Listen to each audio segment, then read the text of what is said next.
Well, we've been invited by the chairman of ECOWAS to attend the Committee of Nine conference on Liberia because there's a total breakdown of law and order in Liberia. There's no government on the grounds because of Mr. Tiller and Kumar irresponsible decisions that they made. And this is the reason why we're in Accra. And tomorrow we look forward to the beginning of the meeting.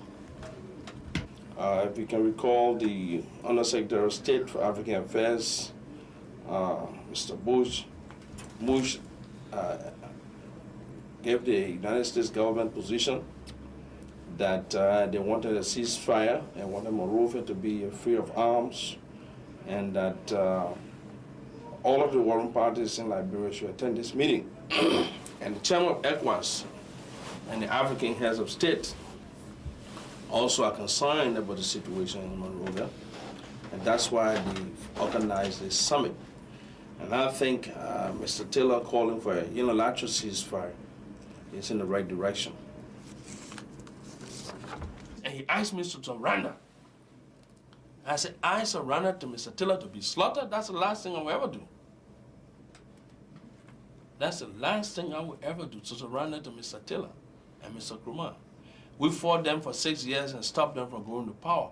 And even during this crisis, three attempts he made to go to the mansion to declare himself president. The last one he went, he killed 6 ECOMO soldiers up in the mansion.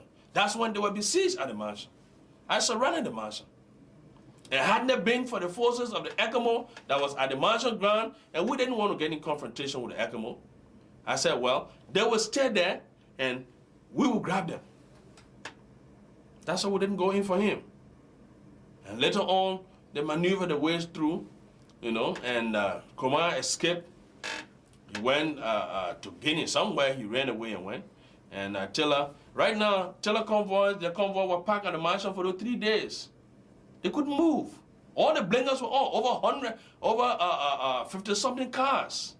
The blinkers were on. 3 days, they couldn't move.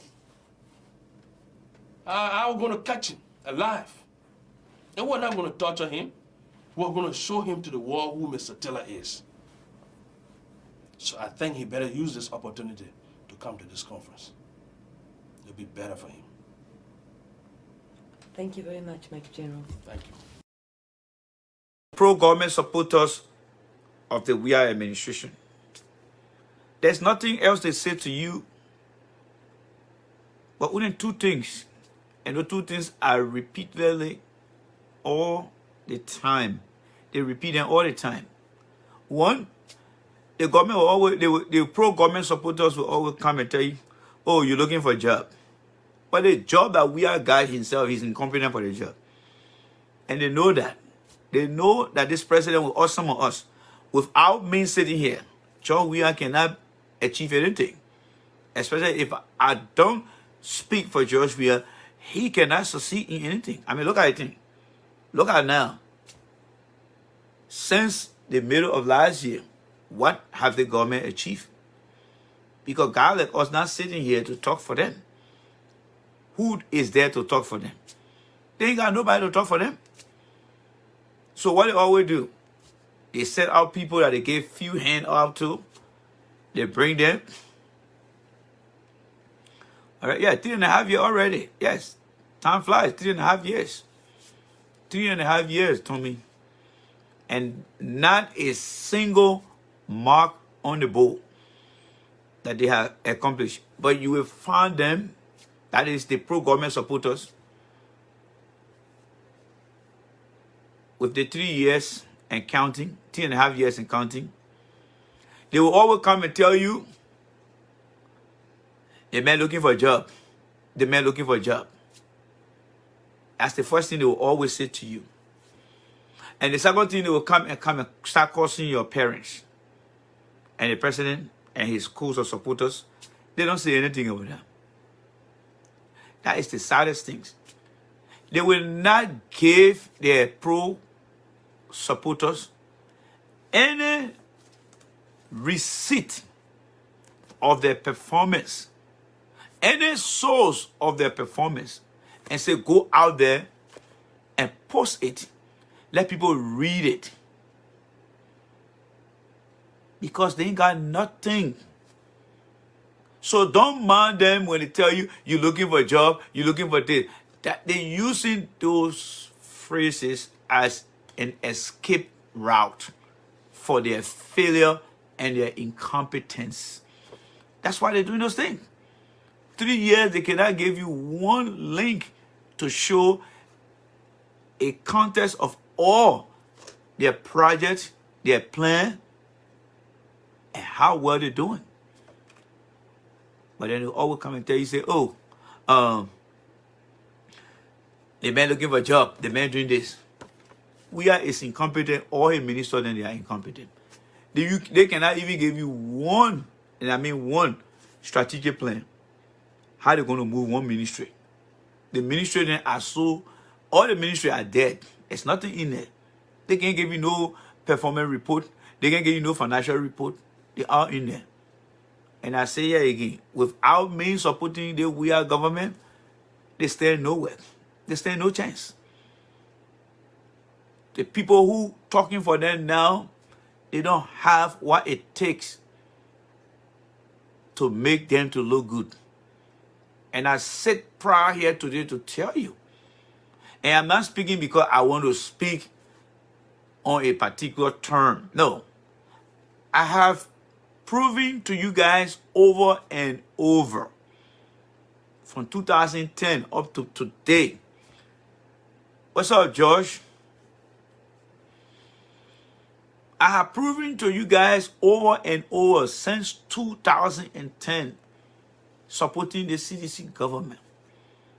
And I can read you a story about them in the long and short term that the government is very incompetent. And without me, CDC cannot deliver even a trip from the living room to the bathroom. They can't do it. Who told the president to go across the county? Jay Randy. Who told the president to start talking about asking for performance report? Jay Randy. All right? Who brought in the terminology that had long been in existence but tried to popularize it within the government structure? And that terminology is recalibrating. I used that several times. They're learning these things from me, and they know. You know what? You see, they attack me every day. But I'm a guy who sometimes I get only 10 people watching. Sometimes I get 15 people watching. But when I post something, I get over 50 people responding. They know that just me alone can do more political damage to them. Because I know their strength, which they don't have. I know their weakness, which they have in abundance. I know their opportunity, which they have looked down upon and looked the other way. I know the threat, and which is the highest negative rate they have. And that's why they're not performing anywhere. And all they do is just say a handful of people to come and curse. I'm not here to come waste my time behind them. The government has already failed. The only thing that will put them back in there if they ever get back here, because the politicians and to look at a bunch of losers. I already told them yesterday. A Boga thing, he going to bring normally Kanga to be his vice presidential candidate, and he Boga going to be presidential candidate. Y'all can kiss that seat goodbye. We all be over there again. Una Taros Dillon, presidential candidate, and Cummings can defeat George Weah. Like I said yesterday, they need to do a lot of heavy lifting. And they need to strategize more. They need to sleep less and walk more. If they can't do those things, we will be next president. So that's why I wanted to say when it comes to sedition. And you know, they had nothing. Their leaders in different positions, they got nothing. They will tell people who speak the truth and the man looking for a job. And then they said they're talking to somebody looking for a job. They don't have no job. The job the leader president guy, he can't even perform the job good. He find the excuse that he's not a politician, he's a football player. Don't buy that crap. That's a crap. Crap. He never read the fine print because he doesn't read that much. All right? He should have read the fine print. When Ronald Reagan, the actor of Hollywood, became president, there was now a day that Mr. Reagan came out and said, I'm an actor. Jesse Ventura, the wrestler, one day as governor of Minnesota, came out to tell you as governor and said, I'm a politician, I'm a governor, I'm a wrestler. No. And include the man who say, I'm going to California. And we all thought that our accent in pronouncing California is worse. But you listen to Arno. Arno got a worse one than some of us. He used to be an active bodybuilder, turned a movie star, turned an actor, turned governor. He never complained to say, I have all the other qualities, I just went into politics. No, he did what he wanted to do and he saw himself as a politician. Only Mr. Weir feel that he can find an escape route to give excuses, but we don't hear people who do that. No, he just is incompetent and the people around him, they are incompetent. Now, let's come to the main topic here because I want to try to get out of here by 9:30. 1980, I believe it was on a Saturday. All right. Hey, Google. Oh, shoot. I screwed it up again. Sorry, Google. Happy hibernating. Rand. Yeah, sorry, Google. I didn't collect my thought before I call you up. Hey, Google. April 12, 1980. What day was it? It is Saturday, April 12th, 1980. Thank you. It was on a Saturday when we were all waking up to a gunfire. I was still on 12th Street. I had just landed on 12th Street the previous year. Very little. 12th Street, you can hear noise as far as the executive mansion.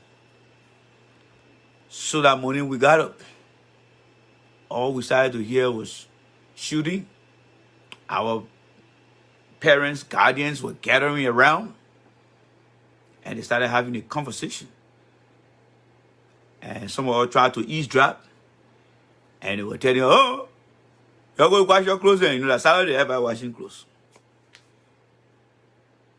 Every time and then the national anthem would come on. And then the following day, the following week, things started to review itself. But there was one thing that I saw and it stayed with me today. It was on the television. This guy called Frank Tolbert. You know, when that man said what I'm about to tell you, and throughout the course of my life in Liberia, and even up to campaigning for George Weir, I never took that things very serious. But if I tell you that I believe it today, and I believe it strongly more than even the Frank Tolbert man himself, you would think I'm joking. So, we were watching a video clip where they were rounding up all Tolbert government officials and taking them down to Post-Stockett. But the guy they called Frank Tolbert, he knew he was going down, but he didn't go down quietly. Frank Tolbert was walking with a soldier behind him, some of them were in front of him. And all I heard Frank Tolbert saying, there were many things that people said, but Frank Tolbert, I think it was a reason why God left that thing with me to remember. Yes. So, Frank Tolbert, as he was walking, he started to say this thing. I told my brother Because Frank Tubber was the brother of William R. Tubber. I told my brother not to educate these people. It was on the TV. I was watching that day. Very little. But it stuck in here. And years come, years come, years come, years come. I thought what Frank Tubber was saying, that if you educate these people, to me, he was faulting his brother, blaming his brother, that it was not the right thing to do. But he didn't understand what Tubber was trying to do. But in a time that I continue to live, as someone who is part of the indigenous community, when I listen to what Frank Tubber said, I don't blame him 100% to say he's wrong for making such a statement or comment about Tubber educating the indigenous people, but in that day he said the country people. I don't blame Frank Tubber. But I don't blame him 100%. I think the percentage ratio, I will split that 50-50. I blame him 50%. And that first blame and that first 50%, not all native people are created equal. And the second 50%, I blame him because, I don't blame him. The positive one there is, I will blame him because not all native people are bad people. I will not blame him. I will blame him because some of them, I will agree with him because some of them are bad.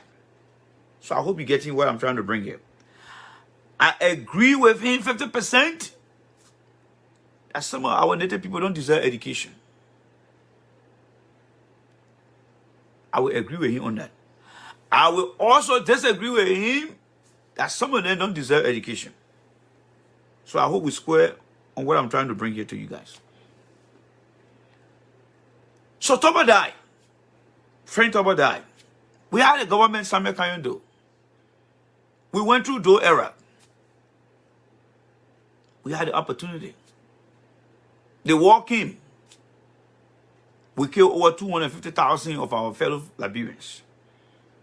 We had Taylor. We had the interim government, all the different people. Ellen came for 12 years. Now today we got Joshua. What had changed in the country? What factors? What have been changing over the country? I'm trying to bring my disagreement to you. For those who say the country called Liberia is cursed, I am telling you that Liberia as a country, Jeha America as a country, Jeha China is a country, Jeha Israel is a country. Liberia as a country is not cursed. Let not anyone tell you that Liberia is cursed. No. They will be wrong. The only place that we know that it is cursed is the pit of hell. And that reference is coming from the Bible. There is nowhere in any man-made book, there is nowhere in any part of the Bible, as far as I know, that say a country is a curse. All right? Just how God said there will be hell. I'm not going to send any man to hell because I got the power. But it is the doing of a man that will make him or cause him to go to hell. You follow? Take that same concept. There is no nation that is cursed, but it is the people and their behavior that cause a nation to be successful, to be unsuccessful. When every one of you guys sit down in a class, some teacher will come to class and say, everybody in the class pass. They say, oh yeah, but then, should we go home now? The teacher don't know you, but he gave you that motivation. That we all, you guys in the class, all you got 100.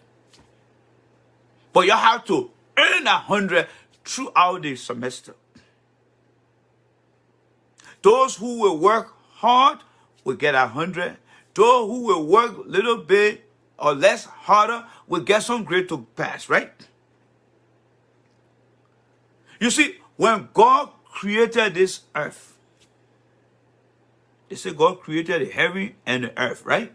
Isn't Liberia part of the earth? Of course, Liberia is. So I want us to go into the biblical mind of things, and I will apply that to the human aspect of things. And then you're going to know that when I say Liberia is not cursed, but it is the people who are in charge of our country are the ones who are not loyal, who are not committed, who don't have value for a country. And I'll give you many examples tonight. But let's start from the Bible, because Liberians are Christian-minded people. They eat Christianity, they drink Christianity, they sleep Christianity, they laugh Christianity. They do everything that Christianity requires a man of God to do. But what they fail to do as Christians is to commit the things that the Bible wants every Christian to do to Liberia. When God created the heaven and the earth, of course, Liberia, while it is true that the name Liberia was not mentioned, Liberia was part of that formation. And today, Liberia is on the earth, right? Liberia is among many nations that is part of the earth, right? So what happened then? When God created the universe, he left two things. He gave every country a piece of land, right? And he gave every country a handful of people.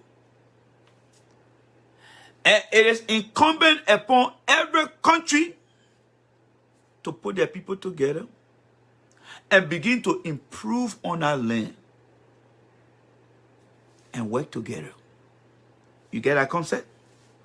So when the universe started, every country was illiterate in everything. Have you heard about the original sin? The original sin of every country on the face of the planet, it used to be illiteracy. The very thing that America has improved upon, or many of the things America has improved upon, never used to be when their country was discovered. If you study history, whatever career you pursue, there are times that will tell you that this thing used to happen in this country here. And the reason these things were happening, than what you know today, than what you read about that happened back in the days, it was based on the original sin of every country called illiteracy. But when you put an expiration date to start fighting illiteracy, then you begin to improve yourself. Hello, you listen to me? This is a high-level conversation that George Weah and his minister, they don't understand. They don't understand this thing. And there are many Liberians that don't want to hear these things. And do you fault them for that? No. Because our IQ and our mindset towards moving Liberia forward, in many ways, a challenge. We don't have that self-determination. So when God created the heaven and the earth, he gave every nation two things. He gave a piece of land and a population of people. Now, that goes into some specific things. People say Liberia is cursed. If Liberia was cursed, many all would not be alive today. Because the survivability of even the plants, the animal over there was not going to be perfect. Have you ever a barren land, like the desert land? Liberia is not a desert land. Even today, desert land in Morocco and other places have been turned into a fertilized land by man-made idea. Liberia has been rich with a lot of natural resources. There are stories that are being told. There are images, landmarks in our country that show that we have bomb mines, we have firestone, we have this. If that is not blessing, those things were there before your grandfather grew up. And your grandfather lived through them. But it was only government official and policy maker who took that blessing and turned it into their own benefit and forgot about putting in place sound policy, sound law that will be sustained and help the incoming generation. Remember, America, South Africa, Ghana, Egypt, they were all what? Illiterate from the back of the days, or back in the days. But because Liberians failed to put things into context. So let me bring you back to 1980. We felt that 1980, as a country and people, the true wing party, after 133 years of control of the natural resources, they marginalized certain population on a piece of land called Liberia, and they enriched few people. That was the mindset, right? That the Congo people were not being fair to the native man. So whatever little thing we got going on, government system, we decided to take guns and get rid of those people. And then friend of us said, many people were not educated. I mean, hey, bro, you're not educated, the countrymen. The countrymen came to power. We had the countrymen there for almost 10 years. But between time of that countryman, he started going after his own people. His own people started going after him. The natural resources that were there, people have bag of money in the trunk of their car. But they forgot to know that the people they killed in 1980, they accused them of rampant corruption and living lucrative life than the other country people themselves. Was that a curse? Was that a curse? When man decide to do what he thinks is better for him, it's not curse. Especially when that thing has to do with other people getting their share. It's called selfishness. It's called lack of commitment. It's called no loyalty. The people don't have value for the country. They don't have value for the country.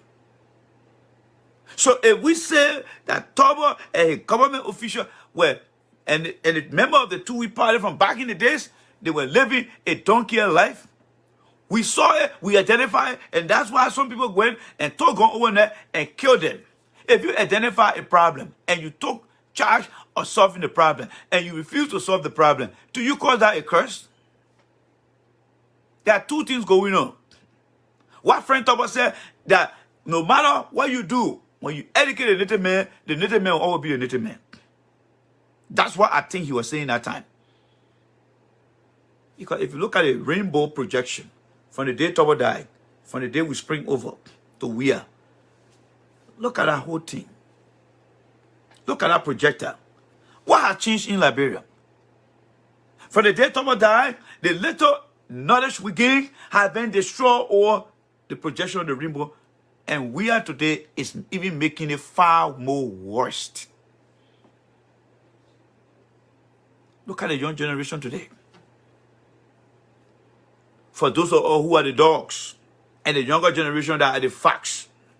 Facts as in F-O-X, dog as in D-O-G. They look the same, but they are from two different terrain. One live in the forest and one live in the town. Why should they look alike? When you see a Liberian that was born in 1980, a Liberian that was born in 1990, and a bunch of Liberians that were born in the early 2000s, they are the facts. They are the facts because they are Liberians. They sound like us. We talk to them. Those of us who were born before the pre-war era, we are the dogs. We are Liberians. We talk to Liberians. But when the facts and the dogs start to behave, you wonder. How many of you guys who were born before 1989 will be very pleased to hear a guy who was born 1980, 90, early 2000 on Facebook or writing and causing somebody's mom? That will bring some little tickle to your skin, right? So that's where the facts and the dog meet. They look the same, but they're not from the same terrain. Because the dogs that came from back then before the pre-war era had some discipline in them. They were domesticated. They were trained under the Toba administration. And dog came and even managed a little bit. But since Ellen came, Mr. Weir had made everything worse. So as part of my discussion tonight, the separation between the Red Sea and the Black Sea, you have the Foxes, and those are the people who come from the 1980, the 1990, and the early 2000s. Another bunch of people who are very uneducated, and they are the worst. And some of them who live outside of Liberia, who claim to be educated, but they are part of the Foxes group. You can take a fox from in the forest of Liberia. You can take the fox from in the forest of Germany and America, and you bring them to Manhattan. They are all foxes. They will not change. But you can take the dog from River G, you can take the dog from Morovia, you can take the dog from Bapolu, because they have some discipline. They will agree on many things, and they will disagree on few things. And you call that curse? It's typical human behavior that is destroying our country. It is us as human beings who continue to destroy our country. Liberia is not the only country that is hated on the ground. The people in Israel persecuted Jesus. But the very people got together and decided to build themselves a better nation. And today, Israel that used to beg Liberia to put them as part of the United Nations Security Bench or Council, Liberia going to them for help today. Ghanaians who used to stand in line for food and we used to laugh at them in the 80s, today, Liberians are running to Ghana. No country is a curse. A country is a failure because the leaders of the past, the leader of the present, and the leader of the future, if they don't have a value, if they are not loyal, if they don't have no commitment to moving the country forward, the country will go nowhere. And Liberia is a perfect example. Liberia and Rwanda went to war together. Let me freeze that and go back. What we used to say back in the days, Liberia had a better economy than Japan, Liberia had a better economy than Korea, Liberia was better than Singapore. Those are all facts. Because when Liberia, as the only country on the continent of Africa, was given the undeserved blessing by the Americans to say, don't colonize that country. We will take that country and provide some ex-slaves to return, and we assess them and guide them through the process for them to become a better country. That's the first blessing Liberia has ever experienced on our continent, that we were never colonized by any country. We live freely in our country. If that is not a blessing for somebody to get up and say Liberia is cursed, no. We are cursed because individually, from a party to community to tribe of people to ethnicity, you name all the rest. We are very self-centered and selfish. It's even happening in the CDC government today. Just a few days ago, you heard a CDC saying, we must only put CDC in power. That's not a curse.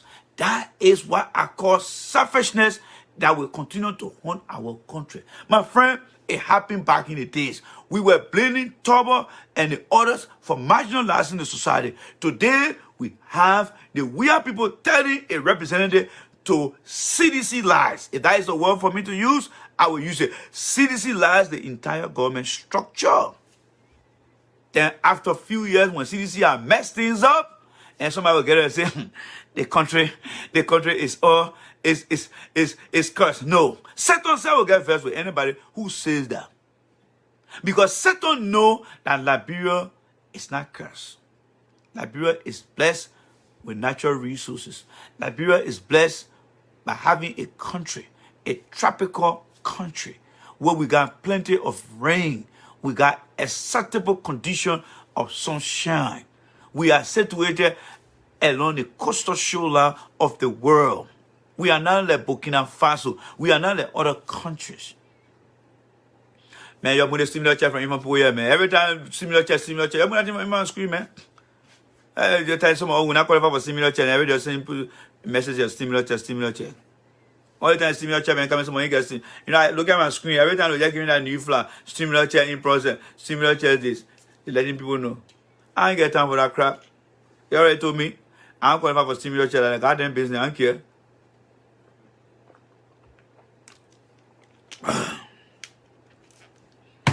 It's just some all the government anyway. But the goddamn business. We pay, we make payment enrichment. So, back to our topic, guys. 1980, we saw a change that we thought was the beginning of a new era. An era that we're going to take us to where we are today with a different mindset and different behavior. But have we changed? No. Has things gotten worse than what it used to be in the past? Of course.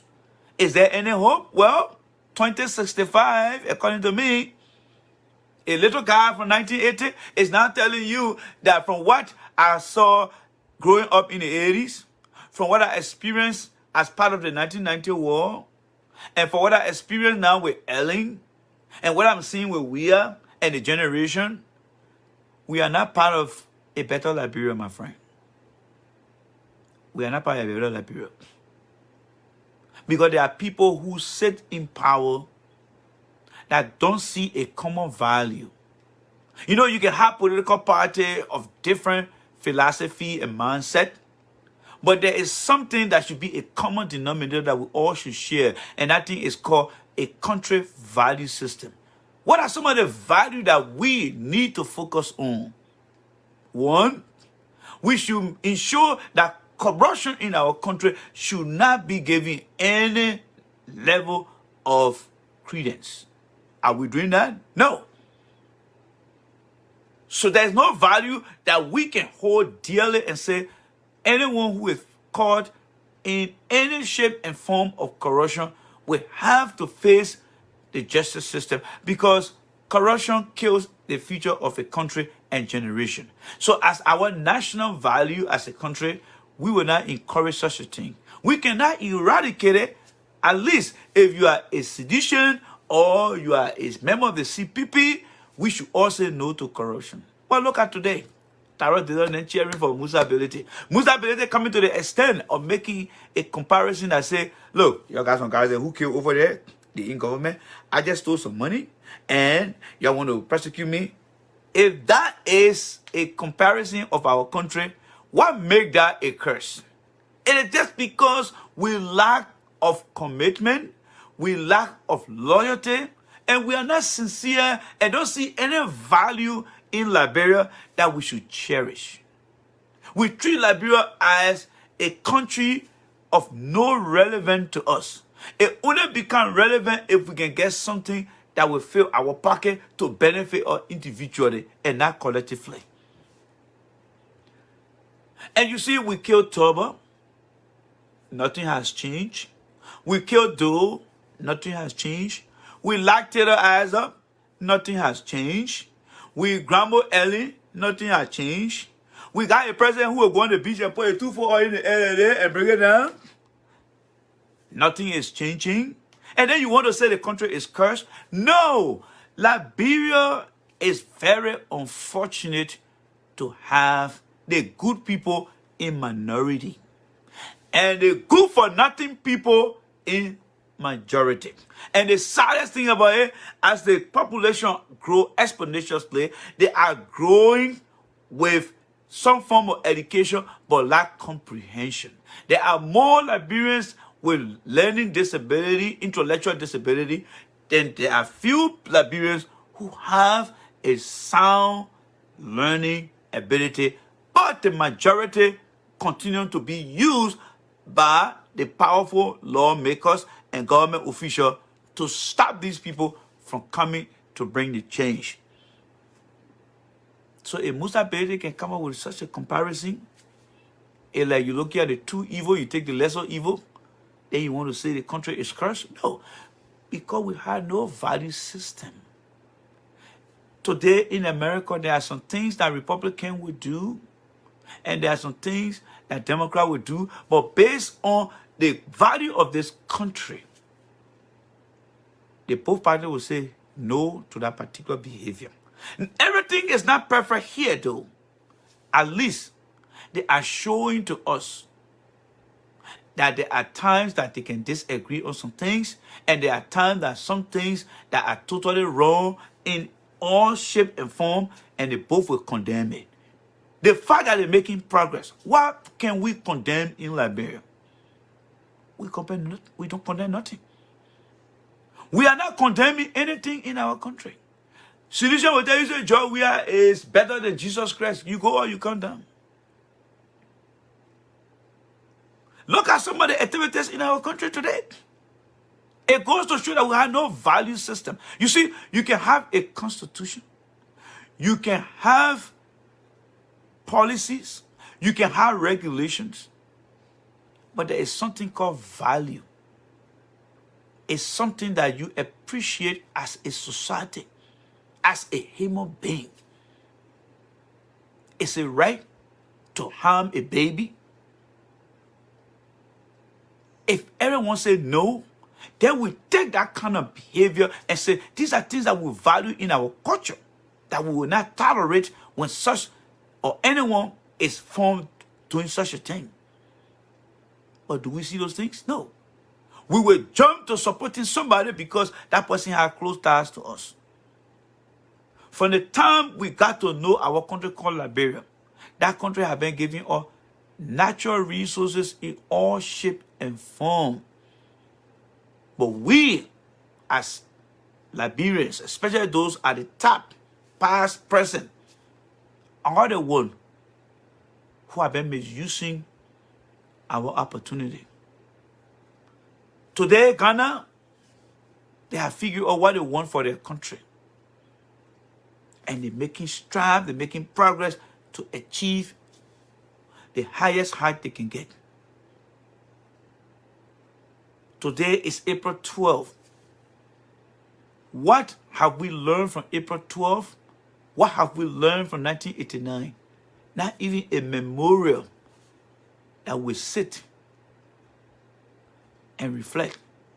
But we still celebrate Joseph Jikin Rabba with our V.S. Totman that their days don't make no sense.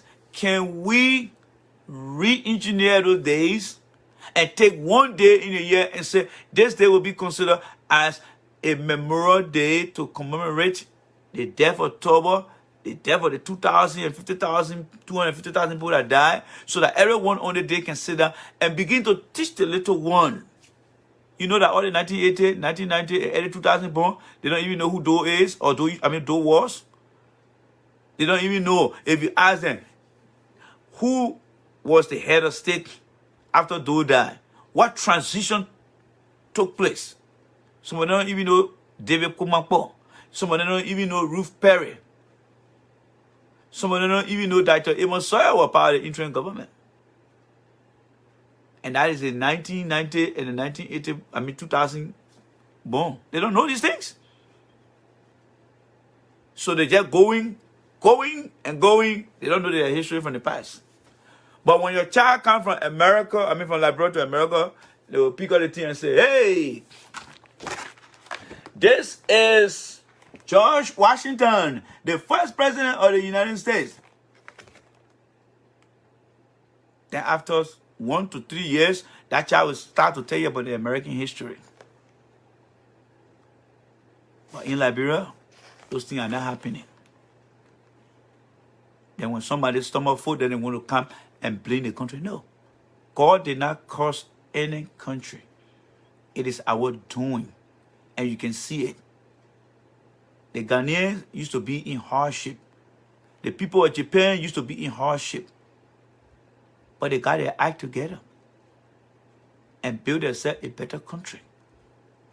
Those of you who read the Bible, when God left Adam and Eve in the garden, what did he say?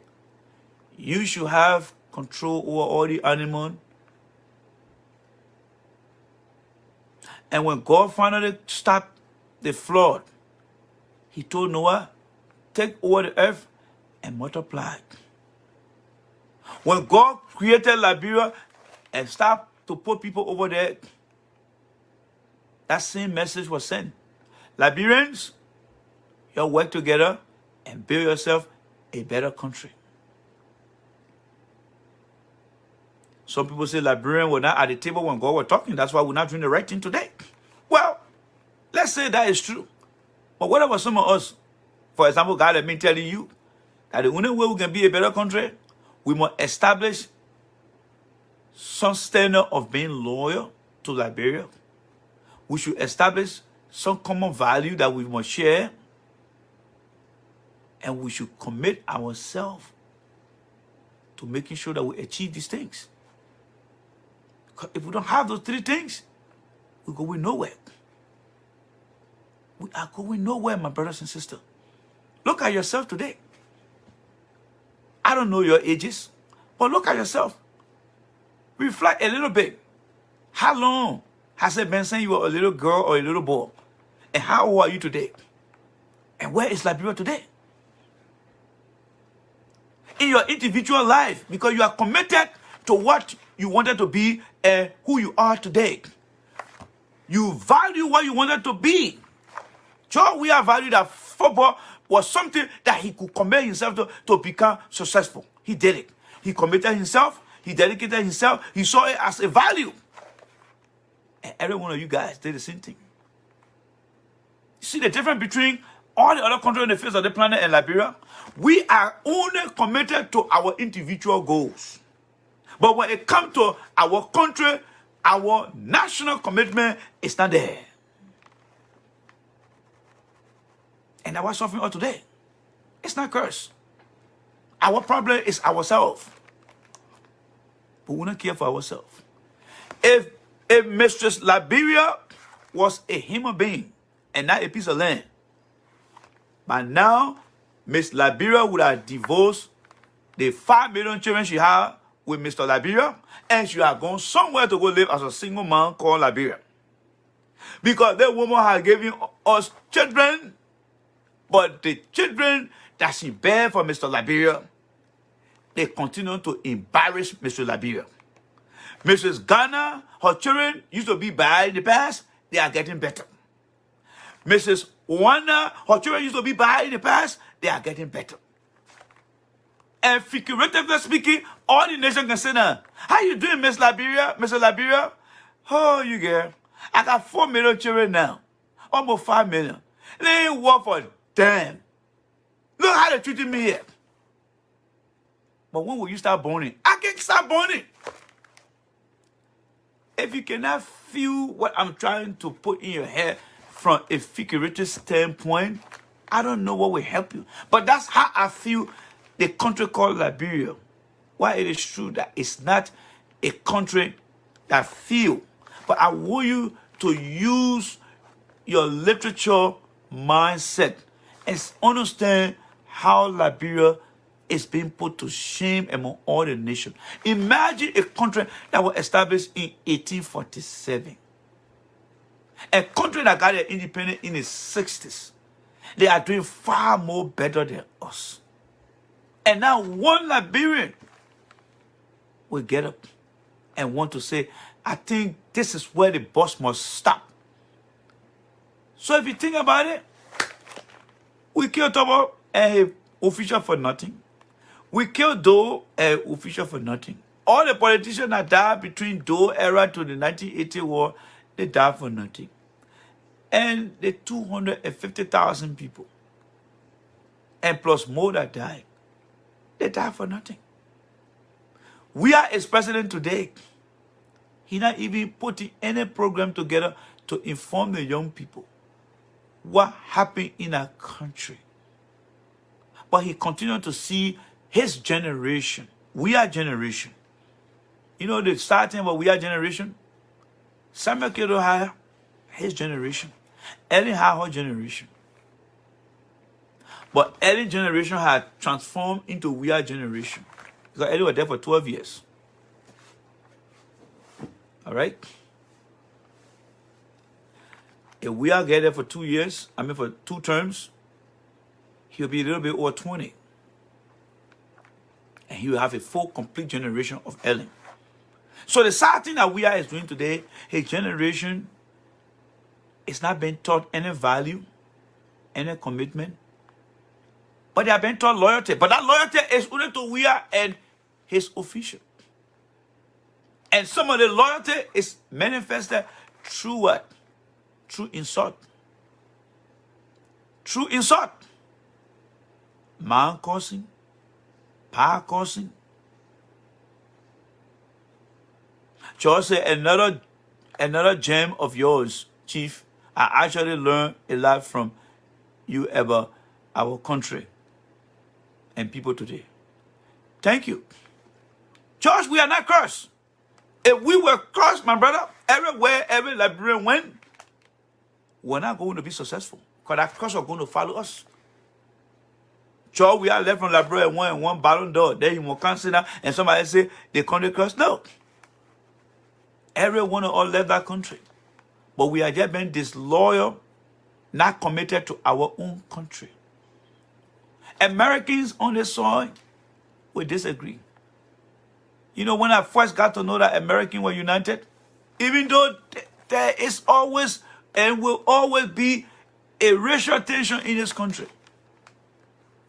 One thing that I noticed, it was 9/11. When our country was brought down to its knees for a few hours. That's when I got to know. Because in the communities, I saw Americans knocking on each other's door. Are you ready? I said, but this guy don't speak to me. Why are you coming to me asking me why I'm ready? And one of the oldest women, she died now. She was 72 years old that time. She said the country is the only country we got. We ain't got nowhere to go. And nobody will come here to take the country from us. And I sat on that day, I said, So these people in the country can fight among themselves. But it's difficult for them to fight by themselves when enemy come from outside. And that was a lesson learned outside of my education. But not in Liberia. In Liberia, the men would prefer that another country be thrown into the Atlantic Ocean and he get for them. That's who we are. So until we realize that we got one country and all political parties and all different tribes is entitled or are entitled, I'm generalizing now, to that country called Liberia. And until we begin to establish a value, a commitment, and a national loyalty rather than individual loyalty, every April 12th, every July 26th will just be an event on the calendar. You know, every calendar, every year you can celebrate what? Christmas, celebrate New Year, celebrate August 24th. Those are things we call calendar of event or calendar event. They happen every year. So, they're not going to change anything. Until we can realize that we got a country. And that country belongs to everyone. And we must establish standards that fit into value, common value that we all share. And loyalty that will make us to show people that we deserve this thing. You see, when somebody stays on a job for 5 years, 10 years, 15 years, even up to 30 years, 40 years, you know what that person is trying to show you? It's loyalty to that company. It's loyalty to that place of employment. That's why they stay all that time. They are loyal to the core value. Even though they're getting paid. They could have gone somewhere else after a certain number of years because they may have had the experience and they are well-rounded now and measured to step or springboard to another job. But their commitment, it just goes to show that they are committed and they are loyal. How many people do we have in Liberia who are loyal to our country's future? We have done all the worst things. We have put people on the poor, killed them in broad daylight. We have opened pregnant women's stomach. We have killed men, women. We have done all the worst things in the world. What more can we do now that had never been done for us to make our country better? But in the 21st century, you got a president who calls speech from you because you tell him, say, he got 2 feet in the air. And he calls speech from you. You got pro-government supporter. When you tell them the government is underperforming, then the government official go tell them, say, go tell them looking for a job. Or go cause their mom. Our attitude and our mouth are the reason. If you think Liberia is cursed, and I'm telling you it's not, why don't we just leave that country and get that country to a white man for 2 years? When you go back there after 2 years, that's when you know the country is not cursed. Get that country to a white man for 2 years. You all saw when Ellen brought all the peacekeepers them, how many people were enjoying that time? Because the white men were in their midst. Liberia is not cursed. It is our attitude, our behavior, lack of loyalty to our national core values, no commitment to what we want to achieve, and we are very self-centered. That's why it is. And with the education we got, those that are even in America here, they are far worse. So friend Taba was right. Don't educate these people. Because in his mind, the extension of his mind that I'm reading into now, no matter how you educate these people, they will still be the facts. You can take the facts from in the forest, bring it to the city. We are the dogs. We are domesticated animals. We will not get along. If you think what I'm saying is wrong, it makes no sense, then prove your loyalty to Liberia. Then prove your commitment to Liberia.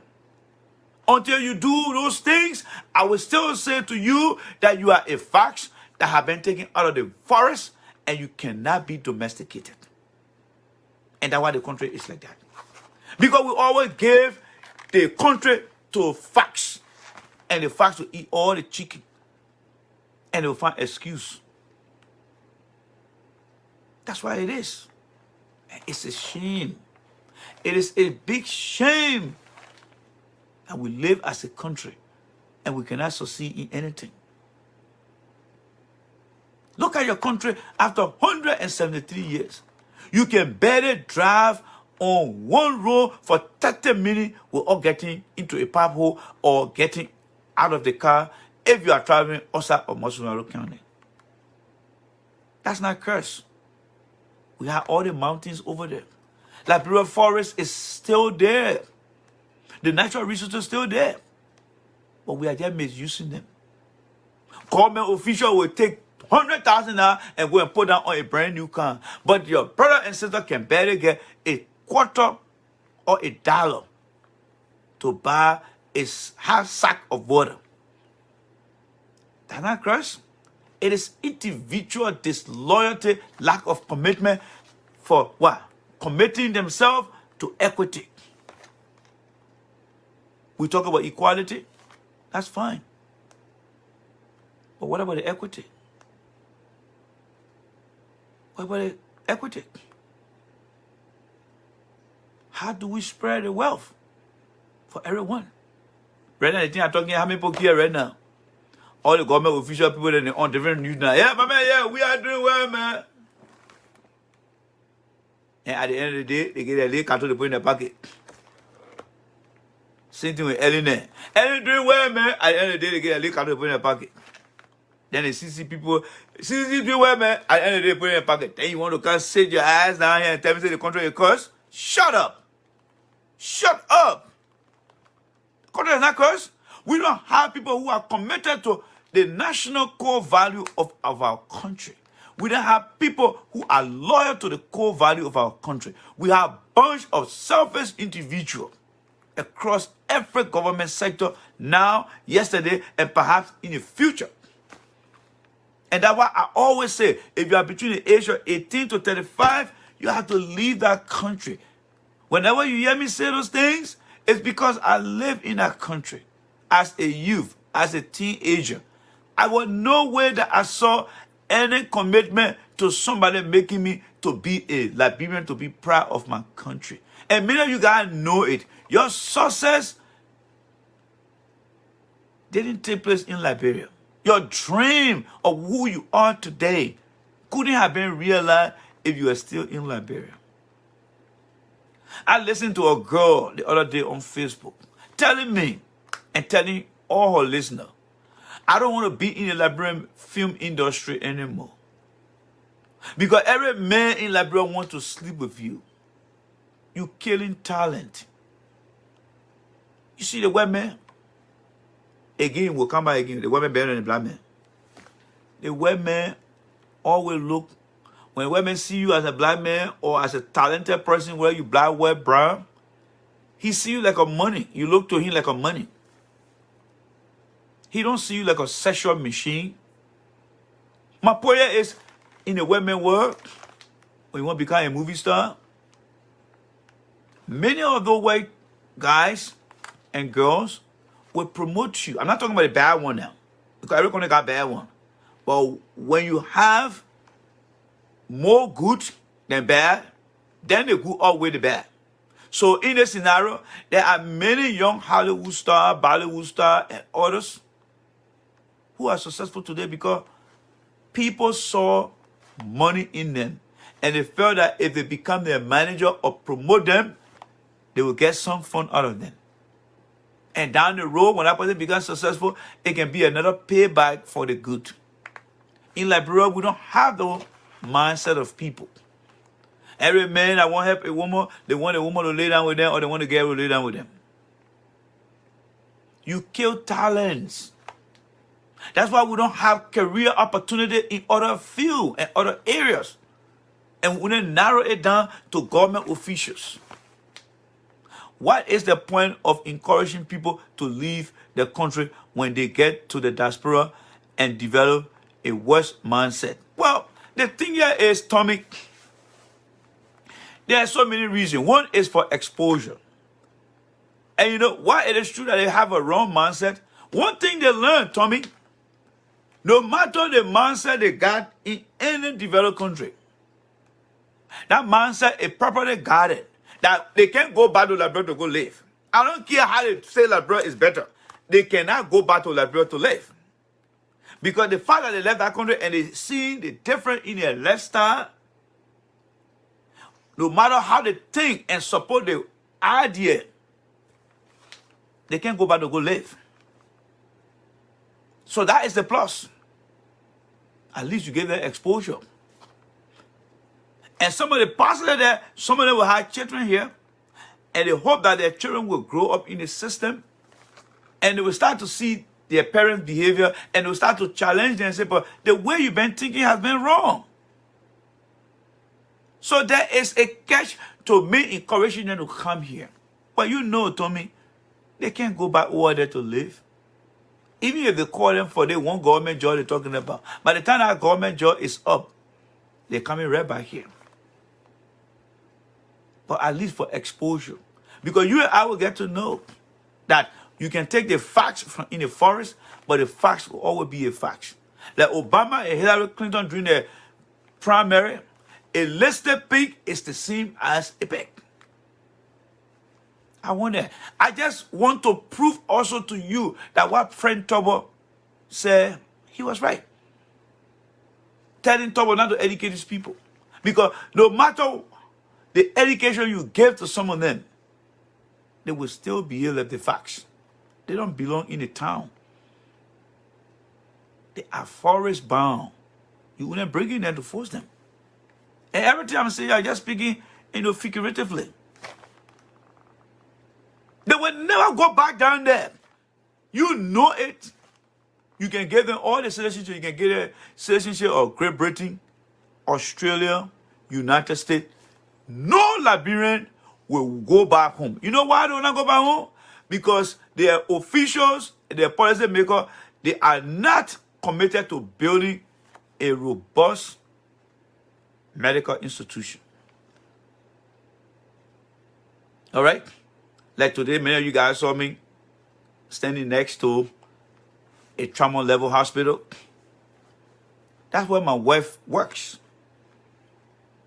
She said, Randy, I got a surprise for you. I said, what? She said, you long been wishing to see the trauma level emergency something today. And God blessed me today. I was around it. As soon as I got there, she told the pilot, that's my husband over there. He long been wishing to see the thing. The guy said, go stand there, I will take your picture. They know such a thing doesn't exist in Liberia. They will not go there to go live. They know there is no quality water there. They will not go there to go live. They know there is no better education down there. They will not go there to go live. That proves my point today that we are not loyal. We are not committed. And we have no value for Liberia. So don't waste your time. You can prove it by asking them to come, Tommy. They can live here for 20 years, 25 years. They know that loyalty is not in them. So they will never go back home. The Chinese used to be all over the world. The Japs used to be all over the world. The Koreans, especially from the South, used to be all over the world. But when they begin to call their people back home, what happened to Japan today? Is our GDP better than Japan today? Put it there. Is our GDP better than South Korea today? I beg you. But we used to be better than the people back in the days, right? Those are all commentary after the news now. Because we are not committed. We are not committed. But when those people decide to leave America, Europe, and say, you know what? Korea is all we have. South Korea. Japan is all we have. Singapore is all we have. Let us go back and build our country. They went and made those sacrifices for the next generation to build upon. Our problem is the lack of commitment, the lack of loyalty, the lack of no value for anything in our country. But everything is only centered around ourselves. Around ourselves. That's why you see when God all come here and talk about national value and begin to speak on things that should show some value and people should throw light on it, they're rejecting us. It's not curse. It's the preference of whether we want to do it as a country or whether we want to do it as an individual. Look at George Weah, for example. The man, all the time he was saying that, well, you're not president. By the time he became president, paid straight unit for himself.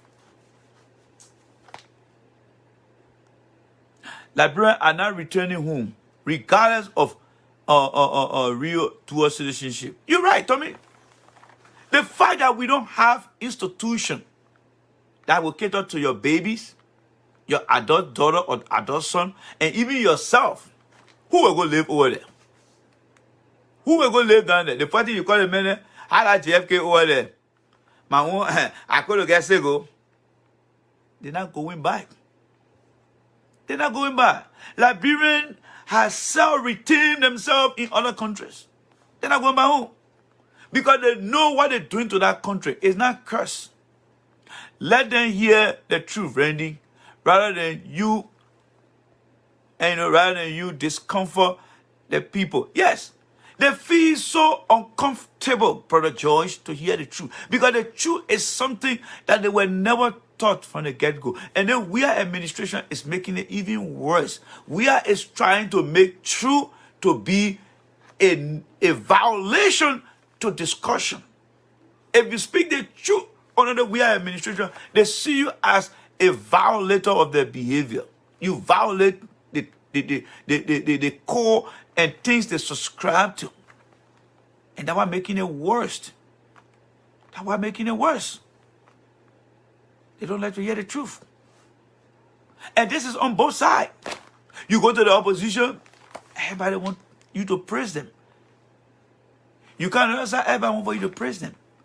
That is the bad way we are leading our country. Where is the open mind? Where is our mind? Can we disagree on something for Christ's sake? No. If Mr. We are sleep with your wife and you get an Mr. We are, what are you talking about out of here for? Solution will come in and tell you, my man, you're not solution enough. Without the message of woman, I ain't gonna beat in there. Because they believe that John Weir doesn't do wrong. So even when you go to the extent of doing such a thing I just described to you, and you go ask questions because of their blind loyalty, they will tell you, say, you don't need to ask that kind of question. That is the golden rule that we have in our country. Loyalty to individual and not to national agenda. So we are the one destroying our own country. So what do we learn from 1980? We killed up for nothing. We killed up for nothing. And open waiting for on the other side. What did we learn from 1989 and all that 14-year war? Nothing. People died for nothing. What do we have in democracy? Nothing. Go on Facebook, you go ask questions right now. They ready to cross your mouth. This generation honor George Weir. If he's not mindful, it will destroy Liberia for half a century. For half a century, Liberia will be destroyed. Many of all here will not see a better Liberia. I'm sorry to be the bearer of bad news. Will not see a better Liberia. Look at the little children in the street today. We don't even have assembly line.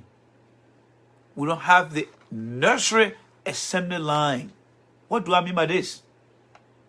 We are not having nursery school where we will start teaching our little ones the value, the loyalty, and the commitment to our country. Your little nephew or your child will leave from Liberia. And when that child starts to go to school here, after 1 or 2 years, why is it true that a child was born in Liberia? That child now start going to school here. Yes, 2065. That child will look in the face and tell you, Mommy, America is the best country. So what are you talking about here? You born in Liberia, America is the best country here? Yes, Mommy. Why you think that child is being nurtured that way? Because the American generation believe that no generation lasts forever. But the consistency of their commitment to this country, their loyalty, and the value they have, they must pass it from their attitude in the street to the classroom, to the church, and to the mosque. And all those things are centered around commitment. Now look at the children in Liberia today. Nobody cares. So the sad thing about it, we're born in a country that don't care. We have leaders that don't care. They say we are fault. No, it's not we are fault. But we are as a president. His fault is his rejection to listen to people who want to see Liberia to be a better country. So he living with his own selective behavior as president and using those selective and stubborn and selfish behavior to put things in a way that will make our country far worse than what it used to be before. Because he's the leader. Have you heard the tune? I mean the phrase, the president must set the tune? Yeah. Setting the tune means let the good example that you want to see the country follow start with you. And let your official be the representation. Everybody now become aware. Have you noticed that? All we are followers, including the government official. They don't know to hear the truth. By the time you say the truth, yeah, we used to get versed with individuals that knew him before. That's how all sedition now turn into.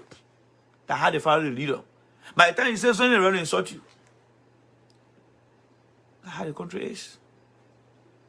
Our natural resources are being depleted all the time. There is no regulation. There is no education. There is no awareness. So that's what we are, man, folks. Gotta get out of here, man. Got a lot of things to do. Consider yourself to be blessed that you're in another man's country, that you realizing your dream.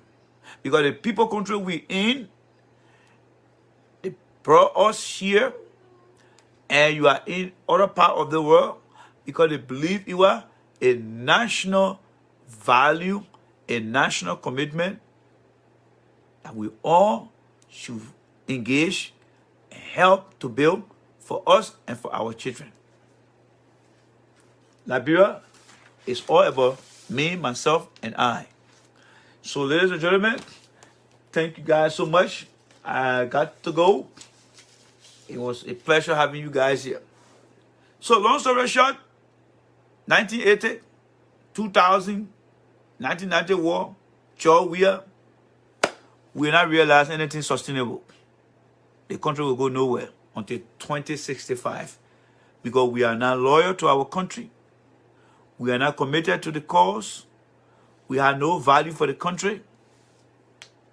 We are only self-centered of Liberians who find themselves in the upper bracket. Until we can get rid of those people, every year will be the same thing. I see you guys, man. You take care. Bye.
at all in any political party. Yes, I was not interested at all in any political party. But my interest started when Ellen got elected and John Move, who came and pursue an education that I felt could help Liberia to make our country better, went back to assist in changing the course of our country. When he returned, after Ellen refused to renew the contract, long story short, I have a few words with him and some of my colleagues who he has sent to school here, and they wanted me to join a political institution.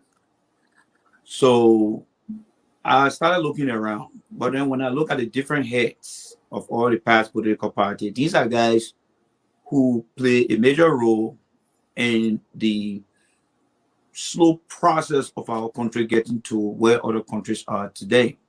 Short, they had a very bad scorecard. And then as I was traveling around the country, like I said, prior to 2009, I was very busy. As I was traveling around the country, and I always used to get involved with different Liberian radio stations. Unfortunately for me, I came across the Radio LIB. So this gentleman by the name of Aseba Toba, he called me up one time and said, "Hey, Randy, I really love the way you analyze things, and I want you to be part of the CDC." And my response was, "Hey, I'm an engineer, I'm an environmentalist. I don't think politics is something that I need to do, but also the seditions, as they are called in Liberia, you guys need to take care of their public behavior. And if that is not taken care of, I won't be part of it." And he said, "That's why I need guys like you, and to be here to come and help." So I like, "Okay, so what do you want me to do?" He said, "Well, I will need you to be on City Line Avenue. The ambassador will be there, and think about anything you can present because you are in the oil sector." So on that day, Julia, I presented the oil upper management platform to them, and then they were all excited about it. And they're like, "Oh, join the party, join the party." And I said, "Not now, not now, not now." But then over time, I still got appeal from what's his name, Azeba Tokba, to come and join the party because I felt that I could be an added value to the party. But one thing I stuck to even up to today, I think that many Liberians did not consider to be some priority or importance. And I told them, I said, "Look, where I came from in Liberia, it was not an easy journey for me. So whatever I put my hands into, I'm going to use every value that I've acquired in America here and standards to apply to that." And they were like, "What do you mean?" I said, "If I join the party and anybody come out and don't do the right thing, I will come back here." Julius, when they say pay attention to details, many Liberians did not pay attention to that. And that the least thing, just when you get into a contract and they give you the fine print, but you're not bothering yourself with the fine print because you're getting the big deal that you want to hear. I'm the fine print. So when things started to fall off the tree and I started asking questions, for example, why did the president started to put in place former member of the opposition party in position? Because these are the same people that we persuaded other people to vote against. And it came out with a lot of disagreement. But I didn't know that the Liberian political culture is totally different from the culture of America. Because I left Liberia in my 20s. Never working in Liberia. Right after high school, I came here. So I started having the internal wrangling between the Liberian politics, the Liberian guys in America. And today, I had decided to back off because, and I think many of your viewers knows that I'm speaking the truth. And the truth is, Mr. Weir is not doing the right thing. All right? He's not doing the right thing. I didn't campaign for Weir to go and lift the hand up of Mr. Alexander Tyler. No. I didn't campaign for Weir if I see a man who is the Minister of Education, who stood up and said, "I screwed up for 3 years." When that man didn't provide any strategic plan how he would drive that ministry to its success. Those are things that I did not campaign for. And those are things that when people see me going back and forward, they don't understand that I have a positive and a negative side. If I see too many negatives, I pull back. If I see too many positive, I will go back, because I want to make sure that whatever you, Julius, the listener out there, didn't experience because of the limitation to leadership and ability to be expendable, I don't want the next generation to be a victim of that. I'm a victim of that, and I think many of you are also victims of that. So that's the struggle you see between the seditions and the party and myself. Randy, are you concerned that others may think that you're inconsistent? Because there was a point in time where I remember during the elections, you were very forceful, like you rightfully stated, that you supported the candidacy of President George Weah and, of course, the CDC government. And a little after the elections, you said, we heard you again criticizing George Weah. You may have addressed that part, but then few months later, you were again on the track, again propagating messages on behalf of the CDC-led government. Will you find it difficult to address the issue that others may think that you are inconsistent in your, in your decisions? No, you see, those who would think about the inconsistency are those who don't understand mathematics and engineering principle. They need to understand that I take my mathematics and engineering skill to discuss things. Those who are speaking about inconsistency are using applied human behavior factor. They are saying to themselves that 2 + 2 = 4. So if Randy flipped the switch, then he flip-flopping. But what I'm saying to them, that politics is very dynamic. It's based on human behavior. Think about your child who 1 month will be a very good child. You will relax your restriction on your child. But when your child starts to misbehave, does that mean that if you flip the switch to become the parent that you want to see and you demonstrate it before your child? When I ran the Weah campaign November the 6th, I said that if Mr. Weah doesn't do the right thing, I will come back here. And there's no mathematical equation that says 2 + 2 = 4. Mr. Weah will always be 4. No, because Mr. Weah, he has a lot of people around him who gain the wrong advice. Mr. Weah at times will do things that will draw attention, and those things will raise red flags. So when he started to do the wrong thing, like you said earlier, well, he started appointing Wesanga Finley, Emmanuel Nukwe. You know what you guys are today. I felt that he was not the 2 + 2 consistently that would be 4. So I decided to come out and constructively criticize him. Now, when they finally signed the agreement with the World Bank, because I subscribe with the World Bank, and you know, whatever the World Bank is doing in any developing country, I have a listserv email that I usually get. So when the World Bank finally met with the Weah administration on their quarterly visit and decided to help the Weah administration to get things done in the country, and I started to see some of the projects, mainly from the lead minister of Public Works. So what I decided to do, I came back and said, hey guys, I think the government is heading in the right direction. They are making a turn into the right direction. So what I'm going to do, I'm going to hold their feet to the fire, but I'm going to have a reference point. And that reference point would be the Change for Hope that contains 4 pillars. And I'm going to use that 4 pillars to come on my show and discuss things that the government will be doing of that 4 pillars. But what started happening? It was a 2 + 2 = 4 again. What started happening? I tried contacting them. Like, how you contacted me? Hey guys, you're in the ministry here. Is there anything in the ministry that I want to know about?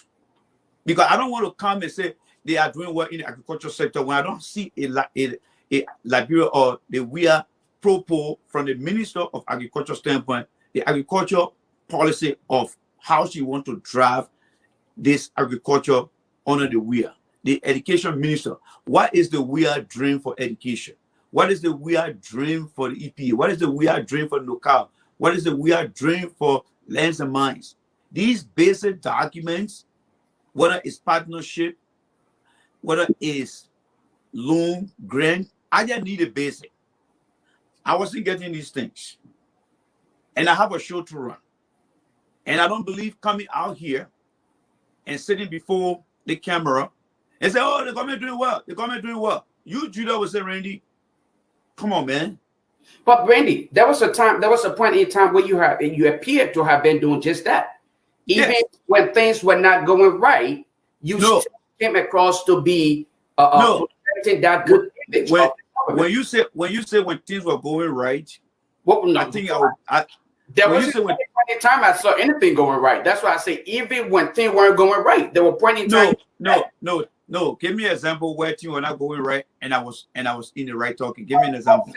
Since the ascendancy of President Weah to the presidency, what can you label as some of the great achievement that you saw upon which you made the U-turn to go back? I won't classify that as an achievement, but I would say what motivated you to get in support. Remember, and don't forget, that's the reference. That's the baseline. If Weah does the right thing, I will come back here.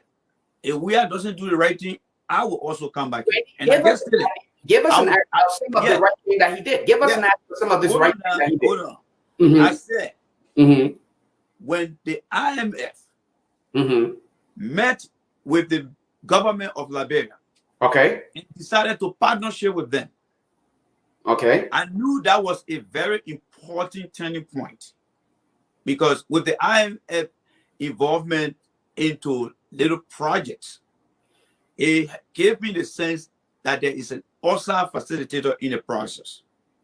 If you let me finish now, please. Yeah. Yeah. So when the IMF got involved, I started to see the road projects taking place. I started to see rural development taking place in terms of building from Thatcher's home to giving the people some solid home. Those were things that were not there before. He began to add those things. But I did not come to say, hey, everything is 100. I took the Chief for Hope, the 4 pillars. And for everything that went in there, I started to discuss them line by line. Most of the time, I was placing emphasis on the development and the economy. And based on that, the finance minister came on my show. But in other sectors like the Ministry of Agriculture, the education, I was seeing these people, whether it was on the public media, whether it was a press conference, Julius, there was no information coming out. So again, it stalled my progress. And when I came out and said, look, guys, I can't go this far because I need information to run this show. So to answer your question in a short form, when the IMF started to work with the government of George Weah, and the role and other projects started, those were values that I saw that motivated me, because there must be a motivating indicators to bring you on. But that does not mean that you're going to sign off and be there forever. Like I said, 2 + 2 is not equal 4. Let's get this. The government will not always be 2 + 2 = 4, which many people, to your first question, think that I'm flip-flopping. No. If you have that mindset that 2 + 2 = 4, then you don't study human behavior. Because human behavior is very dynamic. It's not static. So how the government behave, how the government respond, I will come here to challenge what they're doing.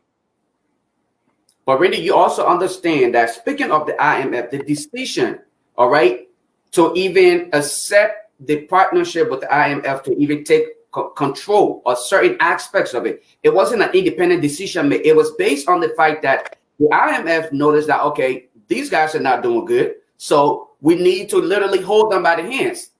So was that also something that influenced the decision to say, you know what, now that we have some sort of outside influence in part of the decision these guys would make, so now I'm going to jump in and be a part of the process? I mean, would it be fair to view it in that way? Absolutely. Because here's why. Okay. There are instances that I write policies for different companies. Mm-hmm. If they keep getting hit with fines, Mm-hmm. and I'm coming in as as a consultant, Mm-hmm. I'm going to facilitate the process to keep them in compliance and not in compliance. To your point, the government has been off the rail. There has not been a perfect driver who can see. So with the IMF coming in, you in America, many in America know what it means for such an integrated institution to take charge. It motivated me to say, okay, I'm coming based on this. And that's why I started and said that when the IMF came in, I didn't get walk in to say, but I referenced to you and said, when the IMF came in, it was when I decided to get into this thing. Randy, but then let's take a step back a little bit. I want to know, based on what you just explained, give me an idea. You being an engineer, you are very strategic. You plan things out well. You analyze and before you implement.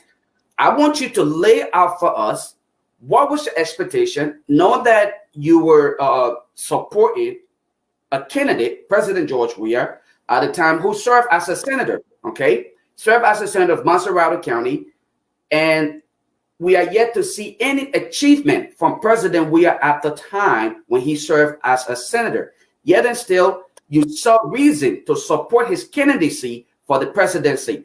What was your 90-day or your expectation for his achievement or accomplishment within 90 days and then 160 days and moving forward? Did you plan or lay out anything in that direction to say, okay, within 90 days, if I don't see these guys moving in this direction, I'm going to start doing this, or within 160 days? Was there anything of such? And if not, what really influenced that decision? Even though you spoke about it earlier, you said, yeah, it was because the previous government did not do anything to influence you to support them, but there were other candidates and other political parties. Yet and still, you chose the President George Weah. Why so? And give us your roadmap, please. Yeah, so let me start from the Senate. Okay. The Liberian Senate is very complex. It's not like where we have in the United States a bipartisanship. There are times in Liberia that you get even a tripartisanship or a quadpartisanship or a quadruple partisanship. So the issue of bipartisanship is not a common terminology to use in Liberia. Now, based on that and that in mind, when you are in the Senate, take Yeke Koluba, for example, this guy cannot get his way to get any bill on the floor because the complexity and the culture of the Senate and the House, how they dislike you. So when I campaigned for Weah, that question came to me. Why would you support a man who has not made any effort in the Senate? My response to them is what I just said. It is a terrain, it is an environment, it is a political culture. And he was in control.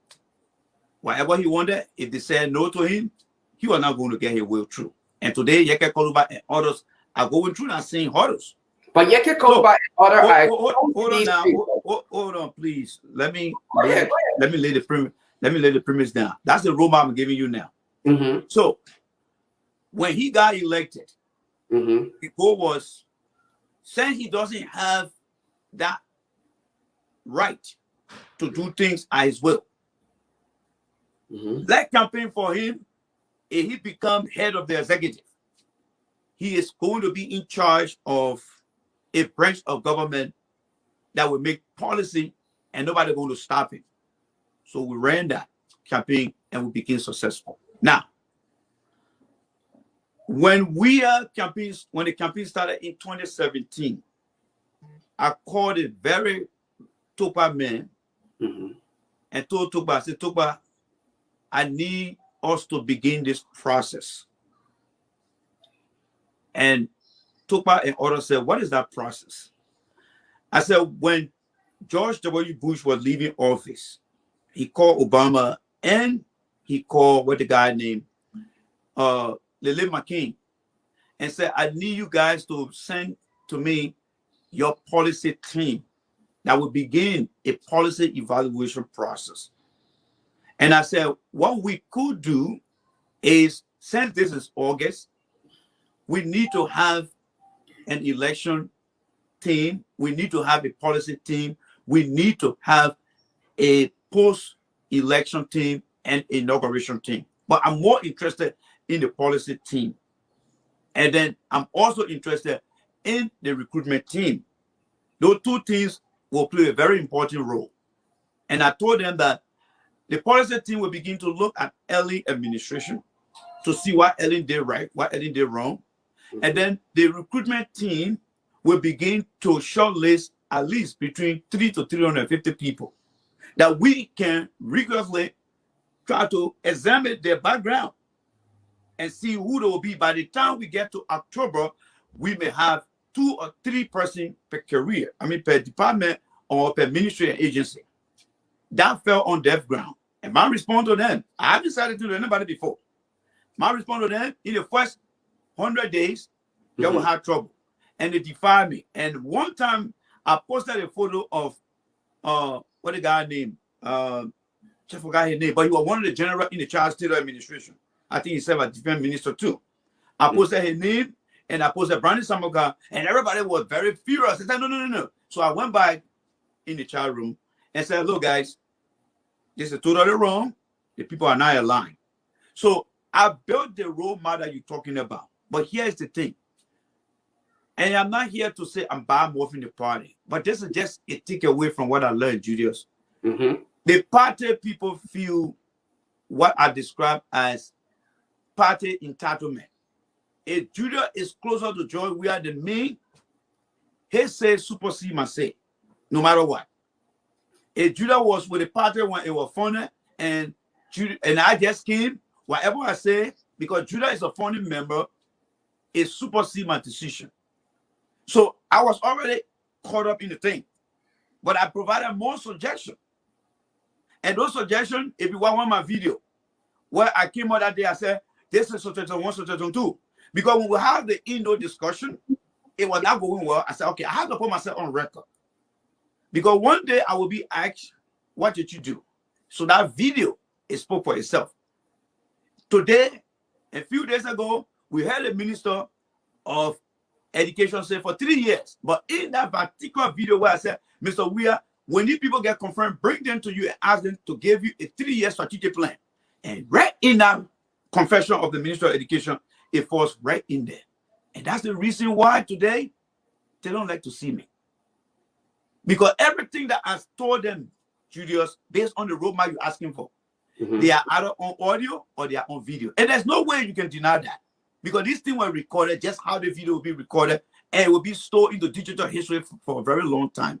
Right. But I tried these things. But again, there is a party entitlement in the party that if Judah is closer to Mr. Weah, whatever anybody else says, it will be superseded with no good reason. And what I decided to do after that, when I was not getting the collaboration, the teamwork, it was when I came out now and said, hey, I'm not going to be against the party.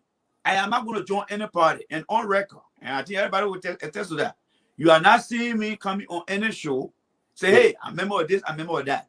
No, because I remain committed to a party that I felt that I could become a voice, a professional person who will build capacity for the next generation. I will be here today, tomorrow I may be there. Everything that I learned, I want to leave the team with somebody to continue the path. But the party don't see it that way. And that's why I came out today and in the past days, in the past year, speaking about the ills against the government. Of just recent, the party members are going out there and posting road project of the president. And just this morning, I posted the Swedish and Liberian partnership. Those road projects are projects that were inherited by George Weah from the early administration. So while I was asking for some of those documents, and I got to know now, they could not give me those documents because, Julius, the document have a timeline as to when the project started. And they know me to be a very open and very frank person. Now, when I start to discuss things, I'm going to say, look, guys, even though, for example, now, the president is giving out these projects. However, these projects started from the early days. Yeah, when it started in 2016, 17th of December, and it's going to end in 2021. They will not want those kind of things to be said on my show. And that's the reason why I believe they were holding up to the information. Now I have made the information public. It's on my page. It's in all the different major groups. Go and click on the link. I send you the link. When you click on that link, it tells you exactly the different counties in the Southeast, the project from the Swedish people. So that was what our vision. My vision was to facilitate the process, provide compliance, regulatory, and other aspects. But again, the too many red tapes that make no sense. I cannot go to the opposition. I campaign against the opposition. And there will be no way that I can go back to them with all no genuine reason. And that's why when people see me going this way, I don't want them to think 2 + 2 = 4. We are as a human being, we are got people around you who are very dynamic in their decision. If you have that 2 + 2 = 4, and you label me at 2 + 2 = 4, then you will never know. Then that means that if your child say, I will be committed to you to follow things that will make me a better child in America or in Africa, take that 2 + 4 in your mind. So when the child starts to do the wrong thing, don't go there and say, hey, I told you not to do this. So that's how things are. Because of people's behavior, that kind of fluctuate. And as an engineer, we look at fluctuation. There are times, you're an engineer yourself too. There are times things fluctuate. But you got to look at the peak points to take decision. So when they go down, I go down with them. When they go up, I look at those peak points. Because those are their highs. And I try to roll with them. But they are not coming forward with those things. And it's a challenge for the communities of many Liberians, because many Liberians in the country had not come across someone like me who will say, this guy is right today, and will be of that mindset that I will continue to say the guy is right. But when the guy does wrong, and I come out and say, this guy is wrong, because of how we have been conditioned, because of how our culture has set our mindset, we don't believe that there is a referee in the game.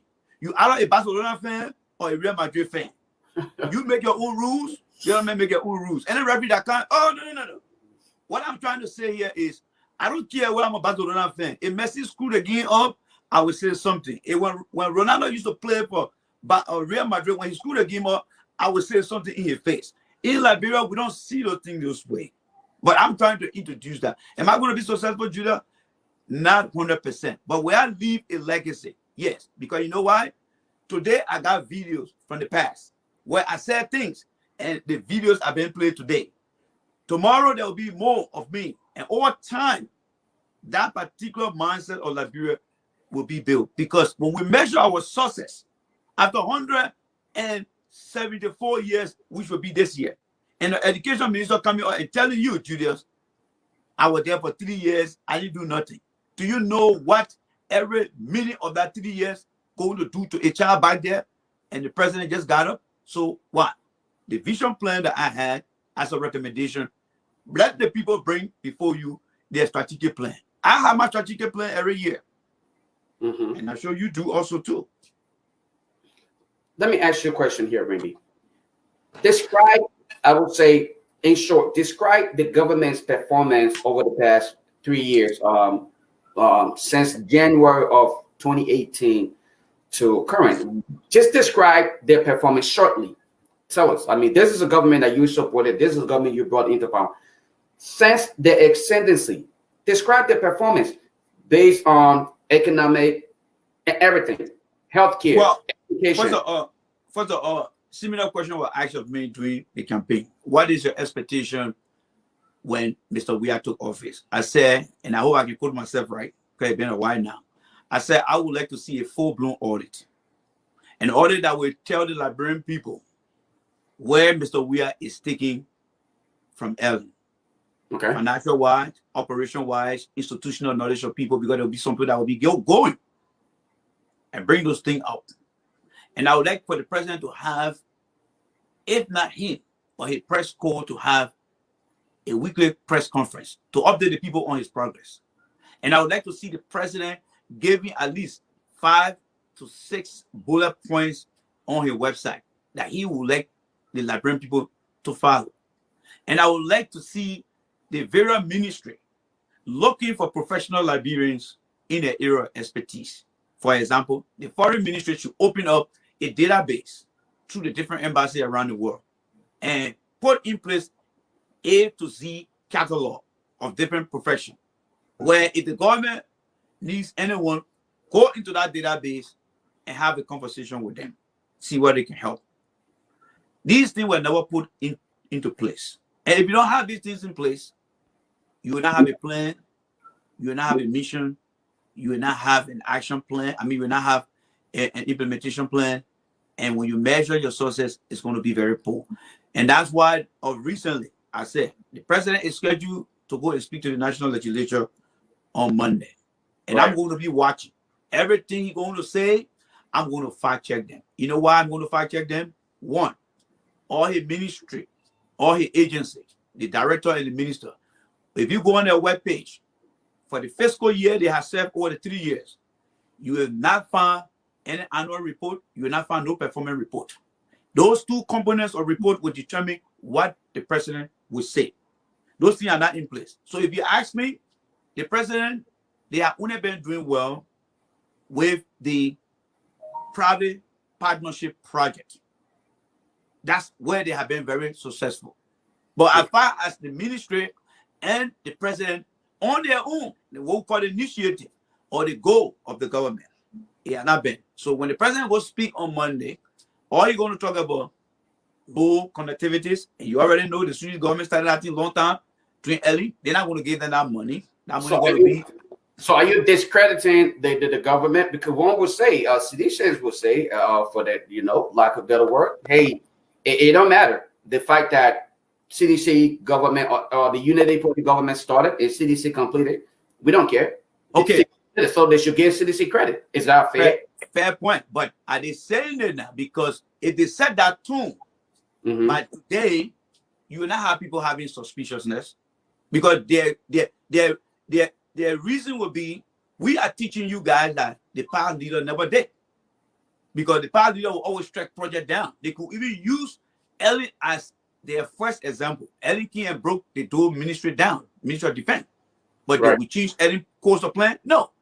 But the fact that they will come out and tell you that, oh, this project is Weah project. No. This is an inherited project that Mr. Weah, as president, who believed that the country must make progress, is doing as well. That's what they are not doing. And I'm not discrediting them when you say discrediting. Maybe you're speaking in a conditional address. And those who are thinking that I'm discrediting. No, I'm giving you, based on what I said, an observation of what I have seen over the years. So there is something I believe every Liberian need to understand. There is something called observation, and then followed by what? Your comment.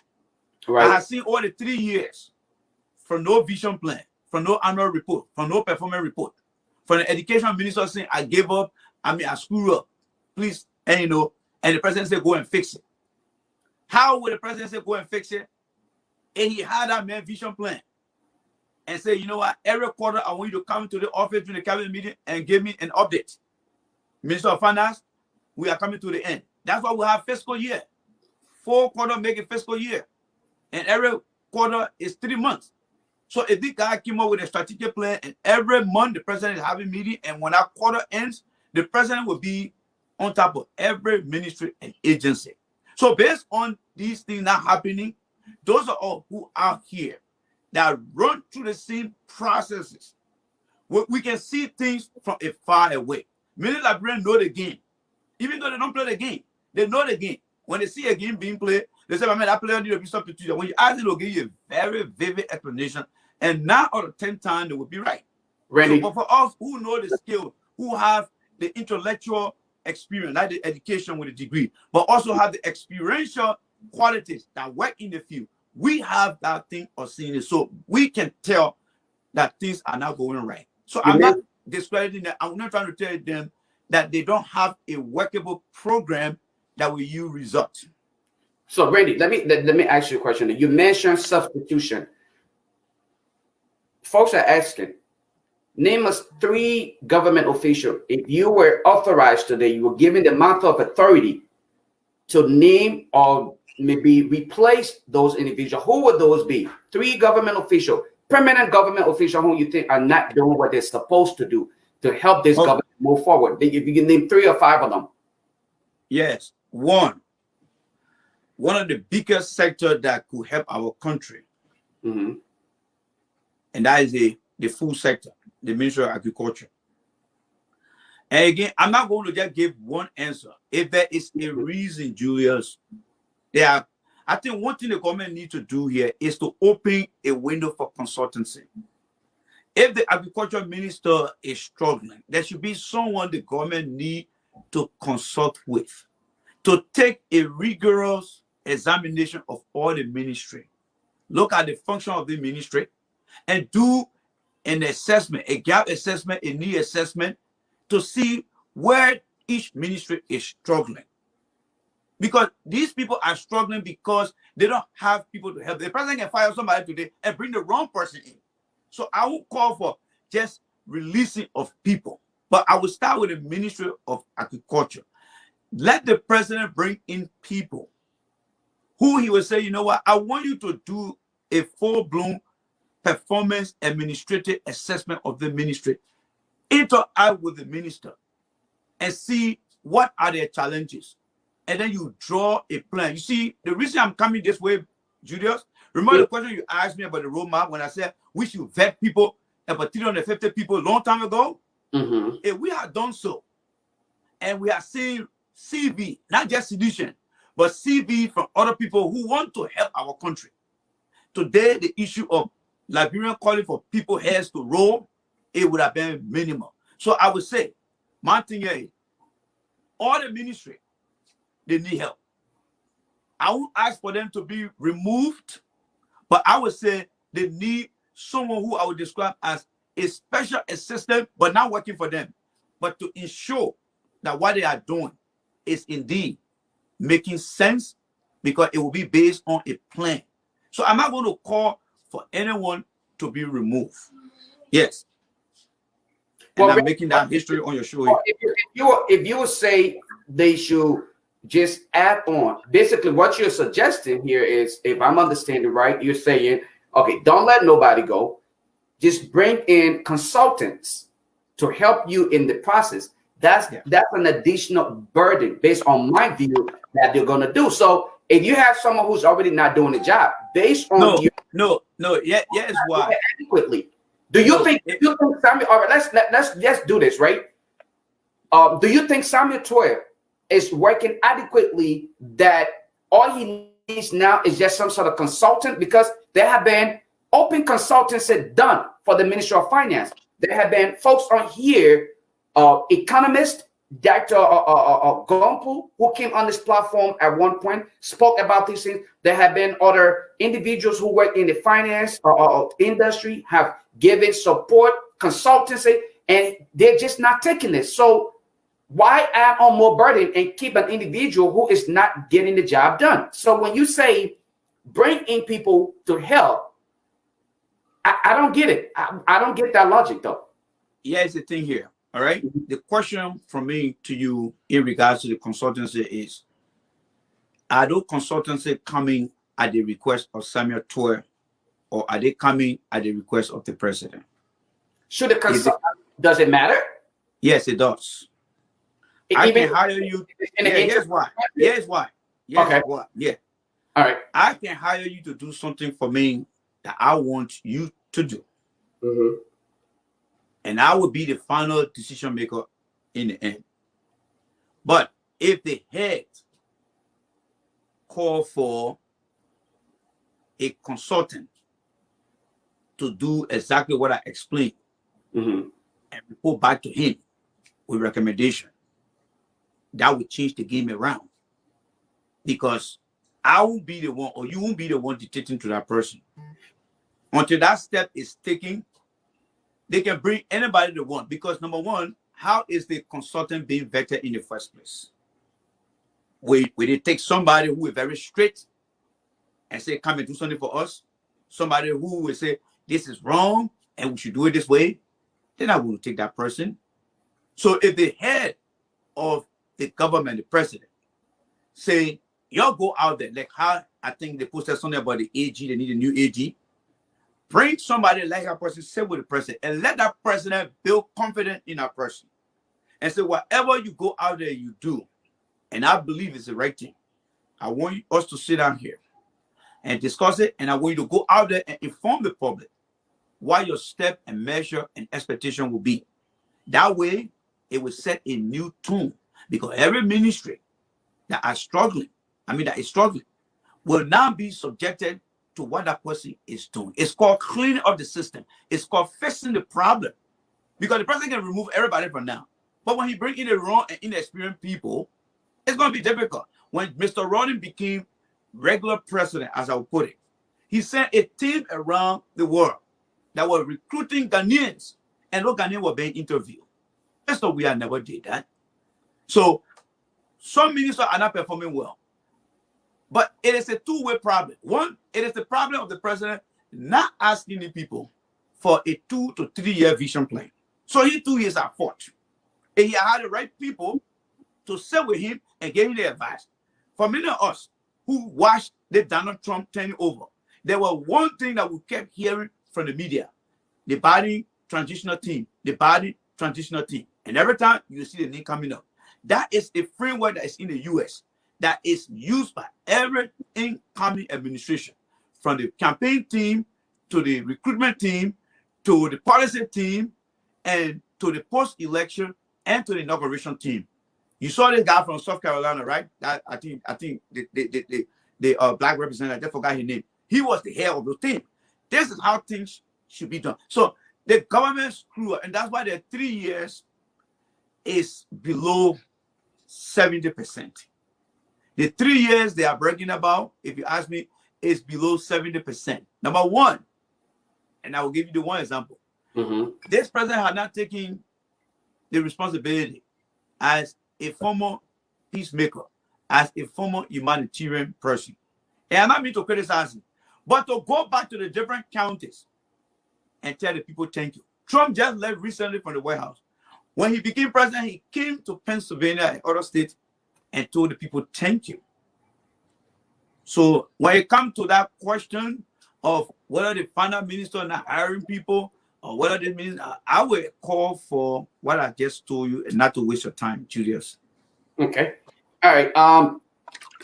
In that light, Randy, before we go to our next set of section, folks, if you're just joining us, we want to welcome you to the Hot Seat Saturday on Across Africa Network. Our studio guest today is Mr. Randy Darpo, and Mr. Randy Darpo, a lot of you already know, was at one point a stern supporter of the CDC-led government. Some may call him or claim that he's controversial in his view. But today you had the opportunity to interact with him. I will post the phone number on here, and if you have a question or comment, I will read some of the comments down here. Go down the list of comments here for us. But before I put up the phone line, let's take it. You know what? Let's give Mr. Darpo a few seconds. Let's give him a 30-second break. Let's take a quick break, and we'll be right back, folks. Thank you. All right. Hello, hello, hello. My name is Miss Monet. I'm a neo-traditional artist from Mama Liberia. I showcase our Liberian culture and tradition to the rest of the world. And today, you are watching Across Africa TV network. Hey, come on in. Welcome to LIB Talks, where we discuss all the issues, especially the tough ones. Where does it happen? Live, of course. Here on Across Africa's Facebook page and on LIB Talks Facebook page. Every Friday, 7 p.m. Eastern Time. Miss the show? Watch it again on our YouTube channel, LIB Talks. All right, folks, welcome back to the Hot Seat. Today we have Mr. Randy Darpo in the Hot Seat. We want to welcome all of you guys and say thanks for being a part of our discussion today. Mr. Darpo, Yes, sir. You are involved in the environment. Today we have a young man, the mayor of Monrovia, and of course, as of late, people have been complaining about the issue of sanitation in Montserrat, and you have been out there proffering suggestions. I want you to take us through the whole idea. How will you describe his current performance with the issue of sanitation, especially in Monrovia? Like recent, I saw you pictures or videos of that place. Just describe it. And this is your government. Like, well, people say don't say your our government, but our government. Exactly. That's what I was about to say. Our government, but you brought this government, and you brought this government into power. So tell us, where are you guys going wrong with this whole the issue of environment? I mean, the place is, when it comes to sanitation, it's terrible, especially in Monrovia, the height of the place. What's going on? So let me take you back to the vetting process again, Julius. To the vetting process. If we had a proper vetting process, all the issue would have been minimized today. But you see, I don't blame many Liberians who are coming back to say negative things about those who support the party, because what Liberians don't understand, there are now Liberians around the world with different mindsets. People want an individual, an organization to succeed. But if they are not succeeding, don't fault them for their mistake. It's like God saying, send my son die for you guys. If you sin, you're going to hell. We can't judge people like that. If this government is making error, what you need to look at first, what people expectation, like to your question, Randy, what were your expectations? That was a very fine question that you asked me from the get-go. We all were hoping when the day the war ended, the Liberian expectation was we're going to put all the past behind us and look in front of us. But what do we see happening? The very people who killed our own brother and sister brought them to power. Should we hate them? Should we cast them out of the surface of Liberia? No. They didn't know what they were doing.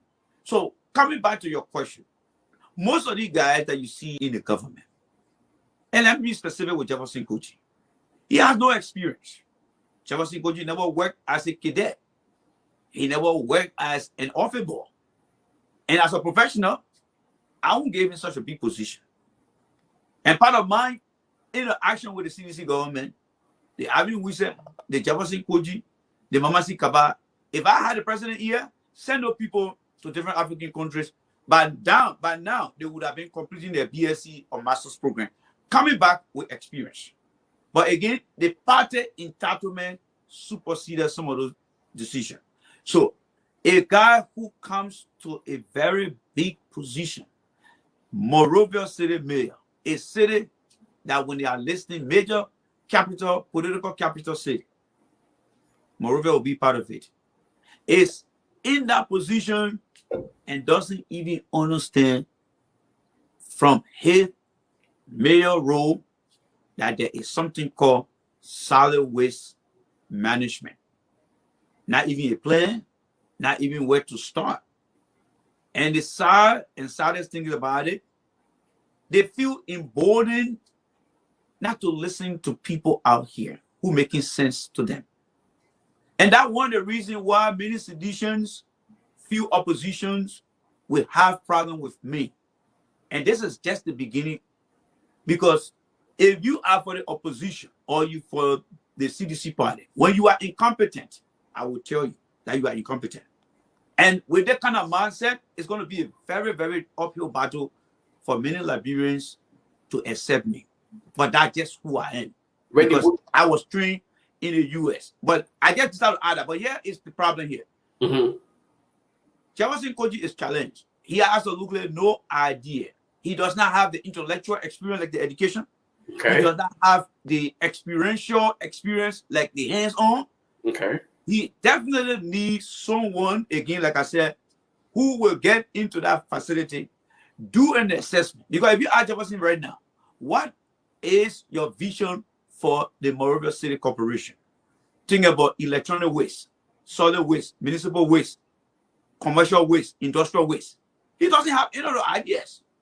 Because these are things that will make a city a cleaner city. Is Jefferson Koji looking at a sustainable and green city?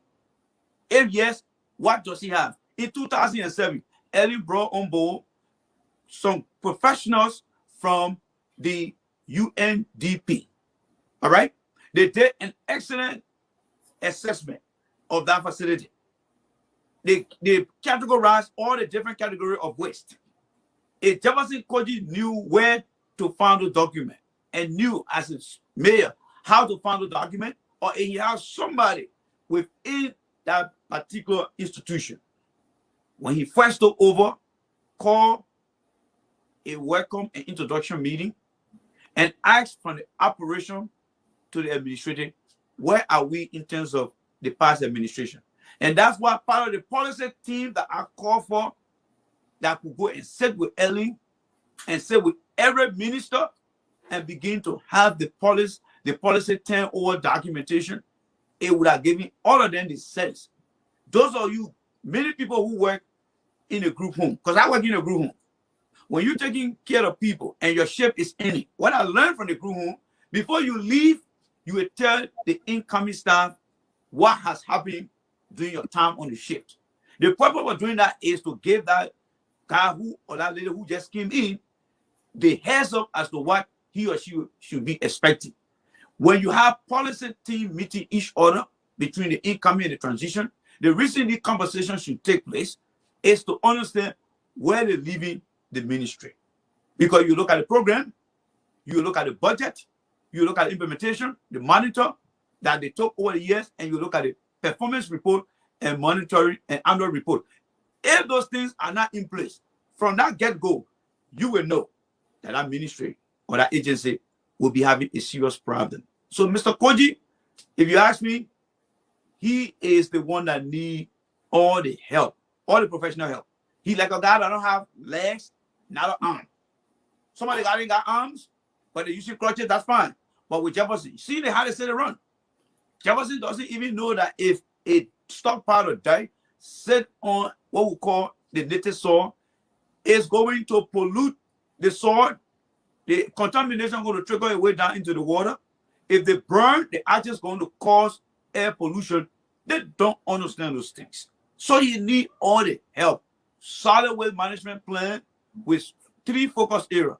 Soil separation, we want to go to green, no plastic, should be mixed with the regular trash. Separate this thing. Mary brought started the idea. I think that's something that you should even pick up on to continue in that path. But again, the super entitlement of I know we are, so whatever I'm doing. He started the program with We Are for Clean City. But what was the strategic area to maintain We Are Clean City? Look at the city today.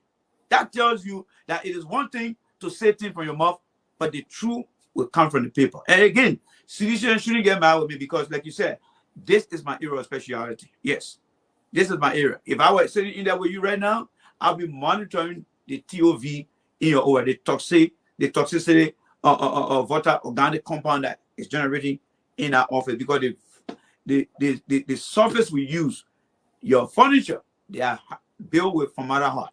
And I will tell everybody on your show here today, during the summertime, when you open your door to get in your car, roll that windshield down. Because the formaldehyde, the content that in it is on the sun and the heat, they are interacting in there. So some of the formaldehyde, which is a hazardous compound, if you keep that car in there and say, oh, I'm going to keep the car, you're going to inherit it over time, you may suffer from cancer. So if I'm doing this thing for people in America here, what more about me helping my own people? So I just look at people, my brother, I would say this. If they are wrong, I don't care which side you're on, I will tell you in the face. And that's what I'm doing here. And let me ask this question before I get into the comments on here, and I'll read some of the comments shortly. One will ask the question, if President we are able to offer you a position in the government, will you be this critical of the government today? Or would you have been this critical? Let me say this to you. The finance minister myself has series of conversation. Mm-hmm. All right? We Okay. have series of conversation. The finance minister is not a just to know friend. We started from Tottenham High together. We graduated in 1993. I came here, and I think in 2002-3 he was here. We used to have series of conversation. On the day he was leaving, he called me up and said he was going to Liberia, and we're doing Ellen time. When he won, when the party won, he came here to promote the Pro agenda. He told me, he said, Randy, I need you to come to Liberia. And I said, I cannot go to Liberia right now. He said, why? I said, I need an official invitation. And he said, why? I said, because my job here is very important. Yes, my job is very important here, Julius. So he went back. And before he left, he said, but what do you want? And here's what I told him. I need to focus on 3 areas. One, the Ministry of Lands and Mines. I want to make sure that the natural resources of our country, we conduct a natural resource assessment. Because you see Lamco, you see Bone Mine, the recent mountains are hanging out there, and it's going to take millions of dollars to level them out to create something else. It's because there were no post-remediation plan that were put together during the Tubman era. Things have changed now. Today in our country, from people going to sand mine in the rivers, to sand mine along the coastal line, to going in the forest and turning our subsurface for gold and diamond, those are things that can deplete. I mean, can be depleted. Let me drink some water because my liver getting dry. Right. Yeah, they can be depleted. All right, they can be depleted. So the way we can prevent those things is for the Ministry of Lands to put in place a policy that will restrict certain mineral resources from being exploited. If you go to the southeastern side, you got people entering the borders. They are not only taking the mineral, but they are affecting the soil and the environment. So my role in there is to help facilitate permit process. If Julia want to go and conduct any subsurface or body water exploitation for gold and diamond, we want to make sure that that permit that we're going to issue him will define exactly what he's going to be doing. And then we train people in a different county how to conduct a weekly, a monthly inspection or all inspected inspection. And that will keep in check some of our natural resources for the future. Second place I want to be is the EPA. The EPA is one of the weakest institutions. But money can come out of the EPA. You have the people who will take care of the air. When last have you seen people driving car in Moreover? You know, during the early time, it was laughable when they said cars that were made in 1965 and driving from 1970 down, you know, was not going to be allowed into the country. They were wrong. It's not the car that having the problem. It is the gasoline in the car. There's something called octane. When you go buy your gas, you see 87, 89. Think about a sugar in a water. There are times you say, I will put 2 lumps. There are times you say, I will put 1 lump. The category of gasoline, it functions to reduce any mechanical or hydraulic exchange between the gas and the engine. And that will reduce the air from being polluted. What I'm trying to say here, no matter how old the car is, there are 2 major things that every country is considered to be a concern when it comes to preventing the air. One, the air you breathe, if the car is giving out carbon monoxide, it's going to affect you. All right? So you will use a gas that will help to reduce that release from the car. That way, mechanic shop in the country from the EPA and the Ministry of Transportation can have certain mechanics trained to conduct the emission testing of the car. And then the police traffic and safety division, where your lights, your brakes, everything got to be in place, they can conduct that safety part. So together you have the 2 inspections to have this proper car on the road. You're speaking about hazardous waste. The EPA should have a division of hazardous waste because the EPA is like the Attorney General for the environment. Just how you have the Attorney General for the Justice Department to take care of other criminal activities, the EPA is the Attorney General for the environment. So from air to hazardous waste to toxicity, all these things, those are programs that can be developed at the EPA. And guess what? You're going to train out young people. The gasoline station you see around there, they are polluting the groundwater, they're polluting the soil. You train these guys, and they will get up and go do inspection. And how will the inspection be done? Every time a guy applies to open a business, that permit will ask them, what are you going to be doing? What are you going to be processing? Whatever is on that permit, when the guy going to do the inspection, he's going to look directly at that because that permit will tell that business what needs to be done. So when that guy show up, he or she going to look at what you're doing, with the training over time, they will begin to focus on the different areas. So I don't see myself as somebody looking for a single job. No, because right now in this country, I handle sustainability. Right now, when it comes to security, the Department of Homeland Security, if anyone came to work to my place today, once you get done with your human resources background check, your name is coming to me. I'm going to put your name into the cyber security of the Department of Homeland Security. Because what we do there, we handle classified chemicals that can cause explosion. So when you come, I will make sure that your name is put into the THF database system. That's why I don't leave from America so easily, because my name is also in there. And just to bring this out, when people say, oh, someone said they gave me $22,000. Part of my responsibility when it comes to money laundering, my name is on our list. They check all my information as well. But you know, sometimes I don't listen to people out there because it's like somebody saying that guy coming on like he's a racist guy. You don't know the man like that. So I just want to throw that in as part of my responsibility. Now that you go, let me go to the lab ministry. Let me go to the lab ministry. The third ministry will be the Ministry of Health when it comes to public health prevention. But then there are other skills too that are very applicable. Last example. The president went and allowed other people to tell him to build a corporate office next to a refinery. It's like the guy in the gas station, the people are pumping gas or the gas spill, and he's smoking. The reason you don't build corporate office next to a process facility, because there is something called toxic catastrophic prevention. When I'm sure you have heard places in America that got blown up from aluminum, right? Right. You don't want to have people who are not essential workers in the area. So what you do, you want to put in a trailer office for the manager at that site and the technical people. The administrative people, they're far away.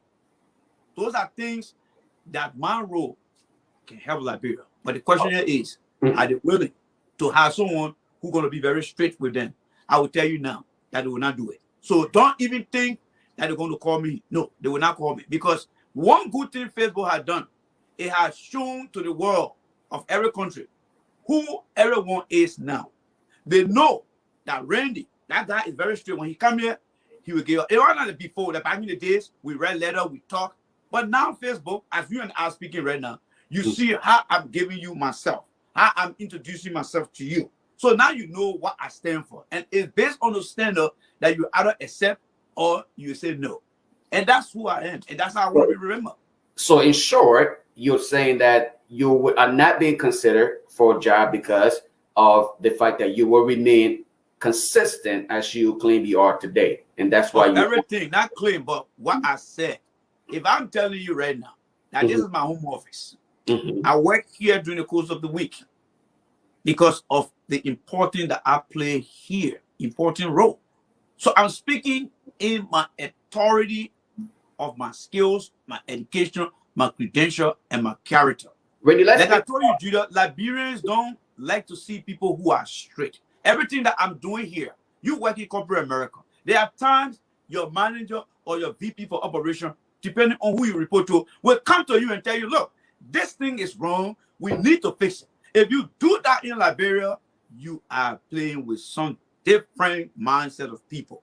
And many of our people don't understand because many Liberians are more party-centric than rather being very open to national issue.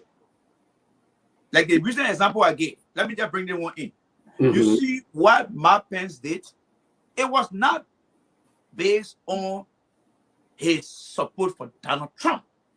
It was based on the Republican value, the American value, and his Christian faith. He was not going to say, because my boss Donald Trump is not going to that inauguration, I'm not going. No, because he knows the party will survive after Donald Trump. So what he had done, there will be people, if he ever decide to run, that will make decisions based on him standing up for the value of the party, the value of this country, and the principle that he lives by. In Liberia, it's difficult to find people of such a character. You brought up the issue concerning the $22,000. Some said it was $18,000. Some said it was $22,000. I wanted to speak on that. I was going to push that back for a little bit down the line. Oh, okay, we got our first caller. Folks already know the phone number. Let's start taking callers here.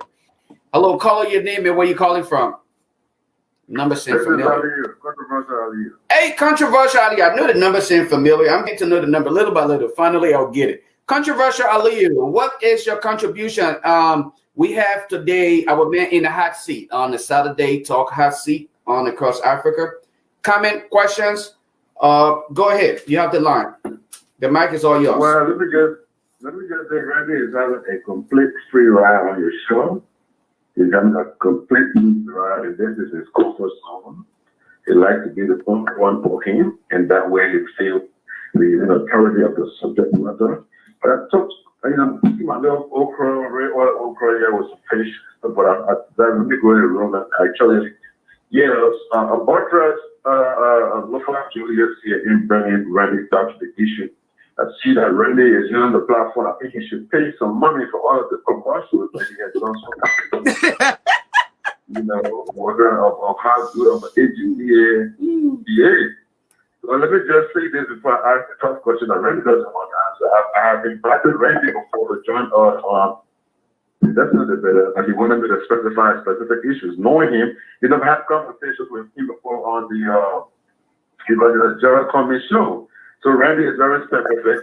He likes to stick to things that he wants to stick to. So when I invited him, I did not give him any particular topic because I did not want him to say, well, this is not why you invited me.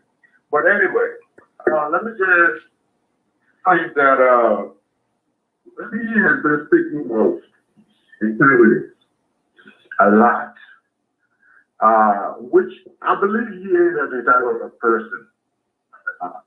That away from Randy Dapple. But my thing is, Randy Dapple went back to the CDC after he had criticized the government to a very, very large degree.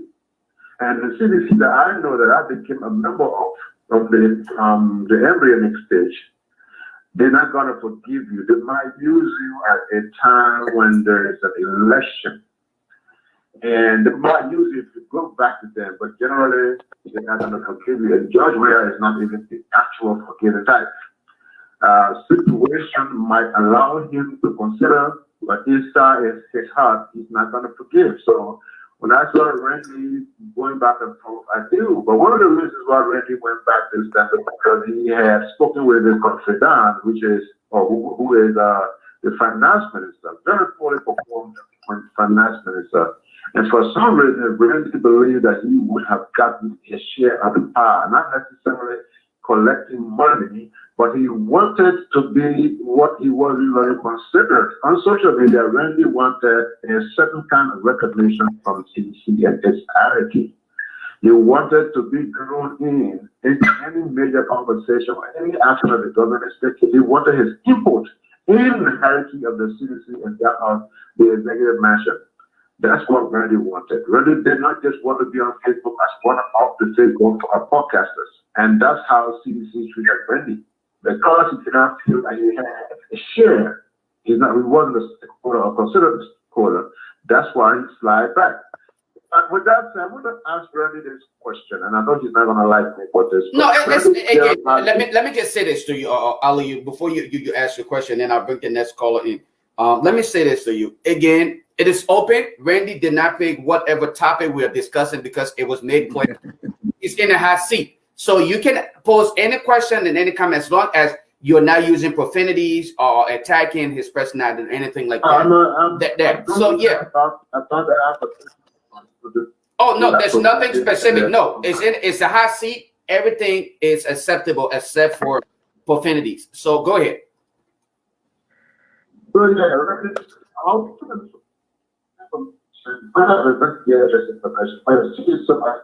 Hey, Judas.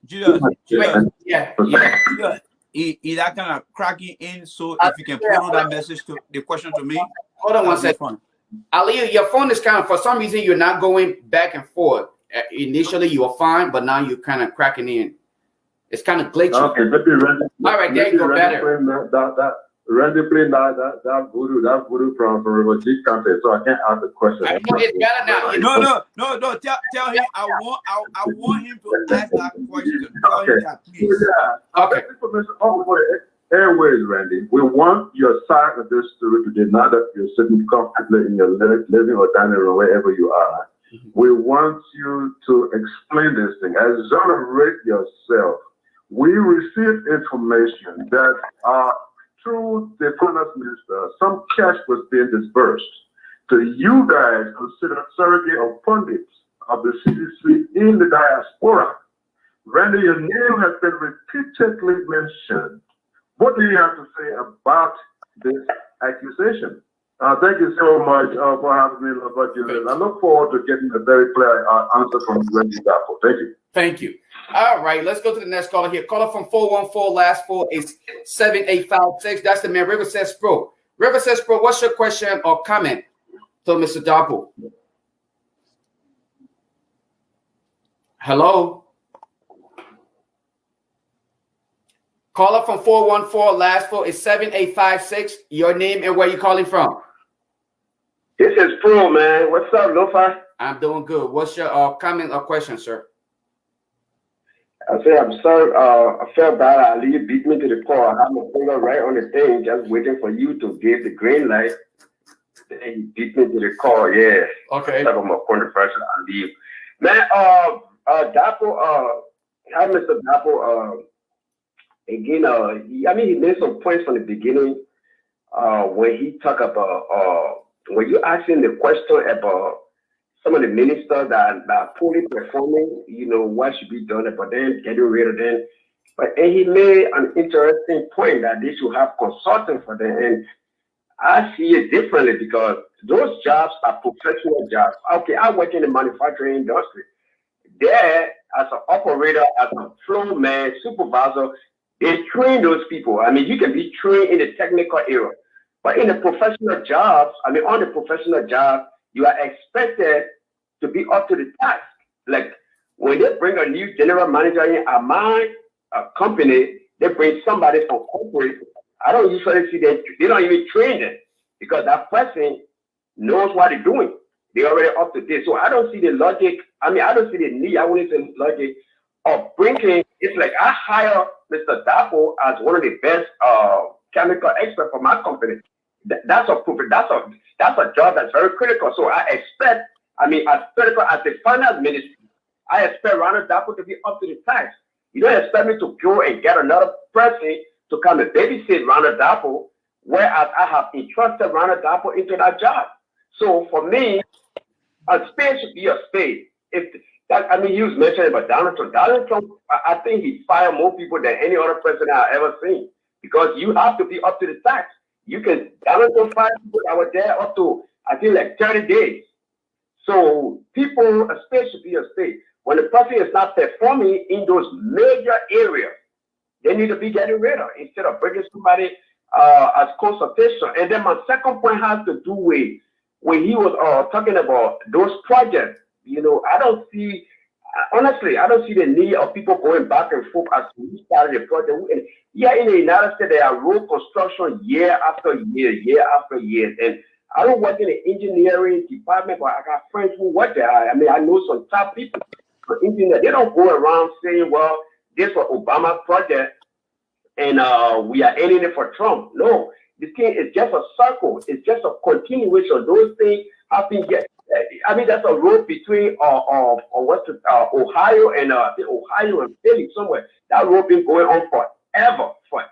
People say, of course, when George Bush down. But it's just a process. So those are my points. I don't see the need of people coming back this Ellen Johnson project and this person and So thank you for having me, Lufa. All right, thanks for your input. Randy, before you answer these questions, let me read some of the comments on here just to get the our viewers who don't have the opportunity to call in, and we will start from the bottom to the top. This comment here from Vahom Mendy Man says, Dapo, can you please print your bank statement and post for us to see whether you never received the money from Samuel Twett? And then Mariah Seaton says, now I see this is the Randy who was implicated in the Michael Gilman money saga. River says Pro, the individual who was just on the phone here, said a lot of those restrictions are not applicable to Liberia. CB Charleston's opinion, like a battery factory or another garage. And then Bahom Mendy Man again said, J. Randy Darpo, why the reason you blocked me? Right. Oh, just the Randy Darpo here, Mariah. Okay, so actually get actual comments here. I would not read EPA check or let me see. Dr. Mary Seaton. Okay, Dr. Mary Seaton said Mayor Jefferson Koigi job is extremely easy. Most mayors around the world are over schools, police, contracts, waste management plus more. Anyway, please state his role and responsibility. Most often, I see him in group of young people singing, dancing, and chanting war lyrics. Boycott, Massacre, check correct. King George, you the best, Randy. Now move forward to other people who have not commented here. V. Bessie, too much corruption going on every single day. CB Charleston, I saw a program from the Agriculture Ministry today where Minister Tuer was presenting, Minister Tuer was present, okay? I think that ministry has started on a very fruitful program. If they continue what I saw today, Liberians will see very fruitful result unlike no other time. The planning are very exciting. Marie Padet, we know so much that we are paying his rent. Boycott P. Massacre. Julius, I think Mr. Darpo is right. Someone on your podcast is different from someone who is asked to do a piece of work. Smooth Rage, just look at, no, I'm not going to read that. Okay, and I think J. Lester River G. F. George, where I gave you a job today, your tune will change. Find place to say J. Randy Darpo, King of Sacramento Tree. Let's take the next caller here. Caller, your name and where you calling from? Hey, nobody. This is Kesali Dava, and I'm calling you from Texas. Mr. Double, welcome to the show. This is the hot seat, and today we have Mr. J. Randy Darpo in the hot seat. What is your comment or question for Mr. Darpo? Thank you very much, my brother, and thank you for bringing Randy on the show. What you love to know, some of you guys who do this talk show thing, you know why people respect you and put some of you people in certain bracket and put other people in low bracket? No. The reason is consistency. Okay. If you want to be a talk show host, you have to be consistent with the issues of the day, with reality of today. Okay. You can't be already Darpo today or other supporter. The next day you flip-flop, you are in opposition. You tell people that you do not stand for anything, and people who do not stand for anything always go for nothing. With no disrespect to your host, I think that is the kind of bracket I want to put him into. I want to classify him. Randy Darpo on his show, sorry to say for me, I ain't got no problem he black me. I have been on your show, no far you know how I talk. I have never, ever used profanity on anybody's talk show. Never. Before. I was on his brother's show one time, he had a program.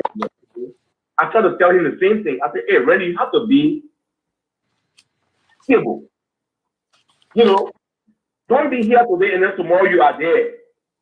People will not respect you. People will see that, I mean, you are just going for just anything. And guess what? One of the viewers under his comment said, Randy, this man don't belong on the show, opposition blocking. This brother wasted no time on the blocking. Yeah. Randy is on the show today, you will insult the opposition. Tomorrow he's there insulting the government. I don't know. So can you tell us where he is actually? What is his location? Is it actually for Liberia or some set?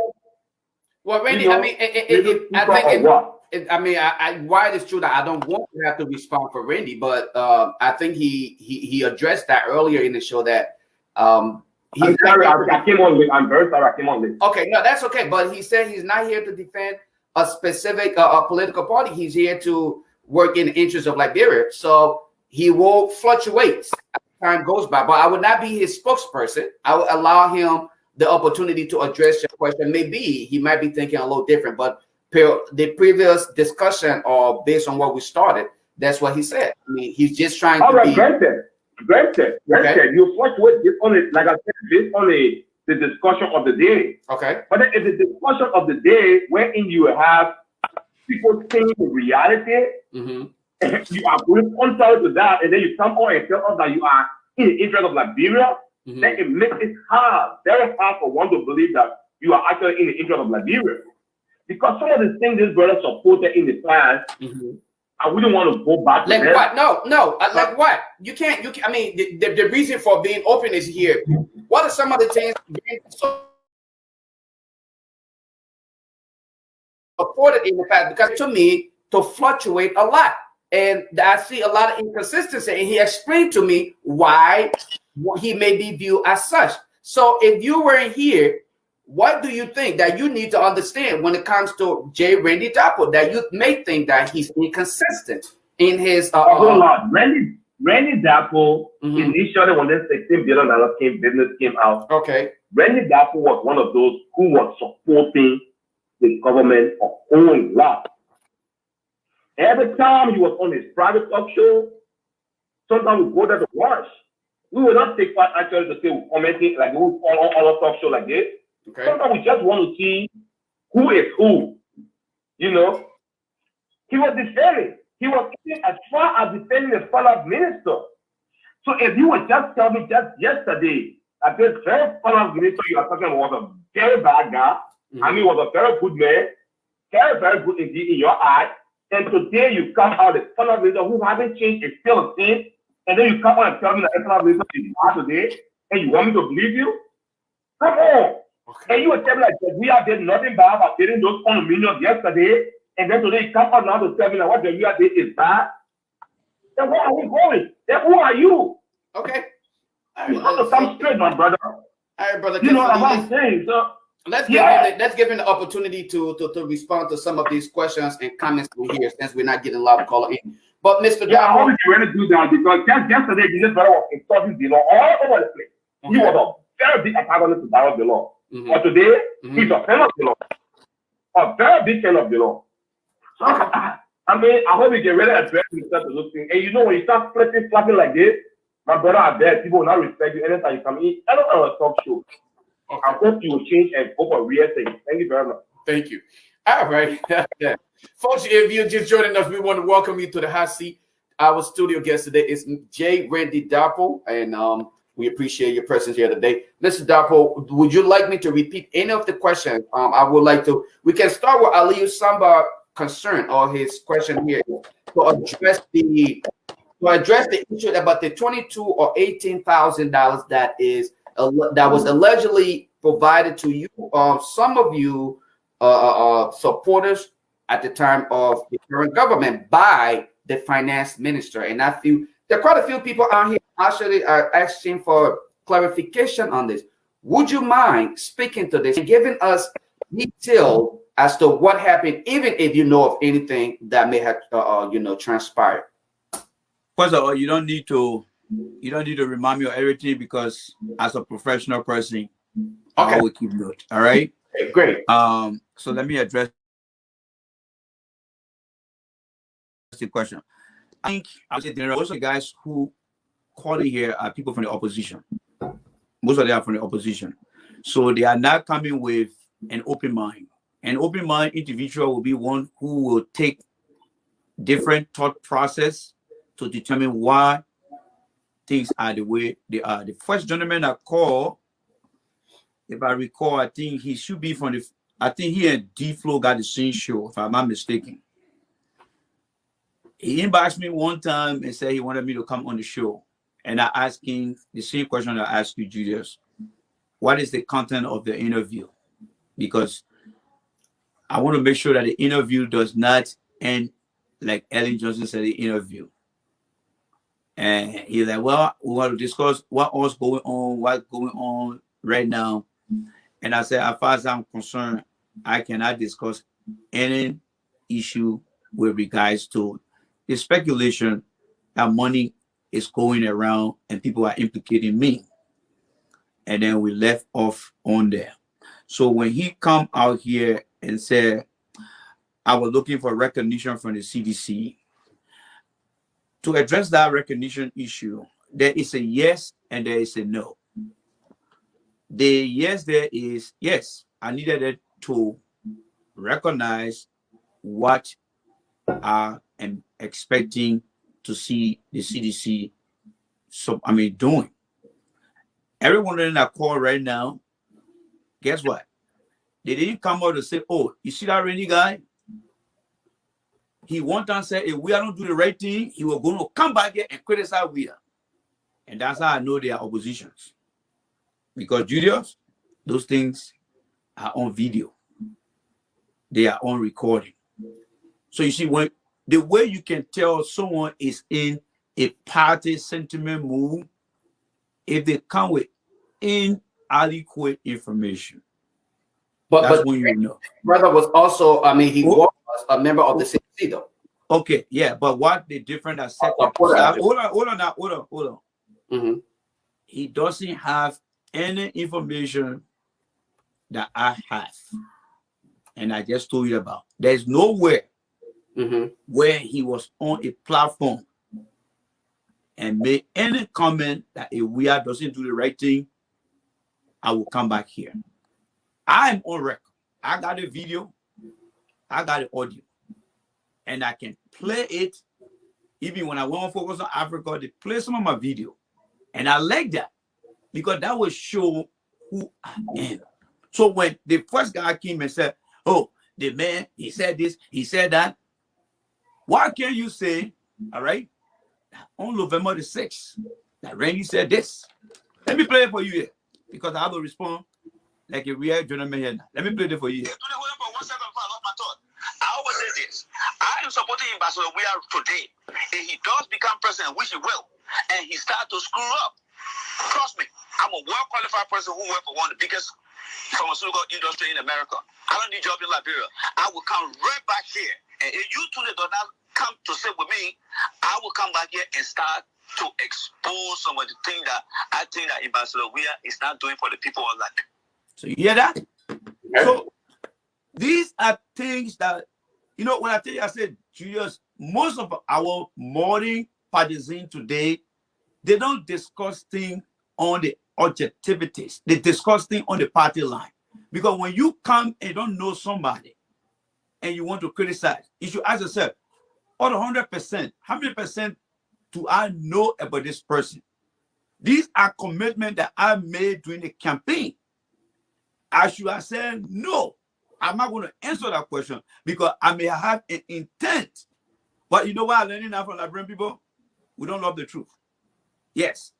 Liberian people don't love the truth. So that will take care of that. Now, when you talk about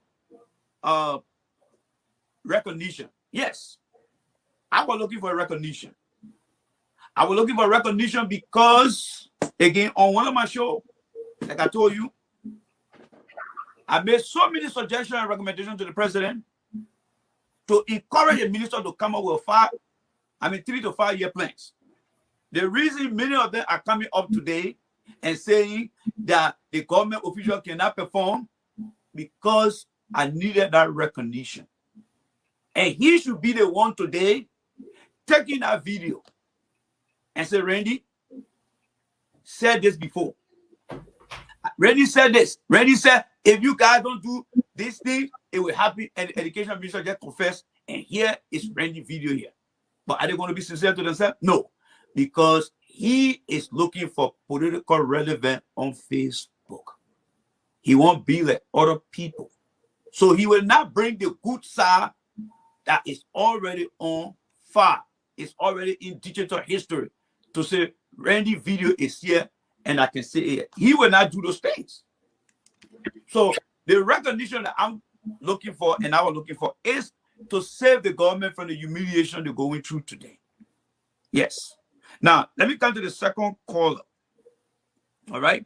Well, would you before you go to the second caller though, he had a couple questions. The second issue was the issue concerning the funds that may have been dispersed allegedly by some. Yeah, you see, I love the part where you put it, Leslie, because whoever came out with any allegation, it is incumbent upon that person to bring their proof. I live in the United States here. If I send money to you right now, Julius, you will go receive that money and you will have a receipt for that money. And if you came out and say, Randy sent money to me, and I ask you for the proof, you will bring that proof. If you don't have it, you will find a way to get it. If anybody comes out and say 18,000, 22,000, how can I come to verify what that person is saying if there is no proof? I'm not saying that I will not address any issue, but what I wanted to understand is to go to the people who are bringing the story out and say, you just come in with your empty mouth. We live in America here. We don't take things by somebody saying something. Do you have proof? Because all of them are speaking right now. If I ask them about the check that the federal government gave right now, and they say they didn't give it to me, and I say they give it to you, they're going to go to their bank, they're going to bring that proof to disprove me. So I'm not going to follow what I would describe as a Liberian lie will only become true when some Liberians want to believe those lies without evidence. I just told you that as part of the Department of Homeland Security, and I think many people listen to you and will listen to you in the future don't understand this thing I'm telling you. But if you ever get in trouble in the country and you come across the Department of Homeland Security, that way you say what really is saying is true. Whoever brought that information out, let them bring their proof. Then it will be incumbent upon me. If they brought the proof and say, oh, Randy, you had the proof here. Somebody go to me. Send it to me. I'm going to evaluate it and say, I think this person makes sense. Let's go on interview. But you see, Liberians on Facebook, they are not about lesson learned. They want to just have this soap opera drama. Like they were expecting me when that woman said the thing for me to come on. Oh, yeah, that woman. No. I don't behave like that. I am a very different Liberian. Because at my place of work, when an employee is misbehaving, when he or she has an issue, or somebody comes and tell me something as a manager, I don't just take side. I call both people to provide me the evidence. And with that evidence, I can begin an investigation. I may be a Liberian, but I don't think they won. If the proof comes, then you can call me to have that conversation. Until then, I'm not going to be the one. Whoever brought the news, let it come with the source. That's how it works. If you call CNN right now and say something burning, they'll tell you, say, where's your source? You're not going to say, oh, but I just told you something burning. No. So they will get used to this kind of behavior because Liberians over the years have been trained not to verify things, but to just believe things. And I'm sorry, I'm not that kind of type. Now, the second caller talk about consultancy. He worked for a company, like what myself and many people here. Company have what we call Operation Excellent Team. The Operation Excellent Team guys are a group of professionals. If you're on the manufacturing line, they are guys who are very schooled in lean system. They make work easy. They are guys who are schooled in project development. Because if it's a corporation, it has a team of people. The government, on the other hand, don't have schools of people. What they have is institutional knowledge of people. But in our country, by the time one party take over, it say was someone out there for 27 years, they kick them out. And that person go without knowledge. It's not like the company. So when I asked to bring on consultants, It's because number one, there is not even institutional knowledge of people on the job. And to get a job done is to save cost and money. Consultant will not be riding $50,000 car. Consultant will not be getting gas slip.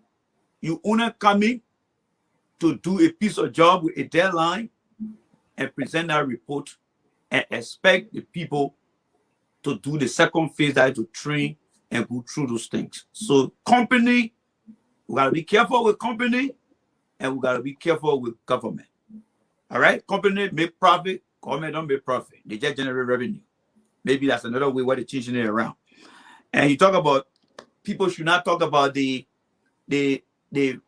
project from Ellie to Wea. I think that message should be redirected to member of the government officials and member of the partisan, because what they should be doing is what he's doing right now, or what he just said to us. No matter the project, let us say this is an ongoing project that we are carrying out for the sake of these people. Everything that you do must have a starting point and an end point. The document I posted online, it shows when that project started and when it ended. Maybe I guess the white man ways or 20 is different from the black man ways. But they don't have to go out there to go talk about it. But the fact that most of the partisans of the CDC, they are in denial of what he said, that these things can be inherited. So that teaching must be download to these people. Download, or Liberia will say, download it to these people so that they can understand. Because leadership is about teaching and leading. All right? It's about teaching and leading. Like I said in the scenario, when you come to a group home, the guy that leading will tell you what that client experienced in the past. They will tell you that. Now, let me come to the sister who said, this is the Randy here. Yes, that sister is surprised because I don't live among Liberians. I live in the suburb. All the years I spent in the country, I don't go around Liberia. And I'm not a popular guy that you find on Facebook anywhere. But I'm glad that she's shy to see me. But I would say this to everybody. Do not judge the book by the color, but by the content. You have to interact with me before you get to know who I am. Right?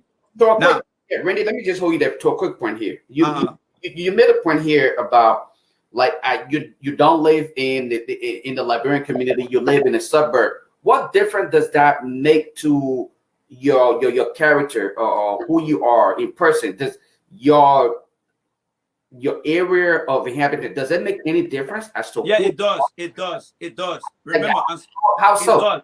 It does, because remember, I'm trying to make your audience understand that the Liberian community, they behave in a very unfamiliar way. Like, for example, somebody came up from nowhere. They don't even know me. You haven't seen it, and myself taking photo and said, the minister gave me $22,000.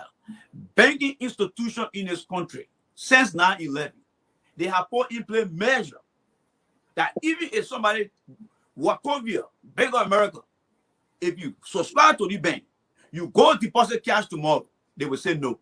If you send money from anywhere, it land in that account, there's a possibility to push that money back and they will acknowledge you. Because what? The monetary policy against money laundering is something that many Liberians in the country know about. That nobody can just take any money and deposit in your account. Because why? Banks, they know how often you take pay. They know when you get extra money. And one money, they just get out and see that heavy money, it will raise an alarm. But in the Liberian community, they don't take this thing as a way to put some level of character on themselves. They will just take this thing and run away with it. But when you live in a community, hold on, let me land. Let me just put this across. You made a point here that based on your income, the job you do here, you are literally at a point where you can have such amount of money deposited in your account, okay, based on your income. Certain amount of money can be deposited in your account, and you're working as an environmental engineer. Are you saying that amount of money, you don't make that amount of money? There was a point in time where you even made available to the public based up or something in one of your videos. And I want to be. You can correct me. Yeah. Let me expand on that. Thank you for bringing that point. Let me expand on that. All right. Literally. Yeah. So here's the thing. Yes. Let me expand on that a little bit. Okay. There are those who take pay weekly. Whether it's $1,000 going there, whether it's $500, that weekly pay is a frequency that it comes in there. There are those who take pay every 2 weeks, whether it's 5,000, 6,000, but it comes weekly. What about not coming as a whole sum? What about those who take loans? What about those who take loans? Those who are taking loans, the loan will be processed. Listen up. Those who are taking loan, the loan will be processed by the bank. The bank will have the documentation. The bank will make that deposit for you. Individual loans. You can take a loan from a relative based on your understanding your wealth, so you can also have a repayment term. If you have just when you listen up, when you taking loan, whether it comes from a loan learning agency, right, or personal, right, you're going to take that check. It's going to be deposited. They're going to verify the source of that money, but it's done internally. Exactly. Giving the money done internally. If you look at Judah came from Liberia and say, Randy, I'm going to give you $35,000. If I take that money to the bank, it's going to be a concern, because the bank already know how things are structured here to move money from one place to another. They will want to know where that money is coming from.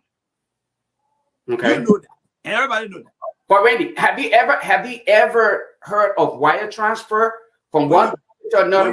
When you're doing the wire transfer, your bank will know the information that you got, your name, your address, everything. Just how you do Western Union, everything will be there. So that to that point. Okay, hold on. To that point, whoever coming up with information, that is why I'm asking them for the source.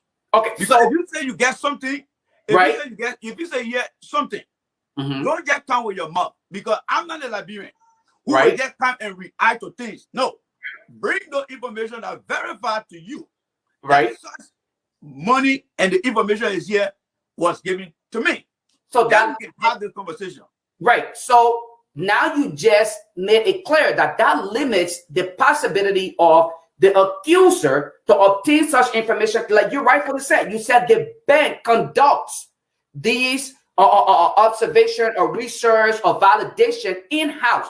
It's not a public thing that is done. So that limits the ability of that person. No, but you see, they don't live on speculation.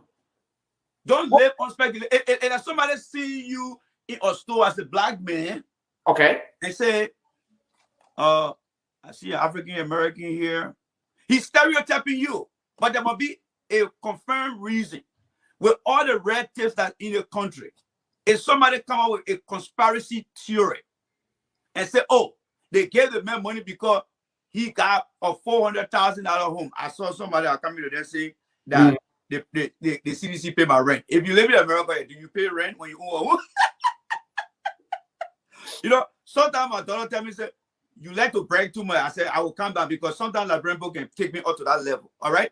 So I'm not going to go there. But the fire is whoever, and the bottom line, whoever is coming up. I know the great country of the United States. And like somebody said, so I'm going to jump to here. Somebody said, can you show your bank statement? Guess what? I will not only show my bank statement. I will call the bank, because I will make that announcement that, guys, you'll be ready. I will call the bank. And after all the modalities, I will say, did anybody deposit such amount in my account? At a certain time. Okay, great. Because when I said, let them bring the proof, you know, if you don't know me, don't judge me by what other people say. Because I'm the guy who said, if we are not doing the right thing. I'm the guy who said, I'm not going to Liberia to go and get in a specific position. I'm the guy who telling you guys that we cannot give me no job because I'm very strict. So if they want to believe on the party sentiment, because Liberian platform, most of them based on, oh, we cross the CDC or we cross the, no. Whoever got that proof, let them bring that proof. And then you, Julius, will call you and say, Julius, I'm ready to give you all the proof. The bank statement, I will redact certain area so you can see it, because every month I got my bank statement. And guess what? Even up to my 19, 99, 98, 97 tax paper, I still got them here. Even, let me give you guys one thing here. This is my Tottenham something here from Tottenham High School. What I'm trying to tell you guys, I keep documentation a lot. I keep documentation a lot. So whoever get that information out there, let them bring the proof. Several times, I posted the finance minister picture side to side. And I told him, Mr. Minister, come on my show, let me ask you. Even though some people say, I'm playing devil advocate, but I want to ask the finance minister. And I will say this here. You're going, and Class D say he paid my rent. The man is in Canada, right? Okay. Canada is easy. You can wire transfer money, right? So why can't you show the proof? You see, when the guy go on the show, they go with political sentiment and not with an objective mindset. The man rent in Canada. He said, oh, pay the man rent. So why can't you show the thing? Show the receipt. If you pay my mortgage, show the receipt. You think if they had it, well, how come they went quiet today? Why you think they went quiet? And I'm the one speaking now. Okay, so let me ask you a question though, Randy. Could it be possible that the funds may have been dispersed, but you probably just did not end up as one of the beneficiaries? I can't answer to that question right now. If the proof comes, then we'll be able to discuss all those things. Okay. Because I don't want to live on speculations. Okay. So, I mean, so if the proof came from someone else other than the accuser, who is some lady, I don't know who this lady is, but if there you go. Be able to obtain, if we're able to obtain the proof from the finance minister to say, yes, I dispersed this amount to a certain group of people in the United States, would that also be? Oh, yeah, like you said, if it comes directly from the finance minister, fine. Right. If it comes from the finance minister, fine. If it comes from that lady, fine. Whoever it comes from, I will want to make sure that I verify those information. If it makes sense, because remember, the thing here is, the lady who came, she said, they put the money in my account. Okay. And that is why I'm asking for the proof. Because I will go to my bank and I even have my online and print all my statement. And you know, when I do my teaching on Facebook, I will show everything to you guys and say, yeah, is it here? Let's go through it. Because if that lady were in America today and I'm still thinking about it, I was planning to get a lawyer if she were here to go to court. Because I want to prove beyond all reasonable doubt. But I'm still considering it. The reason I need that proof, I can't go sue her right now.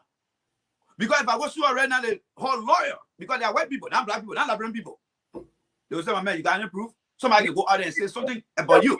Randy, you continue to sound a little bit demeaning towards Liberians. Why? No, I'm not saying it demeaning, but no. Here's the thing. Not all Liberians. Let me hope that. Thank you. Not all Liberians, all right? Not all Liberians. And I apologize for that. I a little bit over myself here. But here's the thing here, all right, Julius, and thanks for acknowledging that. What can really sometimes make me to struggle about our community of Liberians? They live in the country. They live here. Right now, if somebody tell them that the IRS put money in your account and they know that money not there, they will go beyond all means to prove what they're talking about. So when somebody come on and say they put money in our man's account, for them to even say, you know what you see doesn't make no sense. Can we ask, do you have proof? Because the allegation you're making, it can even get you and sue in court. But they will not do it. They will just take that information and run with it. And if I see that, then that when now I can come and challenge the Liberian community in America. If there were some people in a part of Liberia that don't understand the processes that we go through in America, I will be a little bit lenient on them. But not people that live here. So just take information. So right now, if let's say all the things you're telling me now, If I went, let's say if I was arguing that time, let's say the leader made a statement yesterday, and then when I went right back and called thousands of people, because many people in our Liberian community let us see big numbers, and I went back and said, oh, that's true. In fact, I told 10,000 how much I gave to Lofa Julius. You know what going to believe it? Your nigga now going to be in trouble now. And no matter what you say, they're not going to be convinced. But Randy said it. Randy said he gave 10,000. But they really got, oh, my man, Lofa, before I did that. You see, that is the Liberian mindset that I know it will not change because it's part of them. Only their children will get away from no mindset. Because even your own child, when you tell them, go to bed, will ask you, why, mommy? Because they want to demand explanation. But our people here, I think the part of the reason, Judah, is they're not coming in a hot seat like where I'm sitting now. They are not in some community of intellectual Liberians who will tell them what to say and when to say it. And they just run with these things. If there's any proof, I will come here and provide my side and let the public decide. If I'm here telling you that the WIA administration didn't do a good job, and I'm telling you that they will not hire me because of what I stand for, what more about something that I know deep down in my heart that is not true? But let them bring the proof. Because right now, if I bring whatever I get from my bank statement, that means I'm lying. That means I get another bank account. What will convince them? That's the thing. That's what my bank account meant, bro. That's what my bank account meant, bro. Then the next thing I will go call for the FBI, we'll go call for Interpol that will do all the investigation. Still, the Liberian will say, my man, maybe somebody came on the plane with that money in there or some kind of shit. That's how all the speculation will be going from town to town. So I'm asking Liberians, y'all need to slow down on these things and ask questions. And that would make it very important. And the reason why I say I don't live among Liberians is because, one, I feel that if I live in certain community of Liberia, I will not grow as much as I want to grow. And that's a fact. There are some Liberians who live here. Right now where I live, I got Kenyans, I got Somalians. These are high-profile Africans that live around here. Okay. If they hear something, I go, that guy there, he did it. No. There are some good Liberians, better than me. There are some better than me. And I will admit. But the difference here is the way they think is different from how the majority thinks. And we don't have people on Facebook who are encouraging these people. Because I watched the video when the guy called the girl from wherever she was calling from. He said, you see, do you really have proof? But instead, he was leading her in error. Oh, so they get it there. And you polluting the people's mind with conspiracy theory. And you giving that person and you embolden them to come and say things. Now, all those who cheering today, what if something similar happened to them? That when they will say, oh, now I feel what Randy feel. No. So I want to be spoken here. Or again, I will say to that issue, whoever came up with that story, let them bring the proof, Lofa. I will go across all the network because I will start calling people so I can come and tell my side of the story. And I can guarantee anybody that I will do it. Thank you. Randy, before you go any further, let me just say to folks, I noticed that we had a little bit of conflict in programs here. The coverage of Senator Darius DeLawrence, in Bone County should have been carried on the network, I guess. So people were also, we were able to carry it, but it's just not on here. And okay, all right, yeah. There's not a lot of coverage on there, but we just want to apologize about that. The reporters were able to carry it. It was recorded. You could go on the network page. It's right there, and you can follow and get Senator Darius DeLawrence. And Judah, let me say this to one of the callers that said that Edo, I'm on Darius DeLawrence's side. You see, these guys don't know much about me. I would encourage Liberians to engage me. I started knowing Darius DeLawrence in 2014 when he came to go to Australia in Delaware.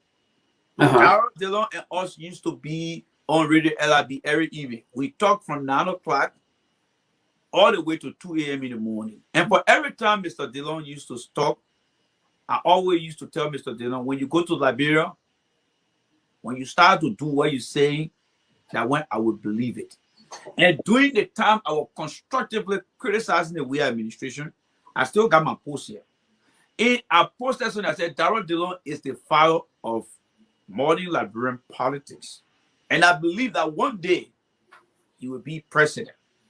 But I said, what will really give me the commitment to Dillon is when Dillon get up and answer the question for me. And I did ask Dillon, the motorcycles, no green two-legged motorcycle, along with a fleet of pickup truck during the election, how did your party manage to get the fleet of moving vehicle? Dillon didn't answer that question. And then why I differ with him, because Dillon in America told us way back that 2 a.m. in the morning is the country where when you come to the traffic light, 2 a.m. Right.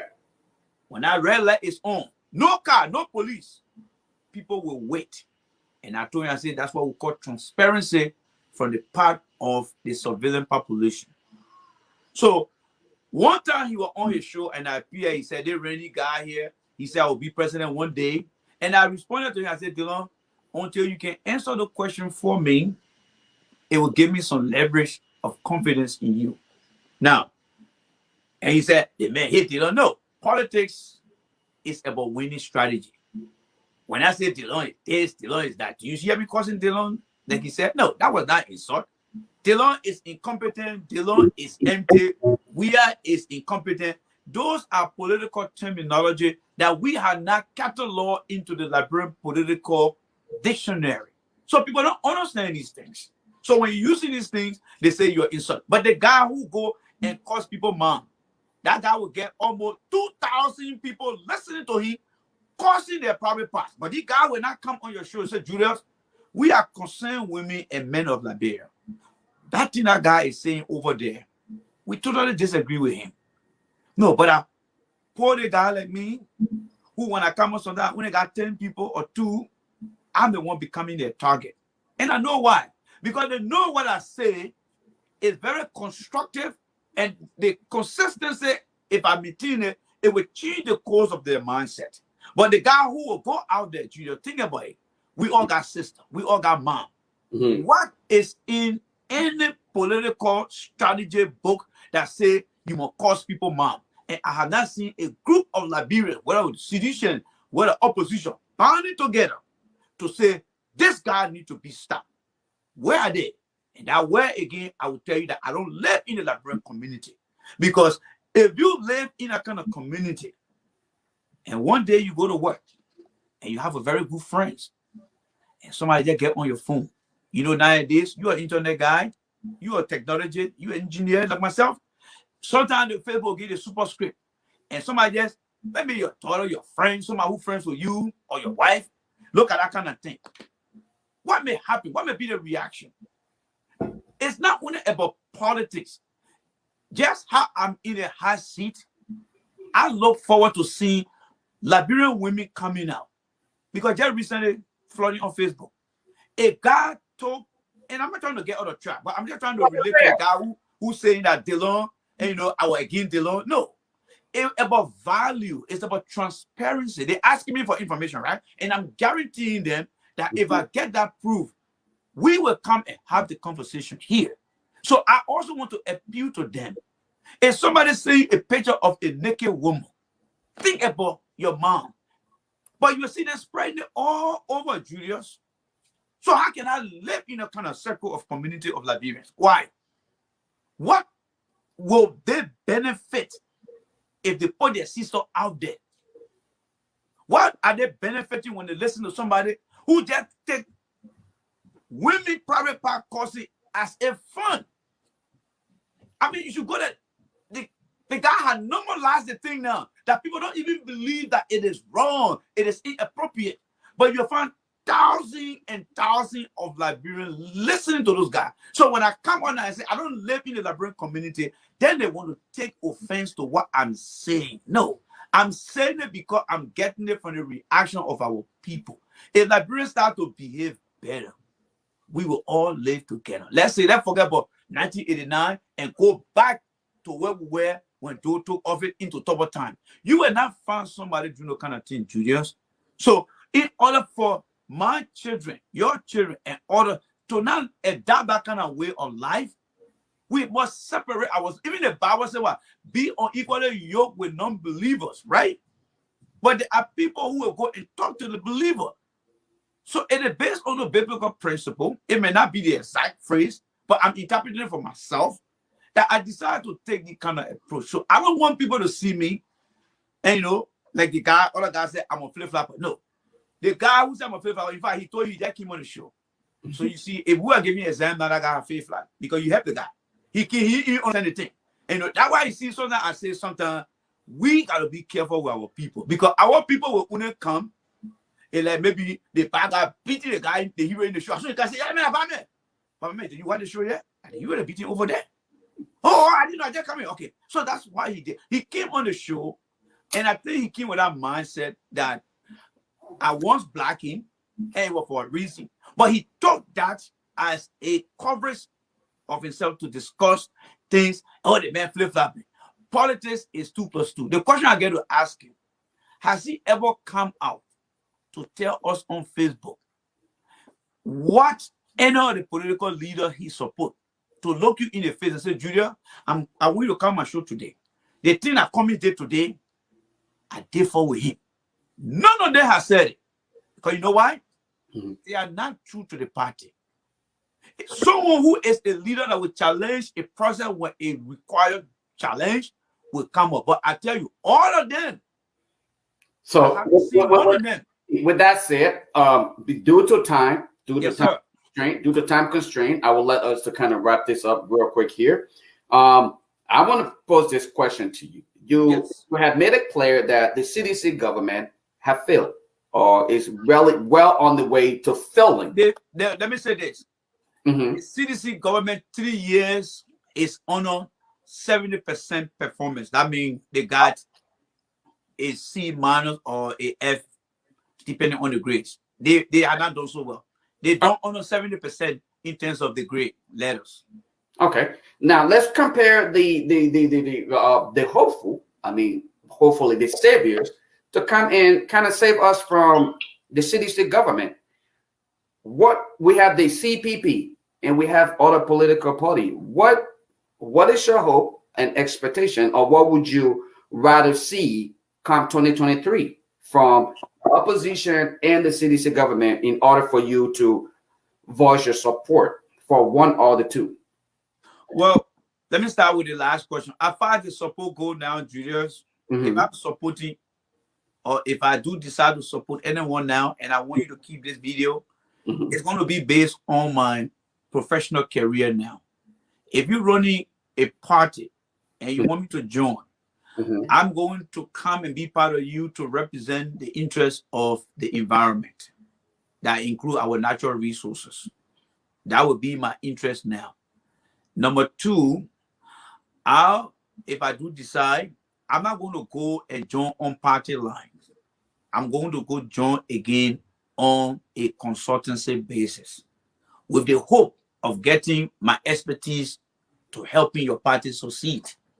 So it's not going to be about party because, like somebody said here, that Mr. Weir doesn't forgive people easily. You see, when I tell you guys that I don't like to hear this say, I heard that so many times from a lot of people. Oh, we don't forgive people. We don't forgive people. I heard that so many times, Lofa. But guess what? I wanted to be the witness for myself. So that way I can say, I did not only hear it, but I experienced it. Mr. Weir, he doesn't say anything to all those who feel that he had done it wrong, to one day come up and say, look, I forgive everyone who said I did something bad to them. My arms are open. And call some names and say, I welcome you guys. That went after his term. I would say yes to a point. And some of you guys get this. So, I'm saying this to say that the CDC party, if they are not going to be open up, it's left with them. But when it comes to the CPP, I want the CPP, if they want to survive and they want to succeed, they should have one thing in mind. A political party is established for one major and primary reason, and that is to win. And in order for you to win in the democratic process, never reject anybody. CDC support they go on time. Never reject anybody. But what you want is just that number to win. So, in short, CPP, in order for them to win, whether somebody coming from this party, they should send that message out to all their members. Or we open your arm, because we need numbers to win. That will be the first party reconciliation that they can take to the national level to have a general reconciliation. 2, they need to have a plan, because the CDC government is teaching everyone, unless some guys are not paying attention. But the CDC government, the reason they are struggling with performance today is because, one, from the get-go, they never vet the right people. And I think Riverside Pro tried to throw light on that. They never vet people who are very vast and experienced. They never vet those people. 2, their programs were not actually being driven from ministry standpoint with a program and the objective and action plan that will be delivered on a quarterly basis for people to see that is across all ministry. What they are doing right now is all selective. One ministry doing it, other ministry not doing it. It should be on a collective and equilibrium bar. So all those things that are being considered as the missed opportunity, I'm hoping that the CPP is taking a lesson learned from this thing, because if they don't do it, they will also be criticized, Lofa Julius, because a plan with a vision will show everyone, and like, oh, in the car, those are you guys that came, like everyone on the plane. When you eat a plane, by the time they at certain area closer to the United States, you see that big GPS. So you all know where you're going. Everybody on that plane will see that big dashboard with the GPS showing you guys where you're going. The way administration don't have the vision. It's just that the air travel can will soon be hitting DC or will soon be hitting New York. No, the plan will be visible for people to see. So let them take all the negatives that the we administration is displaying and turn those things into positive. And then you recycling things. I got two more different products. I got two more questions for you, and we will close up on here. Okay. My second to the last question here will be, of all of the names floating in the air right now, we have Senator Darius DeLong, possible that could be serving as the next political leader or maybe presidential candidate. We have Alexander Cummings. We have Benani Ure. We have what's his name? Joseph Barker. Of all of those names I just mentioned, which would you prefer to see stepping up in that capacity to serve as the possible next president of the Republic of Liberia, and why? Be specific. Well, yes, I would take DeLong. Just how I chose George Weah, I would take DeLong. Why? I would take DeLong because DeLong is from a political background that has experienced almost everything that all politicians has experienced. But what set him aside recently, and I showed to me that he can make progress, is the ability to stand his ground. He believes in what he says. But the only precondition that I'm worried about, if Costa is coming in a defense, he has to be very careful with Costa, because Costa can destroy him. Because think about it, Costa is very controlling. With a little number Costa got, he see that as a political leverage. And if they don't cave in, Costa don't have all the friends across the country, and that could hamper DeLong. Because for every process you carry out, there may be something that you must be watchful for. Everything is not perfect. Costa is one of the imperfect person that could make DeLong or break DeLong. And I think to make DeLong to be what he wants, when Costa come with any suggestion or idea, they must both discuss it, and DeLong should be firm in that.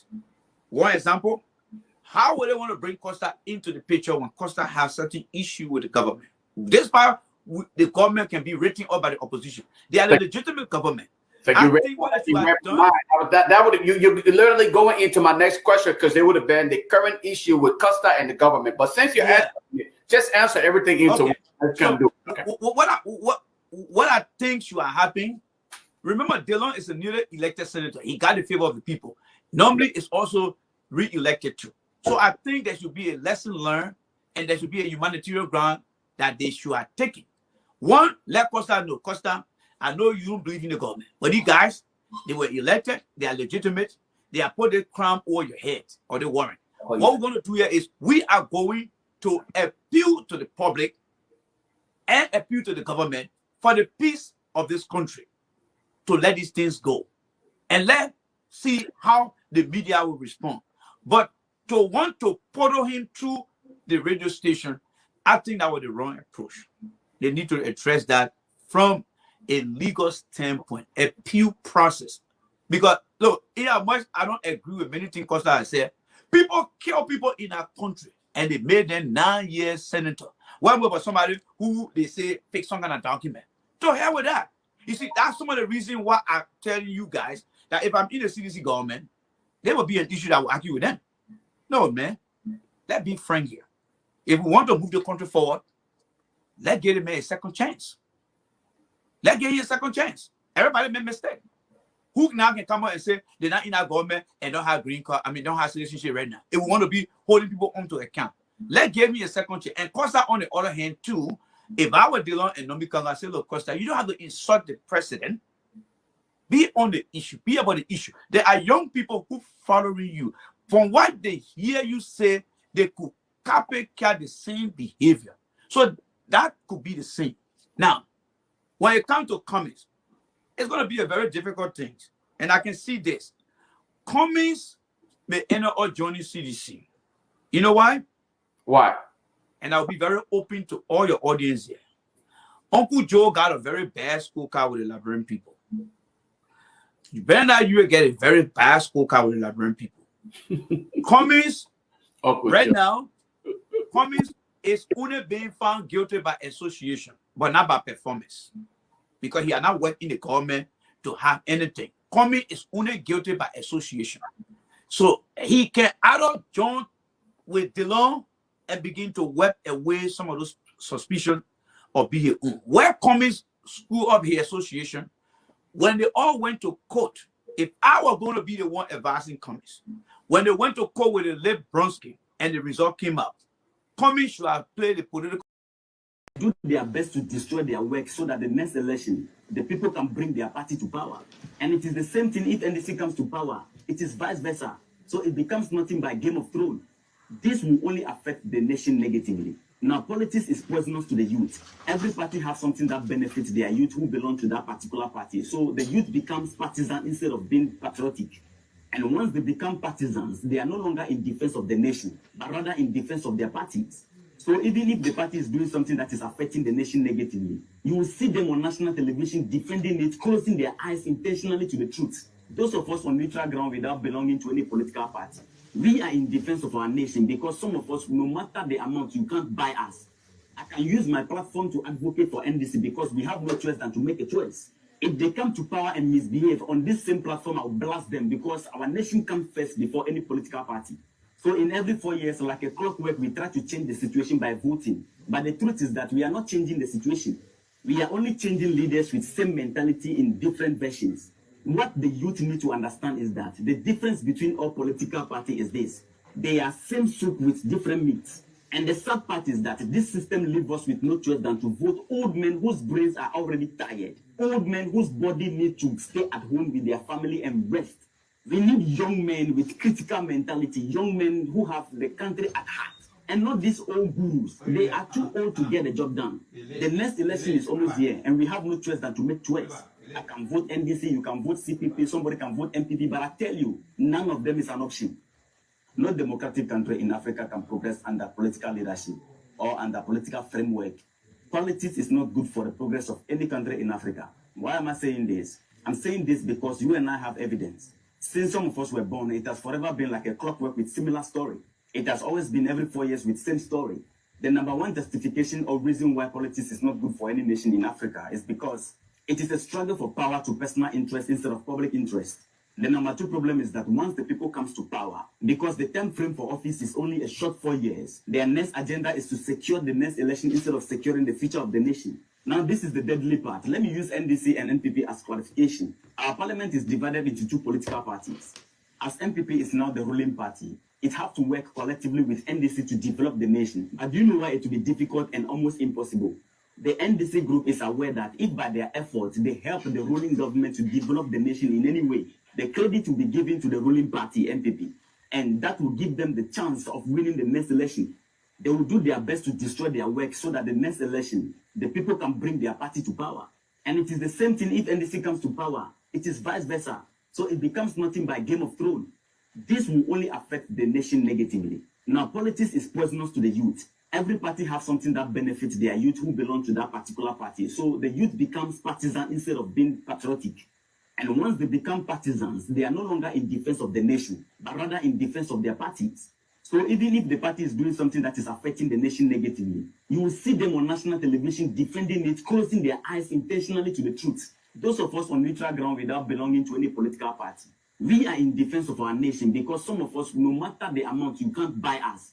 I can use my platform to advocate for NDC because we have no choice than to make a choice. If they come to power and misbehave on this same platform, I'll blast them because our nation comes first before any political party. So in every 4 years, like a clockwork, we try to change the situation by voting. But the truth is that we are not changing the situation. We are only changing leaders with same mentality in different versions. What the youth need to understand is that the difference between all political parties is this. They are same soup with different meats. And the sad part is that this system leaves us with no choice than to vote old men whose brains are already tired. Old men whose body need to stay at home with their family and rest.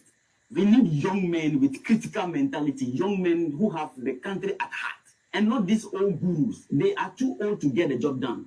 The next election is almost here, and we have no choice than to make choice. I can vote NDC, you can vote CPP, somebody can vote MPP, but I tell you, none of them is an option. No democratic country in Africa can progress under political leadership or under political framework. Politics is not good for the progress of any country in Africa. Why am I saying this? I'm saying this because you and I have evidence. Since some of us were born, it has forever been like a clockwork with similar story. It has always been every 4 years with same story. The number one justification or reason why politics is not good for any nation in Africa is because it is a struggle for power to personal interest instead of public interest. The number two problem is that once the people comes to power, because the term frame for office is only a short 4 years, their next agenda is to secure the next election instead of securing the future of the nation. Now, this is the deadly part. Let me use NDC and NPP as clarification. Our parliament is divided into two political parties. As NPP is now the ruling party, it has to work collectively with NDC to develop the nation. But do you know why it will be difficult and almost impossible? The NDC group is aware that if by their efforts they help the ruling government to develop the nation in any way, the credit will be given to the ruling party, NPP, and that will give them the chance of winning the next election. They will do their best to destroy their work so that the next election, the people can bring their party to power. And it is the same thing if NDC comes to power. It is vice versa. So it becomes nothing by Game of Thrones. This will only affect the nation negatively. Now, politics is poisonous to the youth. Every party has something that benefits their youth who belong to that particular party. So the youth becomes partisan instead of being patriotic. And once they become partisans, they are no longer in defense of the nation, but rather in defense of their parties. So even if the party is doing something that is affecting the nation negatively, you will see them on national television defending it, closing their eyes intentionally to the truth. Those of us on neutral ground without belonging to any political party, we are in defense of our nation because some of us, no matter the amount, you can't buy us. I can use my platform to advocate for NDC because we have no choice than to make a choice. If they come to power and misbehave on this same platform, I'll blast them because our nation comes first before any political party. So in every 4 years, like a clockwork, we try to change the situation by voting. But the truth is that we are not changing the situation. We are only changing leaders with same mentality in different versions. What the youth need to understand is that the difference between all political parties is this. They are same soup with different meats. And the sad part is that this system leaves us with no choice than to vote old men whose brains are already tired. Old men whose body need to stay at home with their family and rest. We need young men with critical mentality, young men who have the country at heart. And not these old gurus. They are too old to get the job done. The next election is almost here, and we have no choice than to make choice. I can vote NDC, you can vote CPP, somebody can vote MPP, but I tell you, none of them is an option. No democratic country in Africa can progress under political leadership or under political framework. Politics is not good for the progress of any country in Africa. Why am I saying this? I'm saying this because you and I have evidence. Since some of us were born, it has forever been like a clockwork with similar story. It has always been every 4 years with same story.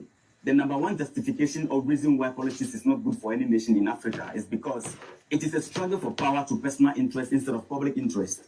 The number two problem is that once the people comes to power, because the term frame for office is only a short 4 years, their next agenda is to secure the next election instead of securing the future of the nation. Now, this is the deadly part. Let me use NDC and NPP as qualification. Our parliament is divided into two political parties.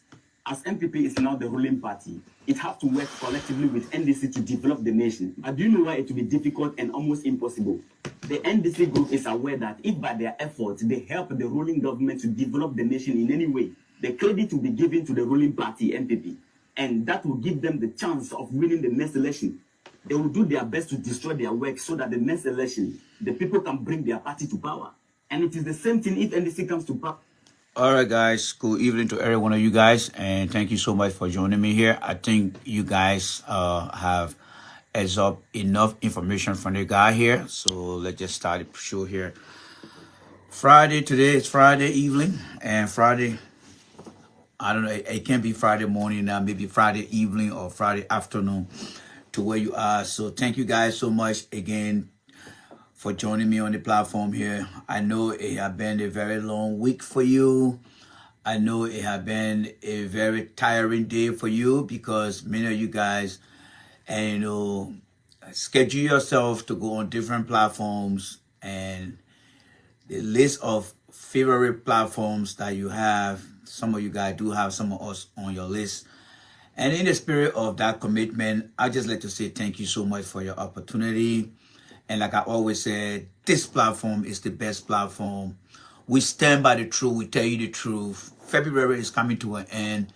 Liberia is going nowhere. This year will end. Liberia will be the same as the past 176 years. And we stand by it. And that's why we always say to the young people in the country, if you are between the age of 18 to 35, you better leave that country.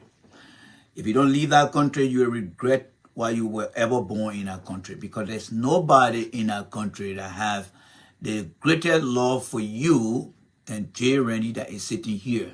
You know why? Because our one time in our country never saw the pathway to a better future. And what I did for myself, I purposed myself. I defined who I was at that time. I decided to put action into plan into action, and I decided to find my way out of there. So why? I am a living testimony. If you don't plan to leave that country, you will become beggar. Your children will be born in that country, and they will see you suffering in poverty. There are people who born in our country with poorness, and they die with poorness. You know the reason why? There are so many reasons. But I can only give you a few here. One, Liberians, some of your brothers and sisters are not willing to listen to the rightful people.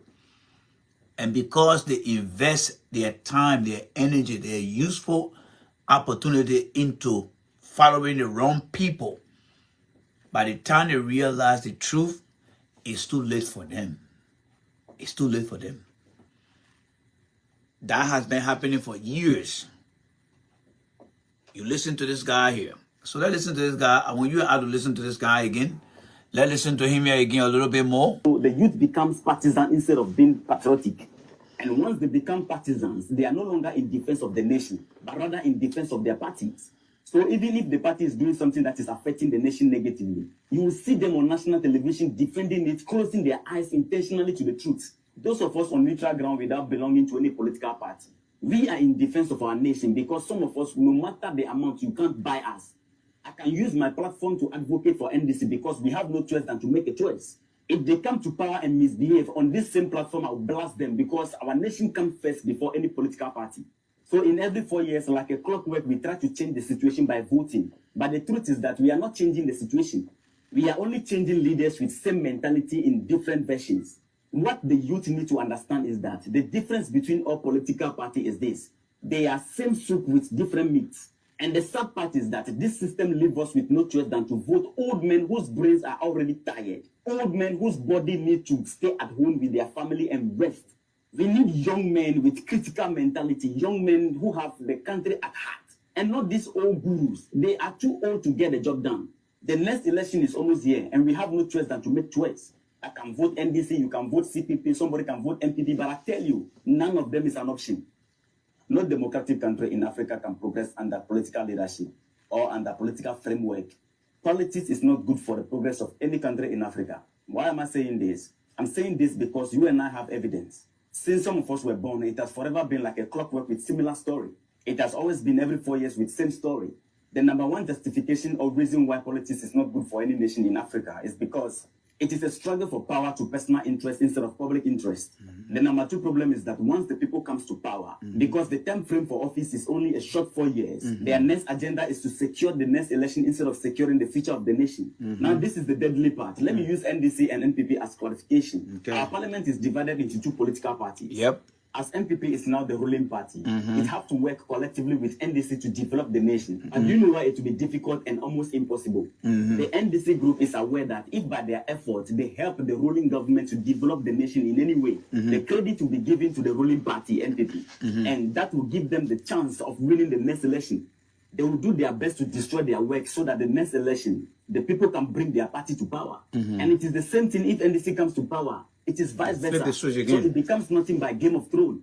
This will only affect the nation negatively. Now, politics is poisonous to the youth. Every party has something that benefits their youth who belong to that particular party. So the youth becomes partisan instead of being patriotic. Good. And once they become partisans, they are no longer in defense of the nation, but rather in defense of their parties.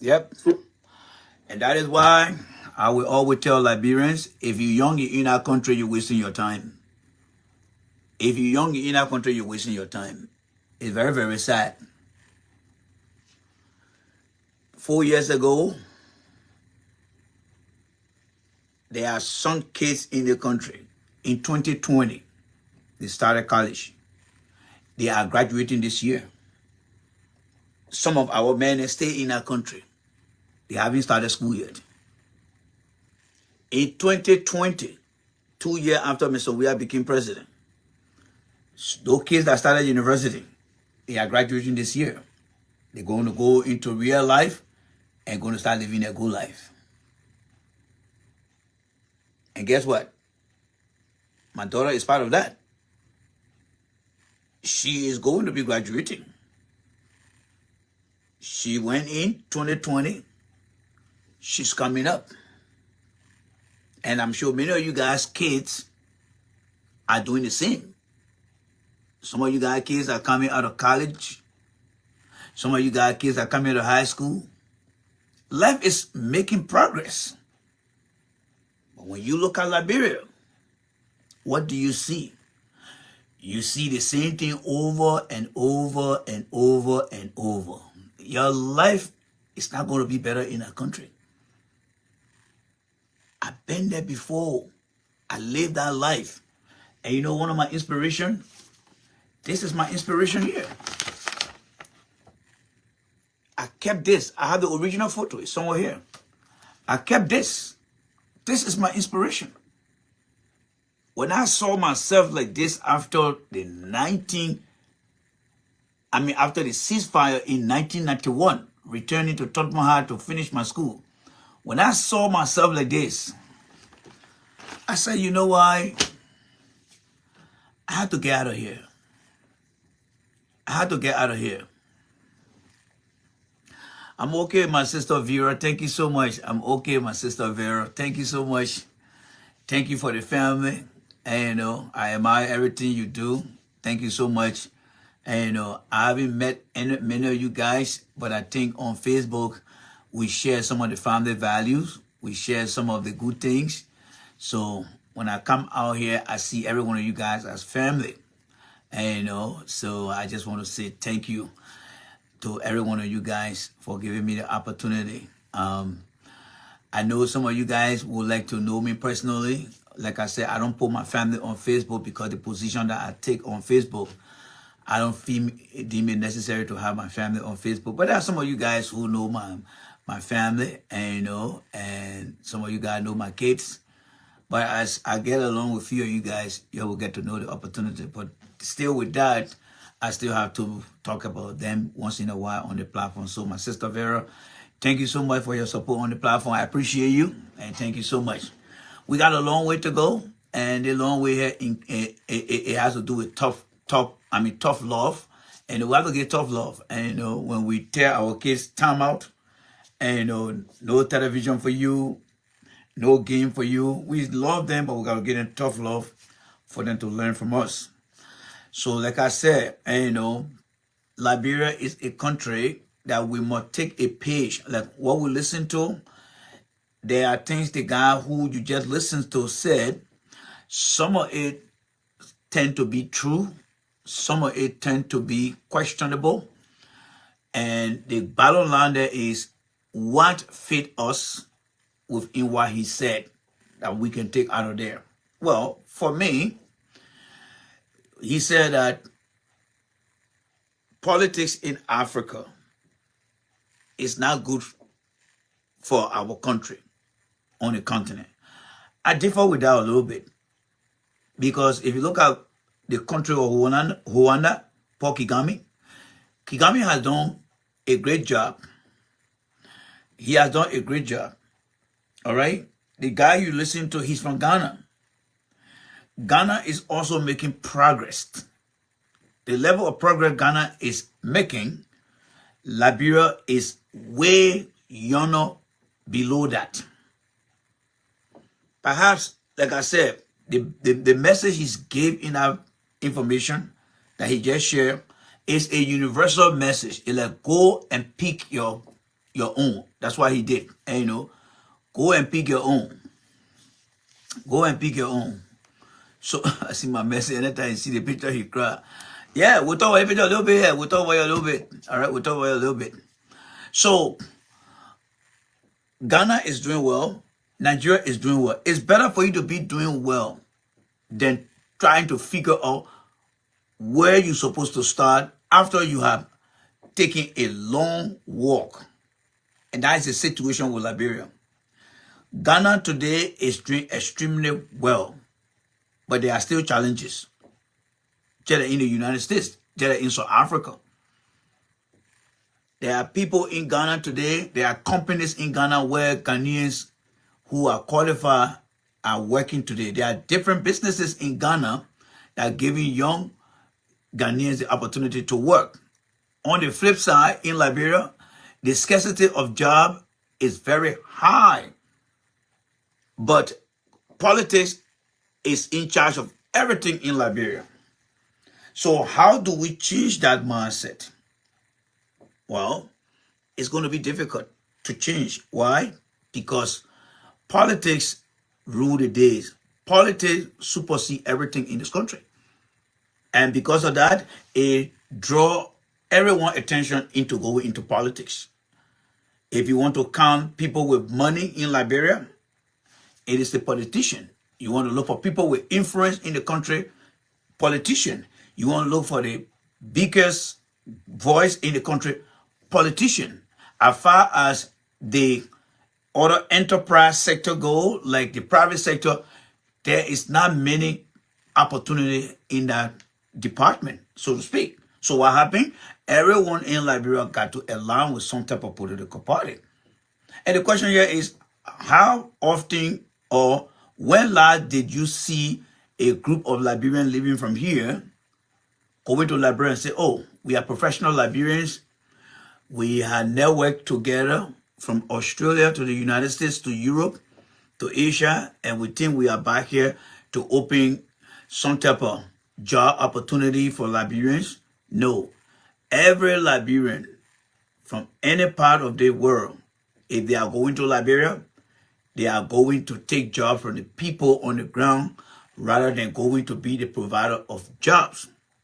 And if you have a country where people just leave from other part of the world going to take jobs, well, especially with Liberia, a poor country, after leaving a successful country, instead of you going back to be an added value, but you're going to be a liability, then that country is not set to grow because you're not putting in, you're taking out. So what will be left? what would be left? And that's why I often ask Liberians, when you go to Liberia, you come back and say the country all right. I mean, what made the country all right? If a man leave from Liberia and come to America and go back and say, damn it, my man, America correct. Those of us who are here and those who have visited America but back in Liberia, when the man said, my man, America really did well for me, Liberian men will say yes, because some of them been there, some of them who are knowledgeable about the country, they will say yes, that country doing well. But when you look at Liberian men go to Liberia and come back and say, oh, the country doing well, but then why are you coming back? Why are you coming back if the thing doing well? And that's the challenge I always throw out to people on my platform. And I will always repeat that. Why do you want me to go to Liberia? When I have my skill, my education. Why do you want me to go back to Liberia? If anybody can answer that question, then I will be glad to go back to Liberia. Why? Because I'm not here to go back to Liberia. Maybe go stop in a hotel. And then in the evening hour, swinging in one car from the place, coming to the place. Oh, my man, yeah, let's go drink beer. I don't drink. I don't smoke. So where do I fit in Liberia? Where do I fit in Liberia? Somebody please answer the question for me. Growing up in Liberia, like what my brother Tia was saying, this was me here. Do you think I have forgotten about the life I live in Liberia? No. I never forgotten about the life. Every time I see the picture, it reminds me. It brings tears to my eyes. Nobody knew me. I was not connected. Came from a poor family. I understood what it means to live in poverty in Africa. That's why I don't joke with my children in the country here. I don't joke with them. I often tell them, I will not live forever. You better get all the advice that you need from me. Because your real life will start the day I'm gone. That's when your journey will start. But for now, I will take you along. And any question you get to ask me that question. And I always do that to other people, kids who come along with me. Because there's nobody that will plan a life for you but yourself. You must have your own plan in order to engage into activities. Why you think player on the soccer field go for a tryout? Before they go for a tryout, don't they practice? Don't they know the game? Yes. You practice, you know the game. You can be unprepared to go for a trial. Then you will not be selected because the other players are getting ready. My point here is, as a young man in Liberia, a young person, you must define yourself. Do I have my stuff here? I think I have something here. Where is it? Oh man, I had that stuff here. There's something I want to show you guys here. Right, well, this is all my whole library here, folks. This is all my whole library here. So there's something I wanted to show you guys here. I don't know what I took it away from here. Whenever you're looking for the thing that you don't see them. There's something here I wanted to show you guys. I don't know where I put it, but it was here. Goodness. Oh Lord Jesus Christ. Help me to find it. It was here. I think somebody may have taken it from here. But it's some type of album that I wanted to show you guys. Yeah, some kind of album I wanted to show you guys. I don't have it right now to show. Let me check one place here.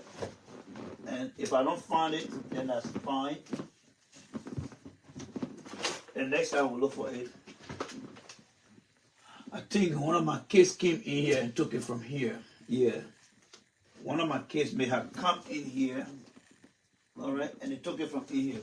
But anyway, I will look for it another time. It's very unfortunate that I can't show it to you guys today. But I was hoping to show it to you guys. But I can't find it right now. So please forgive me on that. Maybe tomorrow morning I will find it.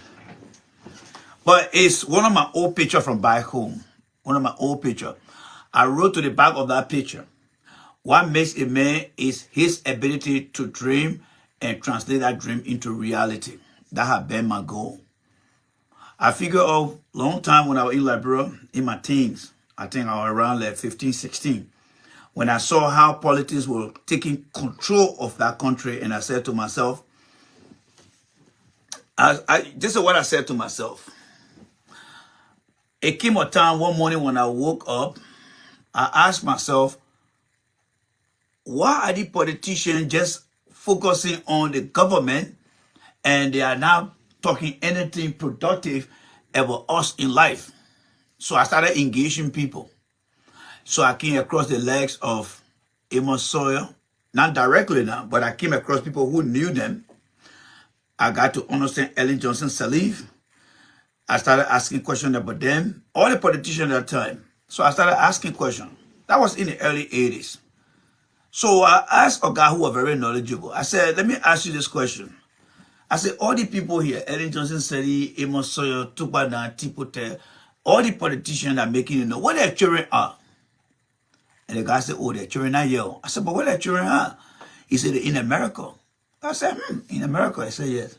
So I said, okay, so in America, and their children going to school, right? Yeah, their children going to school, they do everything. So they come in here to do what? To stop our part of the future from moving, right? The guy said, you go and figure that out.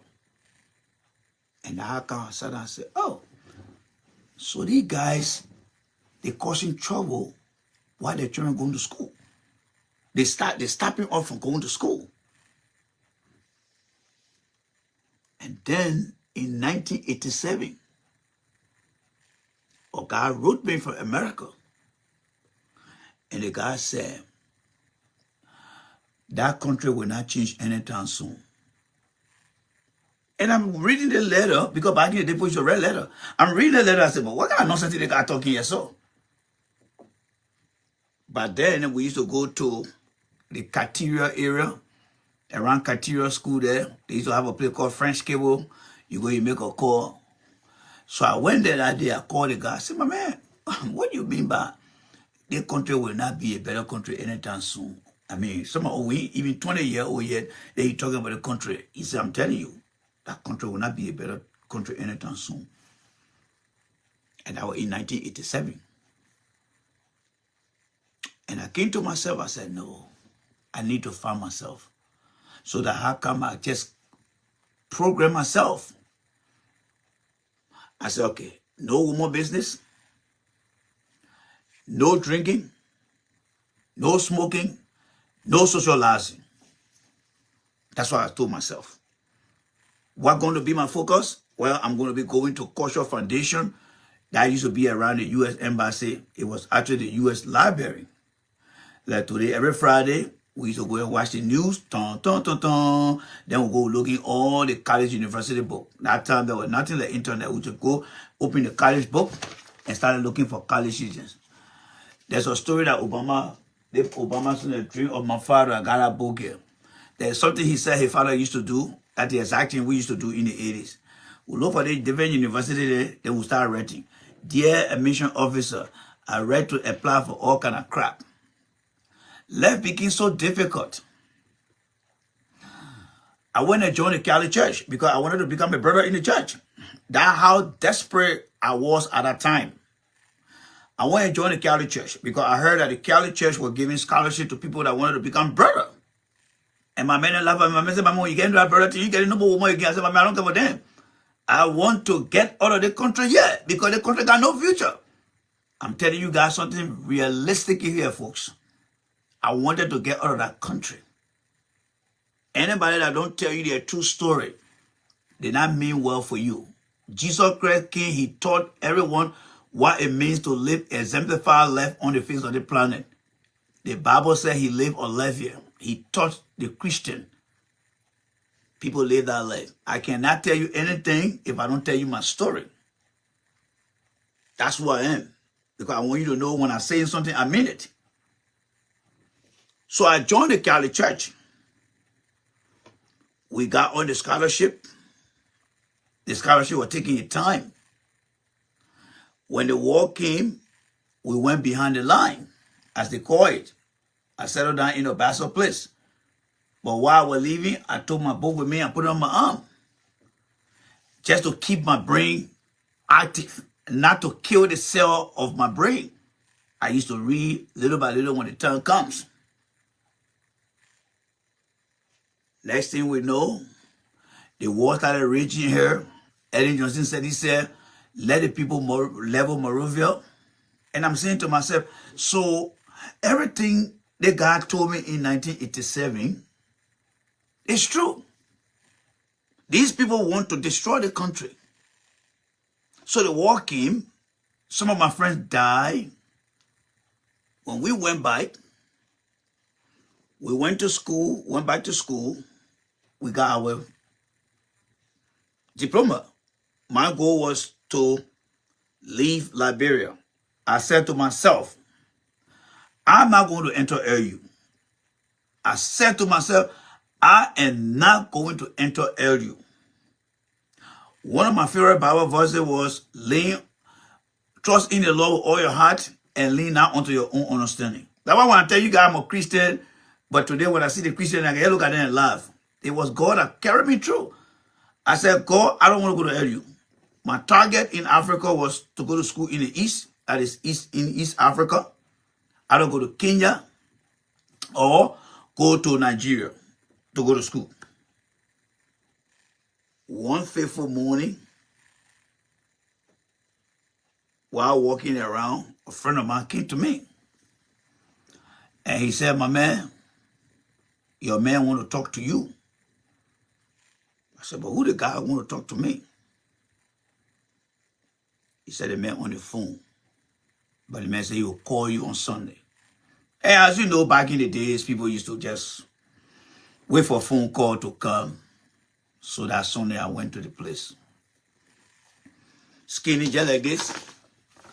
So I got to the place, the phone rang, pick up the phone. The guy called his name. It was the same guy who told me in 1987 that Liberia was not going to be a better place. The man said, I've been asking for you. I said, what do you mean? He said, I thought something happened to you in the war. I said, no, nothing happened to me in the war. The man said, okay. So where are you now in your school? I said, man, I feel we're high school now, trying to hustle my way. At that time, I used to go to Foreign Affairs. Foreign Affairs have a foreign department that used to give scholarship. At the Ministry of Foreign Affairs, they used to have people that used to give scholarship. Every time I used to go to that place, asking Liberians, Jeremiah, please give us scholarship that go to African country to go study. Those guys were not giving us scholarship, my brother and sister. Those guys were not giving scholarship. Whether it was 1 month, 2 months, 3 months, those guys became so mean with their scholarship.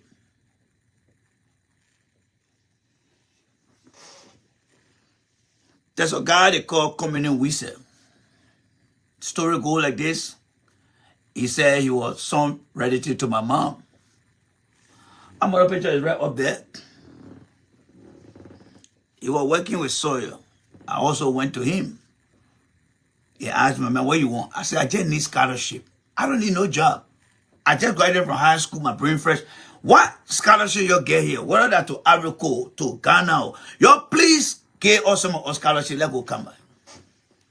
No, God never did it. They never did it. So after all those things, when I got that phone call, the guy asked me, he said, you done with school now? I said, yeah, I finished school. I mean, he said, what are you thinking about? I said, well, I want to go to Kenya to go attend, my school, to go seek my education, or I want to go to Nigeria. He said, no, you're not going to none of the places. I said, but what do you mean? He said, you coming to America to come go to school. That whole day, my whole body just went at this. I couldn't talk anything. He said, get ready. I'm going to put things into order for you. Next thing I looked, some kind of documentation came. One little piece of paper with $30. $30. $30 was sent to me. And they had a cassette tape. He sent a cassette tape. And on the little paper, he said, listen to the tape. So I went to one of my men players. I said, my man, I need to play my table. My cassette. So I played the cassette. In that cassette, the guy said, that $30, go get your passport. When you get a passport, you photocopy the first 3 pages and you send it to me. I went and photocopied the first 3 pages after obtaining. When I want to go get the passport, I'm a struggling man, skinny man like this, hustling the hair, can't get no US dollar. I look at the money for a long time. I said, tell me, the money here, I think if I eat the money here, my other has to just eat the money and lie to the guy. Then my other has say, don't eat that money, man. Don't eat that money. So I used to live in Fiamma at that time. I walked from Fiamma. I went all the way to Mamban Point where they used to have the Foreign Affairs Ministry. So I went to the guy and said, my man, I want to get my passport. The man said, my man, the passport, that $25 to get the passport. So I took out the US dollar. Get the guy the $25. Only $5 left now. I said, okay, the other $5 I'll put in my back pocket. Maybe when I go home, I'll buy my Fontaine bread, buy one late butter, put it inside, eat it for the week. The guy turned around, he not moving anywhere. He said, my man. I said, yeah. He said, yeah, I need my workmanship. You know, when the brother said workmanship, I leave money in the need now. So I look at him for long. I said, damn, my man, I want to find out again. And I said, you want your passport or you not want your passport? So I took that whole $30 I gave it to the guy. I walked back from Maba Point all the way back to Cinco. I went back there. I waited until the passport came, and how the call said, I got the passport. I went to the Ministry of Ministry of Education on Broad Street. You had the guy making a photocopy machine. So the guy went and photocopied the 3 pages. I sent it to the guy. You know, by the time we take our time, you go all the way to, I think, our own Kerry Street, where they used to have the post office. You go there for the post office. But at the same time, too, I was also writing to colleges and writing to university then. And, you know, there are some universities who read, we didn't even know what we were writing. One of the colleges I wrote to, I said, I want to become a chiropractor. So the guy looked at it, the man line and said, chiropractor, you know what chiropractor is? I said, but man, anything that not going to work for me, I don't give a damn. Anything that would take me out of the country, he started laughing. So we started writing all the colleges then.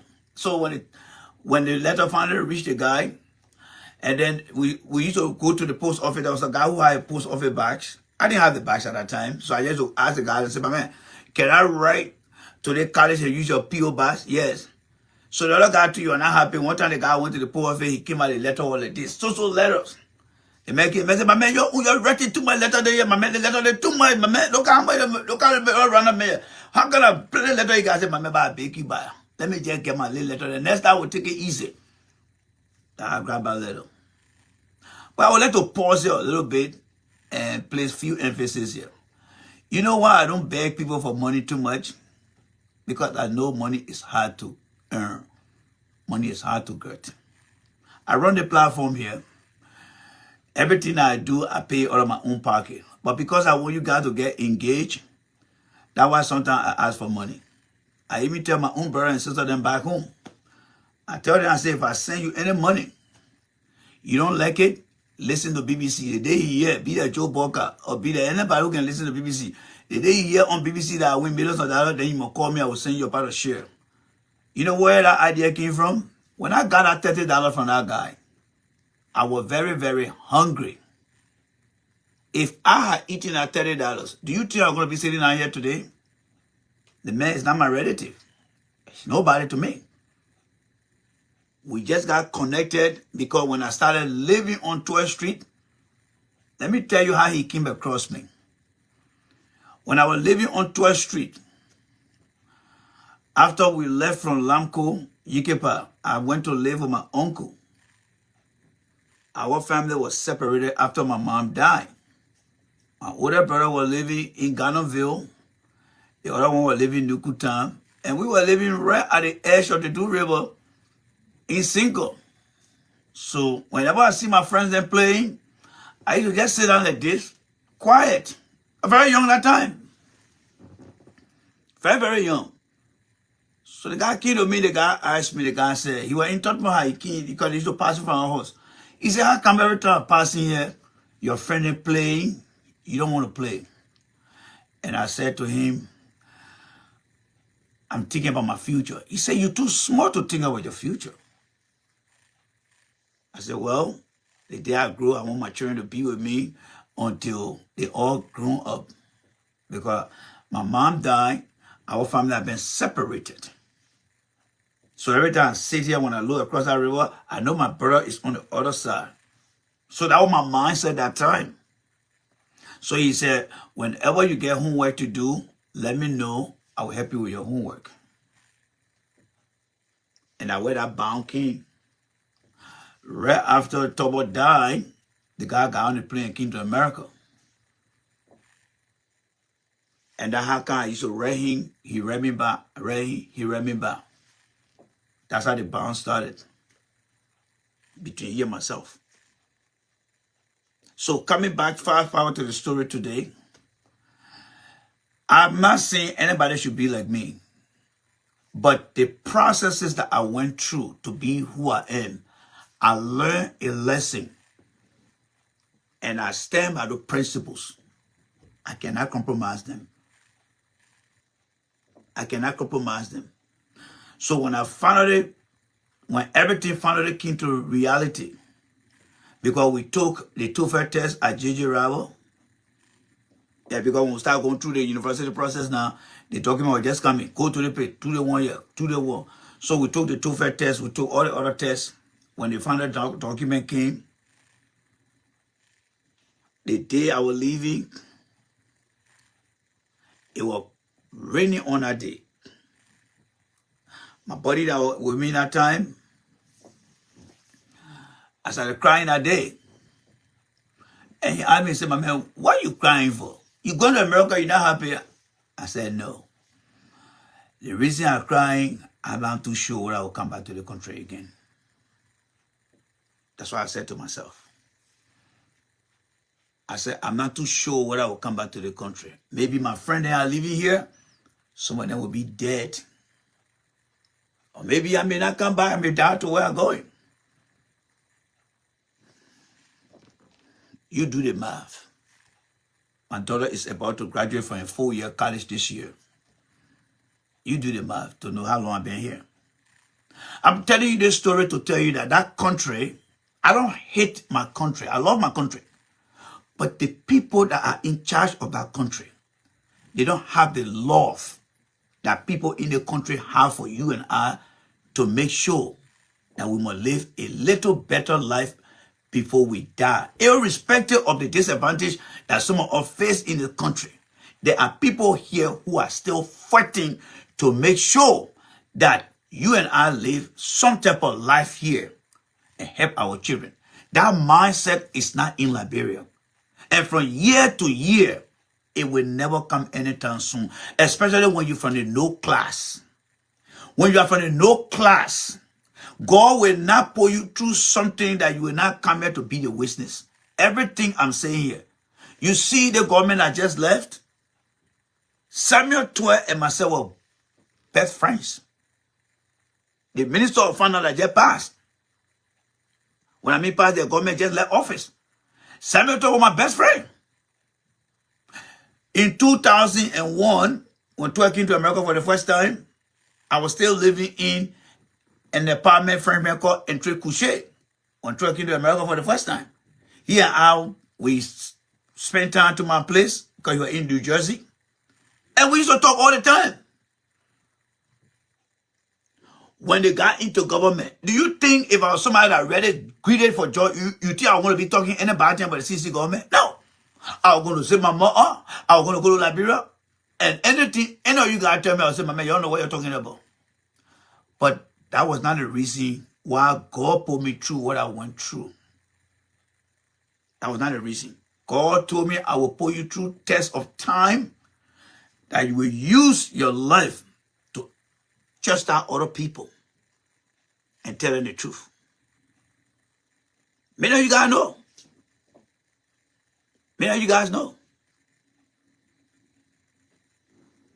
So I came here in 2018.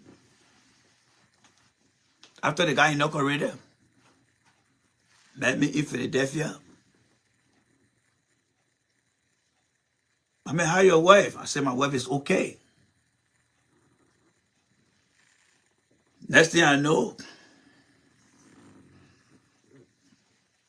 he said, what the little girl? I said, oh, the little girl, she in high school now. He said, wow. Because he met the little girl when he first came to America, the little girl was a baby. And then he said, my man, we need people in Liberia. We need professional people. And I went to him. In fact, the way it started that day, when he got the power, in fact, let's backtrack a little bit. Because when you guys, I don't know this story, I want to tell you guys this story. So while Mr. 12 was here, every time we used to have conversation on the phone. You know, we are classmates, schoolmate. Weekend, he called me, oh, my man, I left on the other side. Oh, my man left already. So on one fateful day, he called me, he said, my man, I'm going to Liberia. I said, my man, what are you going to do in Liberia right now, my man? My man, I'm tired of living here. I said, all right, I'm still here. Whenever you feel the need, give me a call. So he left. His brother, Norris 12, he won the DV and key on the DV program and went to Michigan State. But he was one class behind us. So when Ellen became president for the first time, prior to that, his brother called me and said, hey, I want to go to Penn State because I was in Pennsylvania at that time. And he said, can I use your address? I said, sure, my man. We're walking in town also. And you know, back then when you use the local address, then you got instant tuition rate. But if you're out of state, then they will charge you out of state rate. So I said, my man, for me, don't worry about that. But in the process of doing that, he went to Liberia. When he went to Liberia, he managed to get a job with the Ellen administration. And then right after that time, I think by 2014, 12 decided to return to Liberia. So it was when I asked him, what are you going to do to Liberia? And he said, Mama, I'm just going to go get what I can get. All right. So when 12 arrived, I think a month or two later, then his brother called me and said, oh, my man, you're a man, yo. I said, yeah. What you doing for the man? And he said, oh, my man, the man doing some kind of project with Ministry of Finance. He said, you want the man number? I said, yeah, give me the man number. So I called 12. I said, my man, what's going on there? He said, my man, I got a job here now. I said, oh, good for you, man. I'm happy for you. And, you know, so few months after, he was sent to the Ivory Coast. And then his brother called me back and said, oh, the man going to the Ivory Coast. And my first response was, but the man can speak French. What the man going to do? I said, no, the man going to where they can speak both French and English. I said, okay. Long story short, CDC won the government, the leadership. Coming back now to where we left off. He said, oh, came to America and said, my man, I need you to come back to Liberia. I look at him, I said, 12, let me ask you the question here. I said, you remember when we were in Tomaha? We used to walk to go to town, we'll be looking, knocking on government people door to the offices, and the men open up. Man, what you want? What you want? What you want? What you want? I said, you remember that time? He said, yeah, I remember that time. All right. I'm trying to put all the things together. Before it happened, that Sunday, I will come back to this part here now. That Sunday, I'm sitting down, and then we got a text message on Facebook that the CDC government official will be coming to Philadelphia to promote the pro agenda. So that morning I got up. I had my wife, I said the man was named as, because when we had took office, the first 3 people he nominated, if you remember, it was Weston Finley, Nathaniel McGill, and Samuel 12. They were the first 3 people he nominated quickly. So when I heard my man name, I called the phone not answering. So I told my wife, I said, but why the man not pick on the phone? My wife said, when the people become government official, they can change their number. No, you don't know that. I said, oh, I forgot, but I thought. So I said, okay. So that Sunday, while they were scheduled to be in Philadelphia, I decided to go. I went and got my jacket, put my baseball hat on my hair, I went. As always for me, I always like to be in the back. Just like you guys saw me in DC when we came for a live visit. I always sit in the back. So I went and sat down in the bike. When I sat in the bike, they finish doing all their talking. I'm going with somewhere with Diesel. So you bear with me till the Friday. So I sat down in the bike, and then they took the long line, and then they started asking people. I just want to show you guys something quickly here. I don't know why I got my mic here. I will just use that as my mic. I just use it as my mic. So they had one guy there controlling the group. Told my jacket or my son all the way put my hand on my head. Hell, you're going inside. Hell, you're going inside. I was all right. So I was in the bike. They were sitting down on a long table like this. So all the people ahead of me, they went and asked questions. So by the time I got there, I said, hello there, ladies and gentlemen. And then two went, recognize me. He jumped from behind the seat and came and hugged me and said, damn, my man, long time. I said, yeah. I said, but my man, we're hugging each other. So I whispered in his ear, I said, my man, you minister now, start acting and picking around here. And then he said, to hell with that minister thing there. I know. Then he said, how you doing? I said, the people waiting for question behind me. They want us. He said, where you sitting here? I said, I'm sitting all the way back. He said, no. Sit right here. I want to keep my eyes on you. I said, my man, you know, he said, my man, don't pay nothing to me yet. Just sit down real well. So I went and sat down. After the entire program, we started having a pocketing conversation. And I said, Mr. Tue, thank you guys for making it to the end. You guys had done well for yourself. And then just in that time, Eugene Nambwe came to the conversation. I didn't know Eugene Nambwe. I don't know who the guy is. But the person that I know very well was Chukonkui, because Chukonkui used to be here. So I said, Mr. Tue, how are you guys doing now? Now you got the power. He said, well, that's why we need people that you're back home. I said, He said, what happened again? I said, I can't leave from here to go to that country. Oh, my major card. That when I told him, I said, remember when we were in Liberia, in high school, to go from minister to minister to, those security guard that used to be telling people, my man, you know the man? I said, do you expect me to leave from here? Fly to Liberia, go to that freaking final ministry there, and go meet your security guy. Or I said, oh, my man, do you know the minister? I said, don't tell me that bullshit. He said, you not start with the American thing again. I said, I'm not telling you now because I'm not going to forget about my past. So he said, what you want me to do? I said, well, you need to tell Mr. Weir to send me a letter of invitation. I can take that letter of invitation, get to my working place, I can fly and come to you guys. And if any man to the gate tell me any nonsense thing, I will show them that letter and I will call you. All right, my man, when I go back, I will do it. Long story short, it was never done. I'm a professional person and I understand Liberians. I live in our culture. I'm not going to set myself up for failure or for embarrassment. Let's just be honest there. I always tell you guys, those that will say on my platform, when you see me on the street, just be the matter you see me, but you should know about what I stand today. You see Liberian today, almost all the Liberian people then that on a different platform, if they tell you they never know me, they'll be lying to you.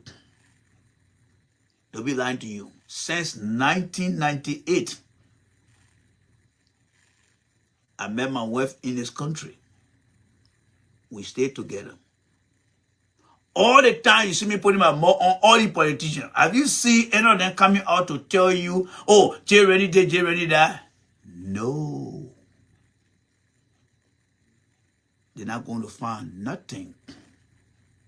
Because the kind of life I live. Because the kind of life I live.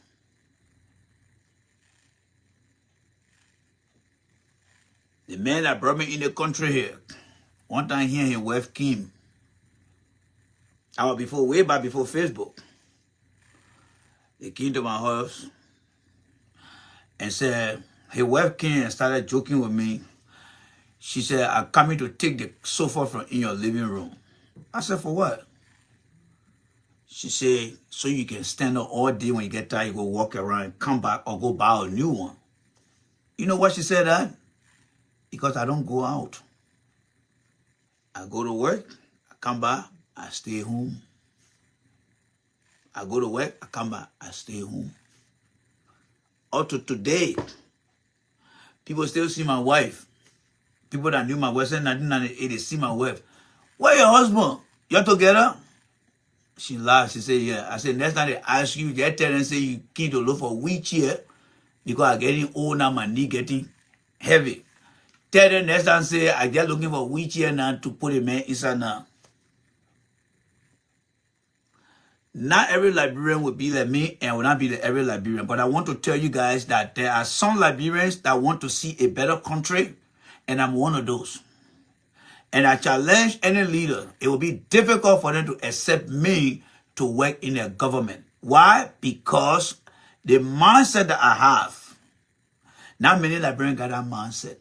If I wanted to work in the CDC government or look at everything that other people are suffering through and just go to the country, do what I can do, womanize, drink, come back here. No, that's not part of my DNA. I'm not saying that those that drink, they are not better. But that's just me, folks. That's just me. That's why today, after all the years I've been in the country, when you print my driver license record, only 2 pages can come out. Only 2 pages can come out. Only 2 pages can come out. Why? Because I behave myself. Because I behave myself. I'm giving you guys all the example to tell you that whatever I say on my platform, I mean it. I'm not doing it for politics or for political job. No. I'm not doing it for political job. So a CDC, if your official doing the wrong thing, when I come here and say this is wrong, I want you to understand what I'm telling you now.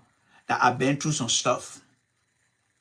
What I went through, if I can do what I can do to make sure that other young people coming or don't go through that, that will be some of the reason why I am standing to where I am today, to say no to certain things. To say no to certain things. I always said to myself, if God can bless me, I come to this country here and benefit and get things. The people back home that don't have the opportunity, we should be fighting for them. Because there's a reason why God brought us here, to open our eyes, and we should give back to our people. That is why I often say I'm not looking for a government job. I can go to the country and do a consultant because I have enough knowledge to help other people grow their independent career. And not to go back to go take government job. No. I can train government officials to become productive on the job, but not to go back to go take job. Not to go back to go take job. It's not my intention. I just want to give back. That's all I want to do, just to give back. You and I in the country, we provide services to people in this country. You provide services, I provide services. So why can't we go back and say, let's help our people back home? But because politics have taken charge of everything, it makes it difficult for us to go back. If you're not part of any political party, nobody's going to take you. And that will further extend our suffering in our country because everyone will be hired based on political interest. And that is why I played that young man's audio that you listen to. That is why I play it. Our country has reached a point where if you are not politically connected, they cannot give you any job. And the result of that, you that got the years of experience doing something, you that got the education, you will not go to Liberia to get a job. And that's what I'm saying to young people.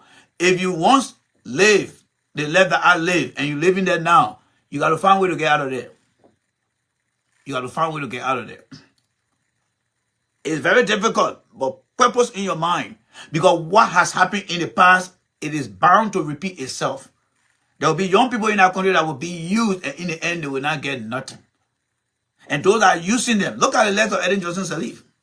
This woman came and told that she was all that. But look, the Liberia she said she was fighting for, yeah, the country over there today. Yeah, the country over there today. So what different? All the noise they were making. What difference do we see today? What difference do we see today? That's why I often tell people, the day I go to Liberia, some people just look at me and say, but where the man coming from? Where the man coming from? I'm not going to go to Liberia for somebody can, oh, let water here, let them. No, no, no. Even the horse are living in here today. Those of you who came to my house here, you see my house. There are times that I don't feel that I own a house. I feel that I'm working for somebody in the house. Let me share this story with you guys. Let me share this story with you guys. During the summertime, I'm in from my house, cleaning up my house.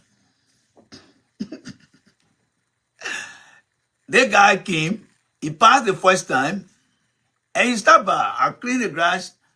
He came by and said, hello. I said, how you doing? He said, the owner of the house here? I said, no, they're not here. Oh, when they coming back? I said, well, maybe tomorrow. Next day again, he came back because he said some product. He stopped. The owner of the house here? I said, no, you're not here. So luckily for me, my wife was also, my wife came, that's more you love me.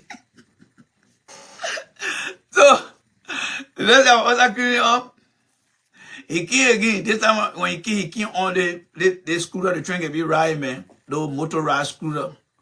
So he came. He started, he said, oh, the people that own the house down here? I said, yes. So I said, they're in the house. So he came and rang the doorbell. When he rang the doorbell, my wife came to the door. I said, oh, how you doing? Fine. I said, yes, I came here 2-3 times down and I couldn't find you guys. Is your husband in here? My wife said, yes. Yeah, he over there. He turned around. He looked at me. And he said, please forgive me, guys. I can share some of the story. You know, what the heck? Today is Friday, right? So he came up to me. It was a white guy. He came up to me. He said, oh, so you with us? I said, yes. He said, oh, man, I'm so sorry. So I said, what can I do for you? He said, I said, no, dear. So I said, okay, go to the woman. Oh, Lord. Phone number. I said, go to the woman. Go to the woman in there. So the reason I'm saying this here is, every one of you guys listen to me. We all have been blessed by God. And I think one of the justice that we can do for our people back home is to be able to advocate for them. One thing that I would say that Mr. Walker has done, I may not agree with everything Joe Walker has done, but day after tomorrow is Sunday. I don't go to Liberian churches, and I don't even go to church, but I still believe in my Bible. One thing that Joe Walker has done, and I will give it to him, I don't agree with everything Joe Walker has done or is doing, but there are some good things that he has done so far. The appointment of Mark Jabate, the appointment of Noah Gibson. I saw the people, I seen it on Facebook, how their life has been in our country. And when I see them being appointed in this position, you know what comes to my mind? I could have been one of them. And that's why I'm giving glory to Walker for this one. Why? Because it could have been me. And that's one of the things people don't understand. My political loyalty is based on equity. It's based on fairness. Because if Manjabate gets that job, he will be able to help other people from his community. It's a guarantee. I don't know. But if he truly understand where he coming from, he will help. Noah Gibson, as blind as he is, if he can get a job, any child that in our country that has some condition worse than Noah Gibson or is blind than Noah Gibson will also have that faith that if Noah Gibson can be somebody, I can be somebody. That is where I would tell you guys, I want to tell God, thank you for Joe Parker for doing that. Is he perfect in every era? No. But it's like you checking things. Okay, when you check something that you are done, you know that one is done. You're not going to go back to fix it again. You already fixed it. Can he be better? Yes, we have to push him. I'm not saying anything because I want to support Joe Parker. No. During the campaign of George Weah, that I campaigned for George Weah, I said that Joe Parker will not qualify and I'm not going to eat my words back. No. That's why I never switched to go to Unity Party. A Unity Party come up with a different candidate, and I feel that candidate has some characteristic, I can support that candidate. But for Parker, until Parker leave office, I cannot go to support Joe Parker, especially against George Weah. That is something that I stand on forever. However, in the spirit of helping Liberians, I will congratulate Joe Parker on this one. Because as a professional, we must look at what we call opportunities versus missed opportunity. I'm not saying we did not do the same thing, but what I'm saying is people who were in the struggle, Joe Parker did not let them down. We did. You see the leg of Mo Ali, Eugene Fagon, and all the people that stand on Witherspoon were crying in their names. What did Parker do? Parker listened to Stanton Witherspoon and said, let me put these people in the position. Because there were people crying and said, these guys did well for y'all. But what about CDC? There were people who put their back, took out their last share for CDC. They were left out. They were crying. But nobody listened to them. But these were people who fought hard for the party. Nobody listened to them. But Joe Parker came and did the complete opposite. People cried to him, and he listened to them. Look at God at Ase Vatupa, for example. Ase Vatupa was one of the guys who recruited me to come to join CDC. A very brilliant guy. But did you guys see him even being shortlisted for any position? Sure, we didn't do that. And CDC, if you get very familiar, then that church you go into on Sunday, you're wasting your time. Then my story I'm telling you here, don't feel sorry for me. Don't feel sorry for me. Because you don't have what it means to be someone with empathy. People who struggle with you, give them the opportunity. Let them break their neck. For me right now, if I were in the ears of Joe Parker, I would say Parker gave Costa a position. Just announce his name for this position. If he doesn't want it, he will let you know. But you have done your part. And the world and God will judge you. That's one of the disagreements I have with Parker right now. Because as an older statesman, he should understand that young people quick to get emotional, they can say things. But what make them to think about their wrongdoing is by being the grandfather for them, being the father for them. Let him out there say, okay, I'm going to appoint Costa to be XYZ. And he say he doesn't want it. The society out here will judge him. The society out here will judge him. Whatever Parker does that is good, I will commend him for that. If he does something wrong, I will also challenge him. For example, the money that they gave for the inauguration, I want him to audit the people. They check the people, they accusing the vice president and Joe Parker himself. I want them to give clarity because they are not perfect people. They are not perfect people. So we need to hold them accountable. But in the spirit of that, we got to compare and contrast. That is what we need to do. So I'm giving you guys this story here so that you guys can understand when I'm saying things.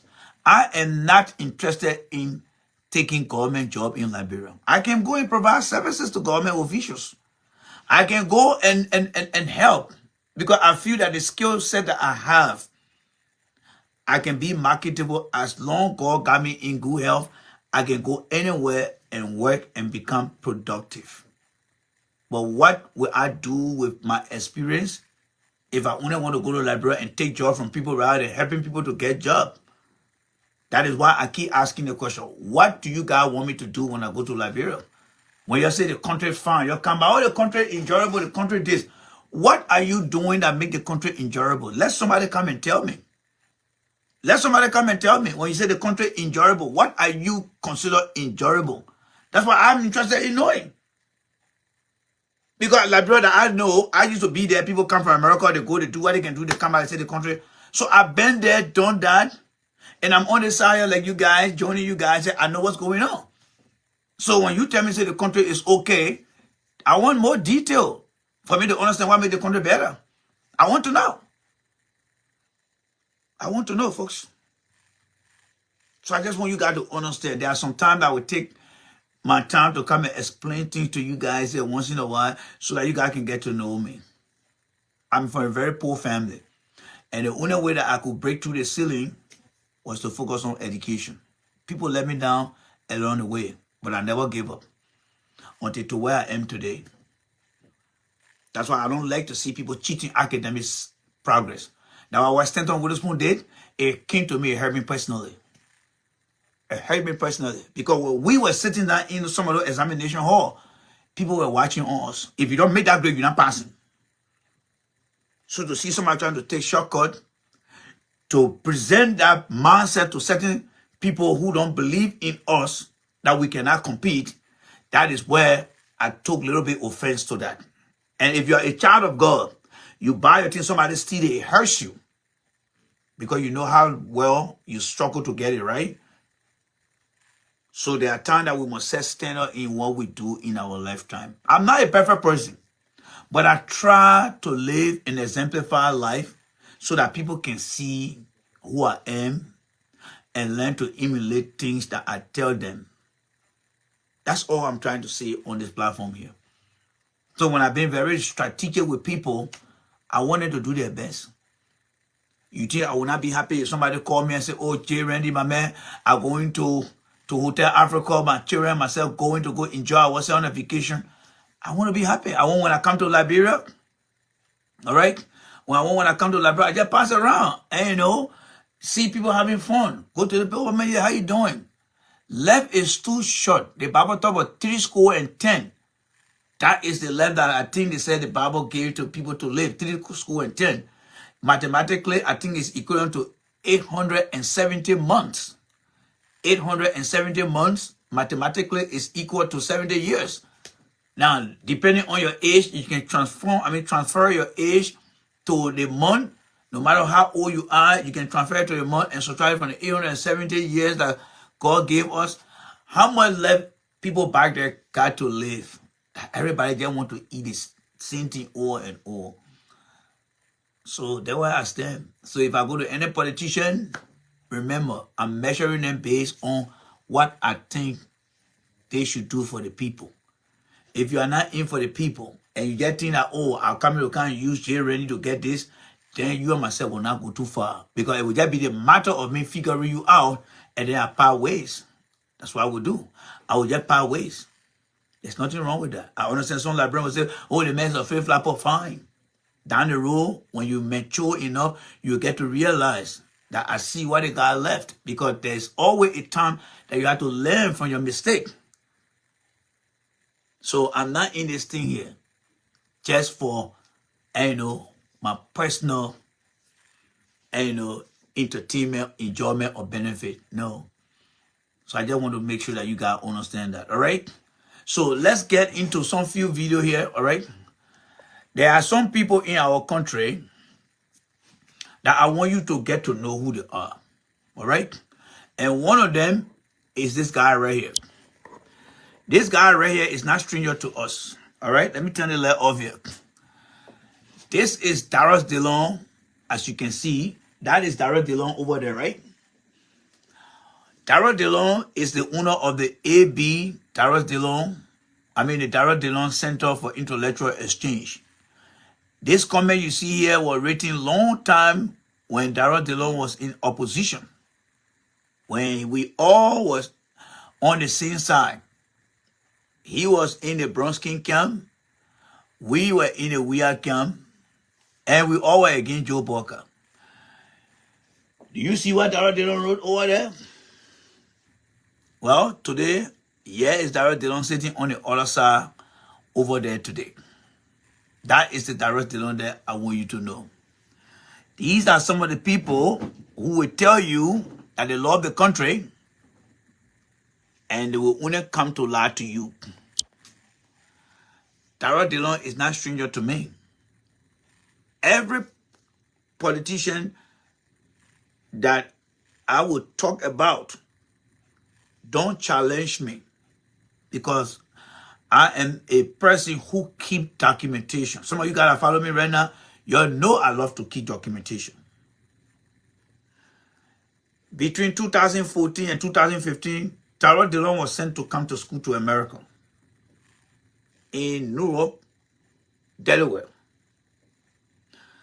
Darius DeLong was not working, he was going to school. Every evening we sit on the radio. After the radio program, we'll be having a conversation. The music will be playing out there. People listen to music, or in the background, we're having different series of conversation. It's not broadcasting on the air. Everybody on the radio listening. One thing Darius DeLong often used to say, if I go back to Liberia, I will make the difference. And I just used to sit down there and listen to him. And I used to be quiet. And people say, but Randy, what have you to say? I said, well, this guy called DeLong, whatever he's saying now, I'm not going to judge him right now. You know why? I said right now, DeLong is like a deer, an antelope that have been cornered or encircled by a bunch of lions. Imagine an antelope is being circled by lions. She all class, or he all class. I said, when DeLong go back to his people, now when I will start asking DeLong. Because right now DeLong in America, he say anything I would disagree with him, he stand no chance. So all the promises DeLong is making, I will wait until DeLong get to Liberia. Anybody watching DeLong right now, share the video with him. Like I said, DeLong is national to me. Anybody that know DeLong right now, let me give the names. George Formula from Arizona, who created the Darius DeLong page. Show the video to Darius DeLong. Say, Darius DeLong, this guy here, listen to him. And let me say this to Darius DeLong directly. George Formula, Arizona, he established the Darius DeLong Forum. Christian Nokofo, the guy who used to host us. Ben Sowell, Jordan P. He knows all these people. And of course, me. And let me tell you one interesting thing that Darius DeLong said too, just to top it off.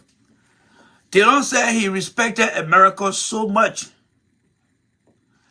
that one day, you know how when we come to this country for the first time, you know how you say now somebody going to go buy something. Oh, come follow me, let's go. Yeah, you're excited about that, right? DeLong said one day, they got up in the morning, 3 a.m., they were going to pick up, I think, his wife from work. DeLong said why they were coming in the car, 3 a.m. in the morning, they came to the traffic light. 3 a.m., not many cars on the road. The road is quiet. They came to the traffic light. No car coming. The red light came on. They get in the car waiting. He said that was one of the exciting moments that he ever saw in his life. Now you come to a traffic light and nobody around, but you got to wait. Take the video to DeLong right now. The reason I'm saying this is to tell you that DeLong is a con artist. Don't trust him. Dillon only got that position because that's the only place he fits. That's the only place he fits. He lied to the people to get that job. Everything that they don't promise. That is why when they don't see me today, one thing I know about them, they can never respond to me. And you know why they don't want to do that? Because they don't want people to be drawn to me. And they are very good at that. They are very good at that. That's why when you're dealing with people, make sure you keep track. Keep your information. Keep it. Because even though if they don't listen to you, or if they don't respond to you, when they hear what you're telling them, or you're telling other people about them, they will feel it inside. They will know it's the truth. But that devil and the angel that are fighting inside of them, they will allow the devil to control them. That's who they are. And that's why I want to register that with you guys. Yes. This other guy right here. Let me show you the other guy here. Let me show you the other guy right here.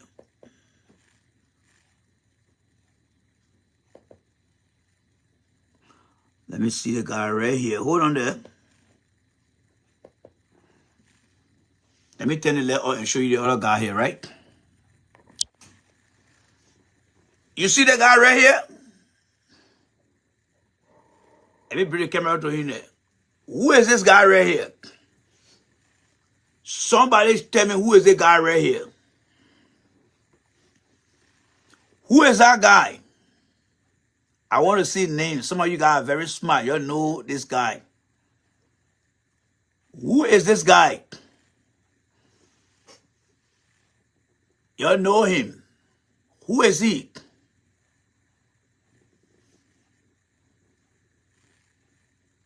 Who is that guy? Very good. My Jesse's son, Ansu Salif. Very good. Thank you very much. Samuel Jackson, right? Let me turn the light back on here. Yes. Samuel Jackson. Sam Jackson. That's he the one. Sam Jackson. Do you know why I show you the guy? I'll tell you shortly. I will tell you shortly why I show you that guy. Don't worry. Be happy. I will tell you why I show you that guy. Yes. Don't worry. Be happy. Let me show you guys something here. Let me just fix the thing right here. And show you the guy right here. Hold on there. Hold on there. Okay, let me see here. Okay. Hold on there. All right. Let's listen to him small here, right? Let's listen to here. Let's listen to our brother man here. All right. Let's listen to him here talk. Business. For example, when you want to build a house, what do? You have to look for the money to build a foundation, take it up to window level, take it up to roof level, roof the house. It would take more. All right. Let's hold that guy over there. That guy, he is not supposed to be in Liberian politics anymore. He should be retired by now. Because you know why? Who is this guy right here? Who is this guy right here? Who is this here? Let me turn my light off so you can take a good look. Who is this guy right here?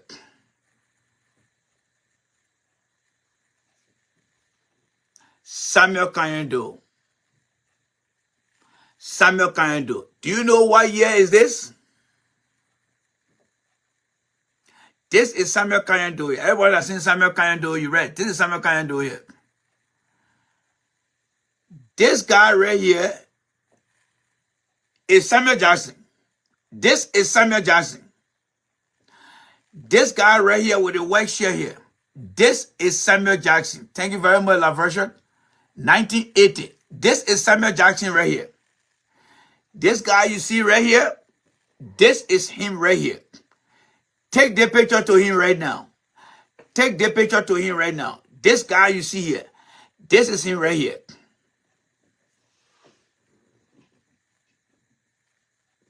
This is him right there. And you know how old he was at that time? He was 26 years old. He was 26 years old. He worked with Doe. He worked with Taylor. He worked with Ellen. And he tried working with Weir. And still, today, he with Julia Jet. Today, he with Julia Jet. Talking about the future of that country. You see, my friend, there will always be one or two people that God will always reserve from the past. And he will bring them in the future to tell you that there have been some unserious people in the past, and he will bring them to the future. That guy was he was part of all the progressive people that came. They said, oh, they had this thing to do for Liberia. They got this. But look at him today. Take a good look at him. Take a good look at him. They came and grumbled Tobo. They got rid of Tobo. They came and sat here today. He's still here passing around. These are the people who in the country over there still looking for public job, government jobs. And they were not able to do anything for the people of Liberia. Nothing. Absolutely nothing.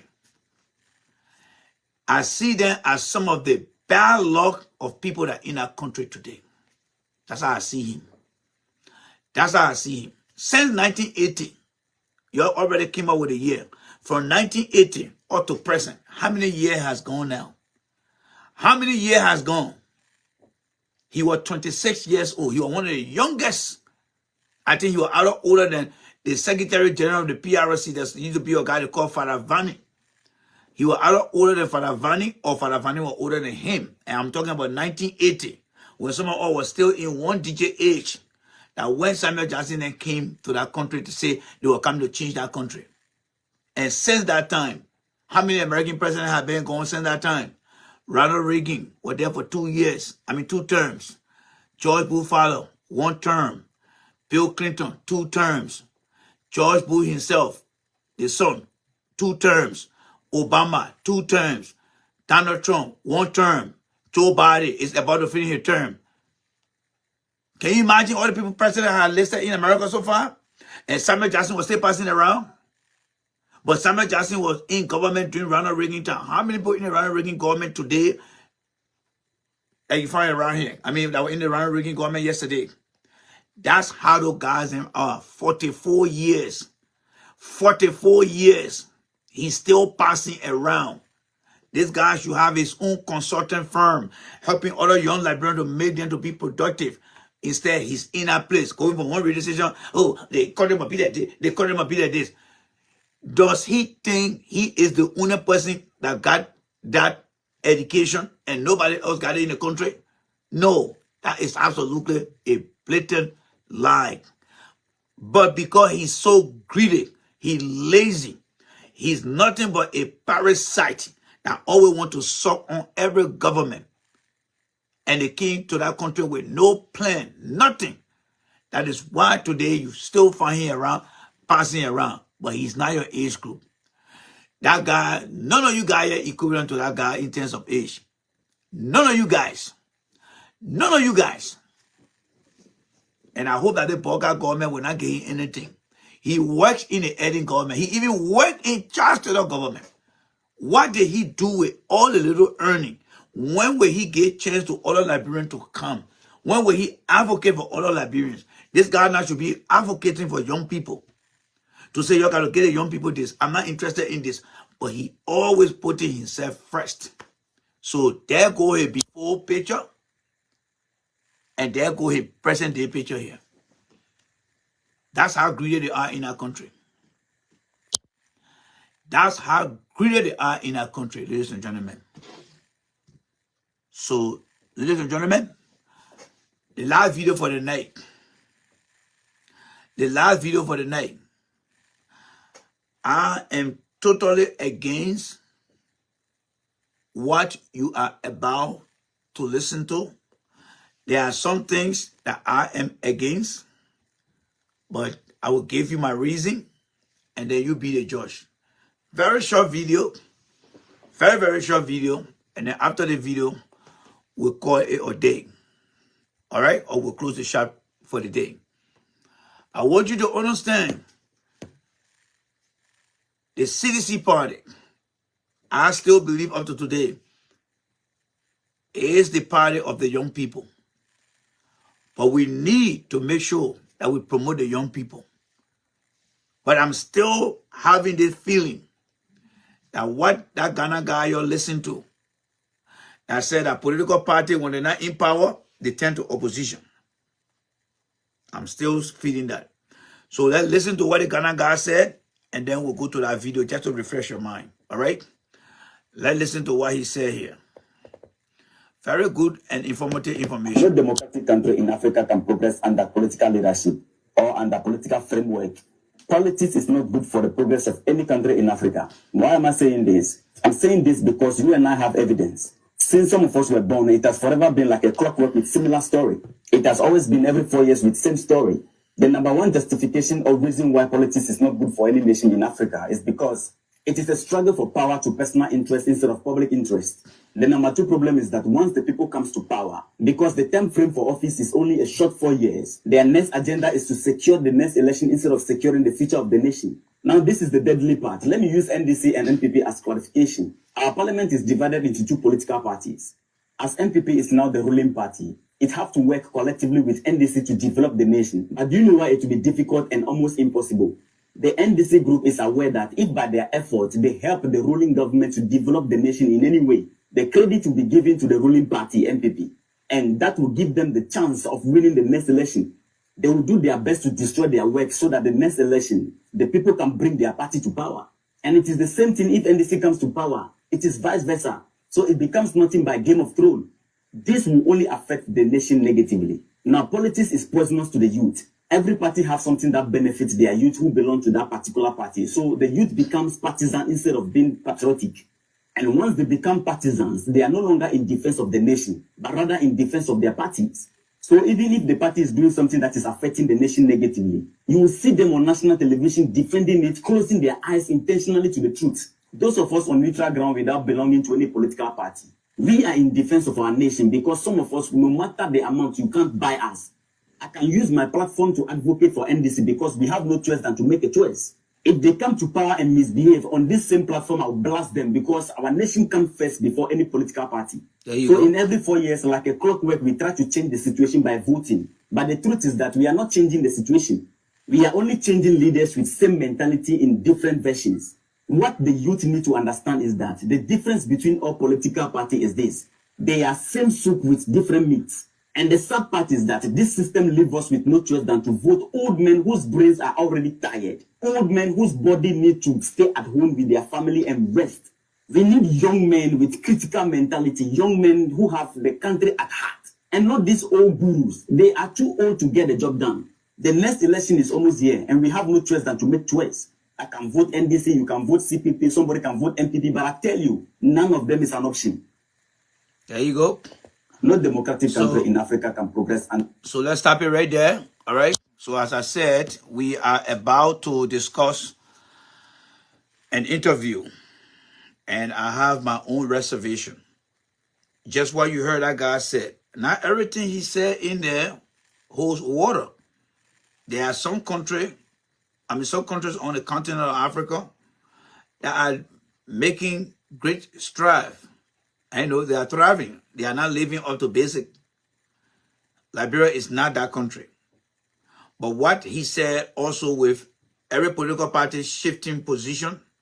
Oh, when you're there, now when you see the wrong. But when you're not there, then there's nothing wrong. That is where I tend to agree with some of the things that he said in there. The CDC party, they were there for 6 years. They were in opposition for 12 years. There are things, all right? There are things. Let me see, Jay, go on my page, Blessing Blessing, go on my page. Go on my page, the J. Randy page. You see it there. I posted it this morning. But if you need it, I will just send me a messenger message and I will send it to you, okay? So, the CDC party was in opposition for 12 years. If they want to hold Joe Walker accountable, their counter reaction to Joe Walker administration should represent what they did as the right thing. Let me say that again, citizen. Again, I'm speaking from where I'm coming from. A CDC want to hold Unity Party accountable for the wrongdoing. They must give the example of things that they did properly against the things that Unity Party is not doing now. Or else I cannot support that. I cannot support that. My loyalty is not to an individual. My loyalty is not to the party, but it's to the true value that we hold to represent the common people. I will support sedition who will come out and say, if Jeremiah Kun travel by means of a private jet, if that conversation comes out, CDC got to be very, very mindful how they carry out that conversation. Because the last time we checked, President Weah flew some plane. We didn't get to see the documentation. We only heard it. Again, I don't go to Liberian People Church. The God that I believe in, he taught me to speak the truth. I sympathize with the CDC. But my sympathy with the CDC lies in the truth. It lies in the truth. When the opposition were accusing George Weah of using private plane, I did not see any documentation that came out and said, here is what George Weah had been using as a proof to show that he was not using any private flight. I'm not saying anything because I want to support Joseph Walker. No. And Unity Party people don't be here and think that I'm here to support you guys. No, you'll be wrong. You'll be wrong. You'll be wrong at the wrong time, the wrong place. Because that's not who I am. I am going by what the white men taught me here. I am going by what the white men taught me in this country. Before you get accused in the country, you will always be given the opportunity. I see some people saying that, oh, the existing minister position is not supposed to be appointed by the president. Apparently, some of you guys are saying that you don't understand the Constitution. Because in Article 54 of the Constitution, all right, if we want to hold Unity Party people accountable, we must come with truth and not with misinformation. So here, Article 54 of the Liberal of the Liberal Constitution. This is the Liberal Constitution right here. Article 54, it said the president shall nominate with consent of the Senate, appoints and commission cabinet minister, deputy, and assistant minister. So there are people who are saying that Joe Walker doesn't know what he's doing. Well, you can bring your information to me. I will trust it. But as the white man taught us, I will verify it. And if I do verify it, I will bring it back to you and you will get it. I am a Liberian. I don't do things the Liberian people way. Because for too long, doing things the Liberian people way, our country, 176 years, we are not changed. That's why I'm not rushing to go to Liberia. That's why I'm not looking for a job in Liberia. Because if I go find a job or if anybody call me to go work in the public sector, two things will happen to me. They will either kill me or I will get frustrated and come right back. Because Liberia will not change me. I will have to do what I can do to fix things. So the way I have seen it from my own self, I just stay away. So whether CDC come back to power, I will get there and say, y'all give me consultancy job. You see the white man when you go to Liberia, you don't take your right and when they consult, yes. They work in what they call partnership, they do their thing, they come back. Because I know from the bottom of my heart that that country will not change. People will not talk about things when it's not in their favor. Once they get there, it becomes different. I don't want that original sin to be something that will be on my head. No. So I just want you to get it clear. I'm supporting the party, but I want to be transparent. I'm taking the webman approach. Let's just put it that way. I'm taking a webman approach. So like me, don't like me, that's fine. That's why I don't go to Liberian churches, because I believe the churches, pastor, they are not conscientizing people who are going to their churches and at the same time participating in politics. Because my Bible taught me not to lie. Thou shalt not lie. I understood that when I was growing up. So people who helped me along the way that made me to be successful, I never lied to them. So when you come here and you want to be your politics, well, I look at it through the eyes of God and say, no, this is not correct. You know, one thing America did here today, when the country was being established, they said, let us separate the church from politics.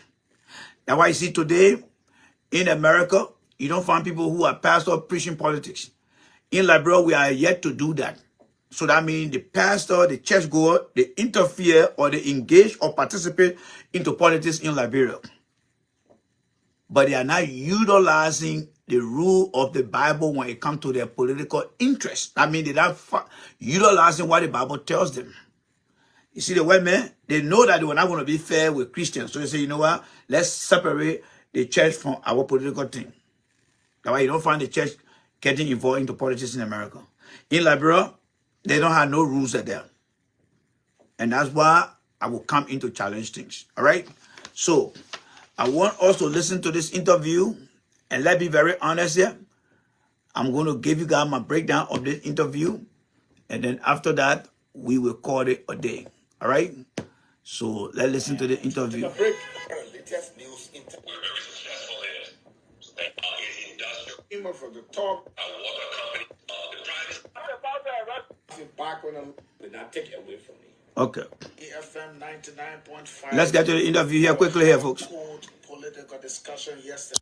Clock exactly 1 month of the UP administration. Owing to the fact it's good having you. So I'm excited to be here. And again, I want to say thank you. So, we are going to listen to Akara's grade. This interview is very, very short. Very, very short interview. We are going to listen to Akara's grade. Our video of the night for me to analyze tonight is going to be about Akara's grade interview at OKFM this week. We are going to discuss in depth what he said. And I'm going to tell you which one is right and which one is wrong. Remember, he's coming from the opposition. I mean, he's coming from the leadership party, the party that just left power. The party that was there for 12 years, for 6 years, and they were in opposition for 12 years. They are back in the opposition. Whatever he's going to say, whatever we're going to analyze, it will be about fairness. Let's get into this, all right? Let's listen here. To the OKFM family, and I thank you to the people of the Republic of Liberia. Thank you to the Almighty God I'm here today. The smile always is the first when you enter the studios. I don't know about others. If I'm even in the newsroom and you enter with Julius, that smile, what they heard on the radio. What really encouraged you? You always take that smile. Whether you're here to discuss something serious beyond everything, you come with a smile and encouragement. I think the OKFM environment is a kind of a terrain that calls for the kind of a smiles that you provide. And also, I'm a happy guy. Yeah. I don't allow any problem to overcome me. There's no problem that I feel so insurmountable that I cannot challenge and overcome. Okay, so you left the stage. How has life been like? I think the recess is necessary. It's a recess? Yeah, it's a recess. 6 years, they're just on recess. I've been in this business of opposition for some time. I've stayed in opposition for 12 years. Okay, before I supported the okay, and even though within the 12 years, I had 6 years within the 12 years as a representative. But again, the Almighty God has blessed me with a rich CV and a professional character. that can circulate in and out of Liberia and get something on board to be doing. But again, I think being in the private sector for now is important. But one thing that you will not take away from me is the exuberant and the national engagement of being in the political theater. No one can take that away from me. It's something that I have not made any decision to shy away from politics, but to remain engaged in the national theater. What have you been doing quite recently? Exercise? I mean, having conversations with friends, both from the ruling party, opposition, because I can be a living witness, and I am, that, I mean, you cut across. When I see you're with other people in ruling party or opposition, then the ruling party, and then your opposition friends, and a lot of people can be named. What are you doing? I mean, in recent times, I know you've not gotten a job outside of anything else. Are you exercising? Are you with friends? Are you taking black tea on a? No, basically, on a basically, Royal Grain. Basically, to be frank with you, I've been involved in realization. Okay, that's great. And into critical thinking, and also looking at investment issues. Yeah. So I've been doing some writings. I've been having series of meetings. Are there proposals? Yeah, besides proposals, I have things that exist. You know, I mean, God has blessed me. Besides proposals, I have things that exist, and how do I build upon them? Those that exist and those that I intend to do. Okay, but basically, I have a lot of relaxation, a lot of reading, and at the same time, Bible fun. You know, like you said, I have friends from all the political institutions. Sometimes I go and sit where we usually sit from different arrangements and just have fun and crack jokes. You know, not too long, I was just sitting with some friends, just cracking some jokes and laughing. And making mockery. Even when I told someone, I said, hey, man, that mansion, they can't go there again. You know what I'm saying, man? I said, if I'm going to drop you in front of the mansion, so I got people can catch you. You know, I just try to crack a joke. But the fact of the matter here is that I'm good. And I'm involved into some political consultancy, serious consultancy issues. So again, there are other plans on hand. I want to first, maybe between now and June or July, I have a technical and vocational educational school will be in District number 8. In District? Yeah, in District. Where exactly would that be? Exactly where we had the headquarters. And the District. Okay, well, this I should respect him. I know the District is heavily divided because I need leadership. So District 8 deserves leadership at the legislative level. I felt a little bad because of that. I know we first started to stand up. We came in, we beefed up that capacity.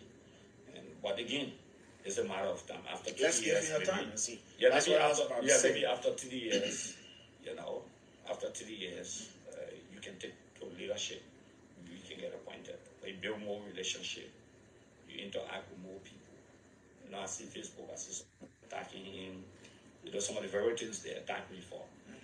So again, such is the time and such is life. Great. We got to move on. We have with us former district representative Moses Akaris Gray.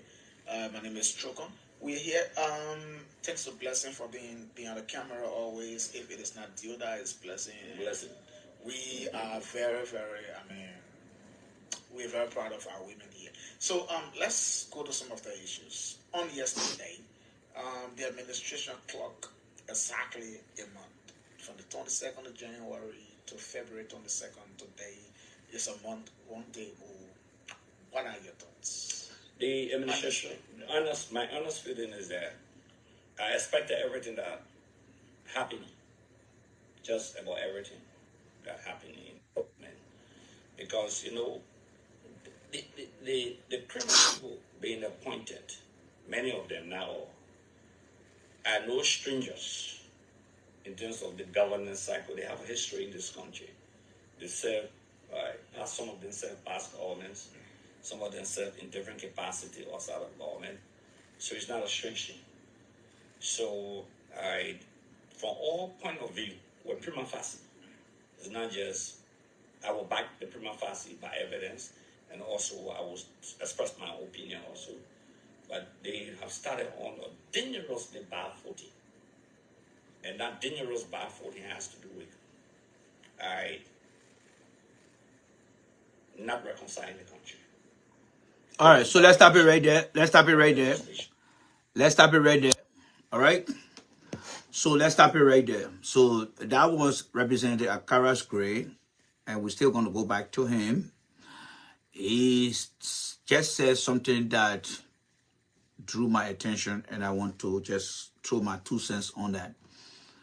Looking at the Boca administration, he said the administration started on a bad footing, right? And he, prior to making that comment, he said these are people who've been in the government before in various positions, some in similar role. Well, he's right, right? He's right. And to say that they started on a bad footing, I think he also got a point there too. But let's rewind the tape and go to 2018. If I were to tell you, after Mr. Weah put Emmanuel Nukwe, who was just at that time opposition vice presidential candidate, into into his government, Besonga Finley, who went against them too, into another position. When I said, and when people were also saying that that was a wrong move, who agree with those people? Who agree with them?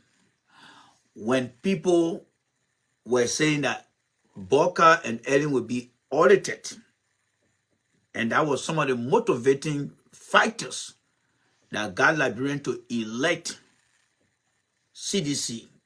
And then after some time, when Mr. Weah said, oh, we are all family, and those who are saying, Mr. Weah, this thing is on a bad footing, did Akaras Gray talk about that? Let me get my Bible here, people. You people are God-fearing people, right? So you have my Bible here. Let me kiss my holy Bible here. All right, Sidishan? So help me God. Because you believe in the Bible, right? You go to church all the time. So, because I was in a situation there. When Mr. Weah came to office, I was like, these things are wrong. Did Akaras Gray ever appear on my platform here to say, Randy, I know, you right? No, Mr. Gray did not care. He did not care. They were not listening to nobody. So what he just said, CDC is not the proper fit to make that case. It should be the civil society. It should be the civil society. You listen to the Ghana guy, they will always come out and try to say things so that they can make the other government to look bad so that they can put them back there. I'm being very honest here today. We have the Bible here again. I see my men still laughing. We have the Holy Bible here. I don't want your tape to go to church. Let me kiss it again. So help me God. I'm speaking the truth here today. And you'll go to church? Day after tomorrow, you'll be going to church. I'm speaking the truth here. There are things that Mr. Weah started, the footing on which Mr. Weah started, it was not a good footing. Moba Molu often used to say, we will audit this government. And there was never a time where President Weah called for audit. Am I lying here again, folks? So no citizen should resist audit. It was an opportunity. Citizens were crying that Mr. Weah don't do this. But there were people around Mr. Weah that decided to do that. So who is Akaras Gray now today to come and hold Unity Party accountable? Is he doing it because they are not in power? Why didn't he do something when they were in power? Now you see the reason why Liberia is not going anywhere? You see the reason why? Because right now, the young people on CDC side will start running away. And do you think Unity Party people are going to sit down there? No. Because the country is not about the interest of the people. The country is about the interest of themselves. That's how they have been trained. That's how they have been programmed. So when you listen to the Ghana guy, that's what he said. He's right. He's right. So whatever he said, 99% of what he said is completely happening in Liberia. Let's continue here, folks. I don't go to church, yo. Approved by Ellen Johnson study. First endorsed by the legislature. Ellen Johnson. Yeah, under Ellen Johnson, like the 10 positions. You know, the President of the Republic of Liberia has the final signature on bills before they become acts. Is it Joseph Walker you want to see or Ellen? Yeah, no, Joseph Walker, signed by Joseph Walker from the legislature. And oh, you're talking about then regime? By then regime. Okay, all right. And when you begin to violate those very laws, it says a lot. Take, for example, all tenure positions, 95% of the creation of tenure positions were 12 years under Joseph Walker and Ellen Johnson. The bills were submitted to the Senate and the House of Representatives will pass on it. The then Speaker, Alistair, signed on those documents because the Speaker, non-senator, the Speaker and the chief clerk, before the documents go to the executive mansion, the Speaker and the chief clerk in the House of Representatives will sign the documents. In the absence of the Speaker, the deputy will sign. In the absence of the deputy, the chairman and the executive. So then the chief clerk, like what you call the secretary, the one who's supposed to run the day-to-day affairs of documents. Like for the Senate. Yeah, so called chief clerk, the clerk of the court, Supreme Court. So if the chief clerk is not there, the deputy chief clerk will sign. So those transmittal letters and documents go into the executive branch of government, the bills, the resolution, the concession agreements will be signed by those two cardinal signatures in the House of Representatives, the Speaker and the chief clerk. In the Senate, the Vice President, who is the presiding officer, immediate presiding officer, and the Secretary of the Senate will do it. In the absence of the Vice President, before the President will have his signature. The President doesn't sign a document until the President is absent. Okay. So, all of those laws, almost all of those laws, all of those tenure positions that were created, from NAFA to LSCC, to the Governance Commission, to Lottery, you can go on and on to name them. Joseph Walker presided over the Liberian Senate, agreed and signed those documents, and signed those laws. So to be in violation of the laws that you sign, it beats my imagination. Why do you think these things happen? The reason is simple. He's being misled and misinformed and misled dangerously. Because the first thing you will do in your intellectual wisdom is to say, I presided over these documents. I signed these laws. Even the tenure positions that they are taking away, the office of the president has not provided justification. Some tenure position can be taken from the position for a cause, but the cause has never been said.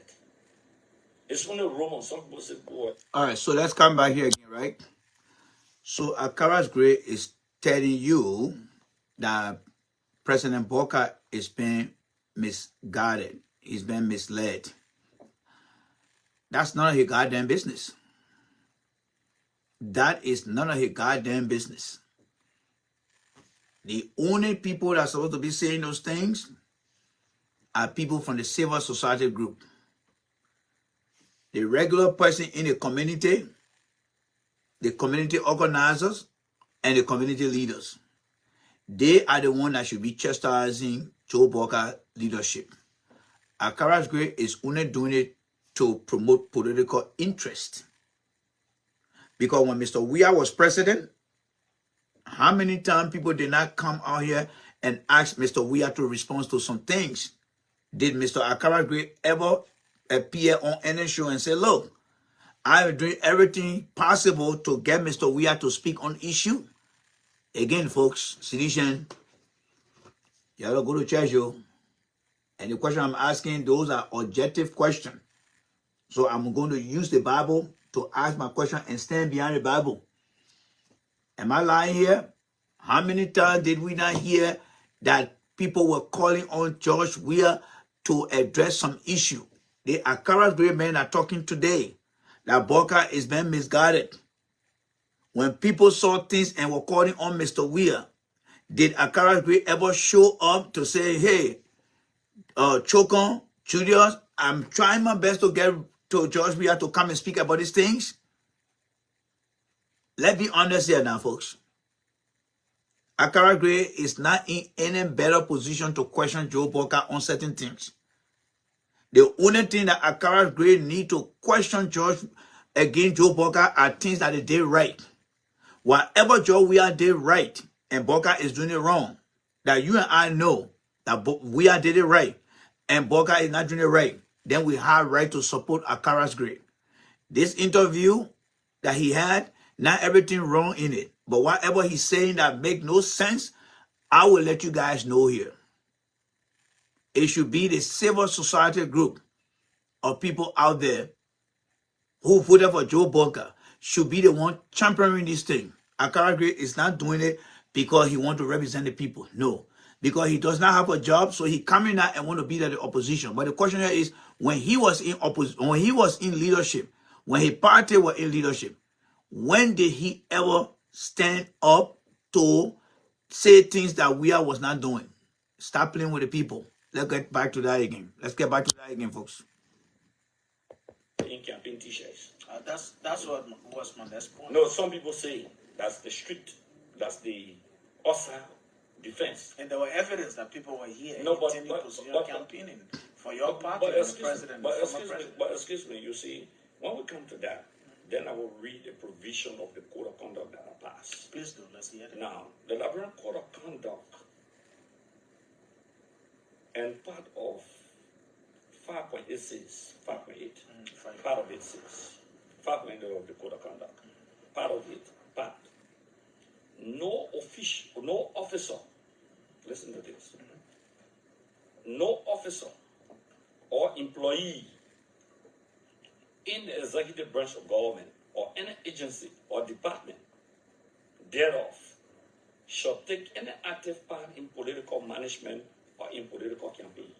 Any active part in political management or in even employees of government and officer. That's what 5.86. So if Joseph Boyka wants to be objective, President Boyka, let me put the title on it, he deserves that. The Liberian who made that decision.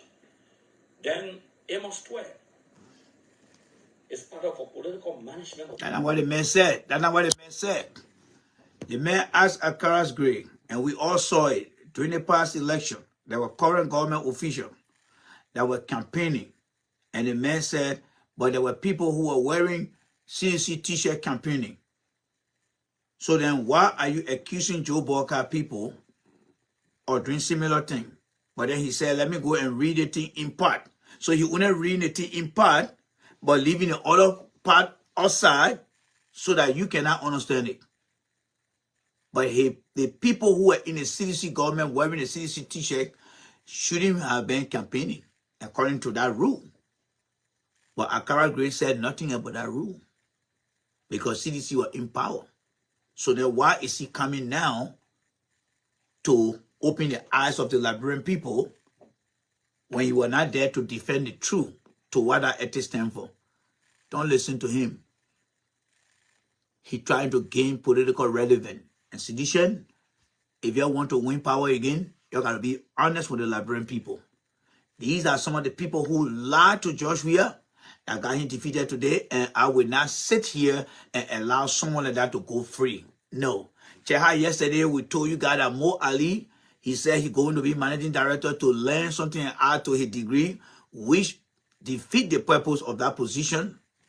We will also come here too and tell you that Akara Gray is in no position to question whether Amos 12 got a job or not because they were in that same position and they did not follow that particular code of conduct. So let Akara Gray shut up and let the innocent people in our country speak to that. He's only saying it because he wants political relevance. Those of you guys that listen to that Ghana guy, what did he say?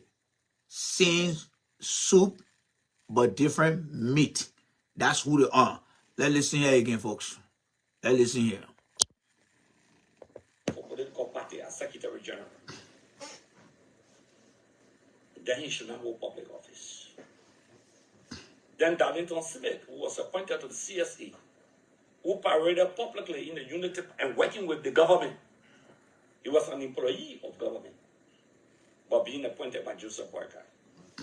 You know, that's the law. So let's listen to Nathaniel McGill. He talking about Amos 12 holding position in the party and he should not be in government. What about Nathaniel McGill? Was it Nathaniel McGill party chairman when he was holding the position of the presidential affair? Wasn't he doing that sedition? Let's be honest here now. We got the Bible here again. We got the Bible here. Let me hold it in my right hand here. Let me be honest here.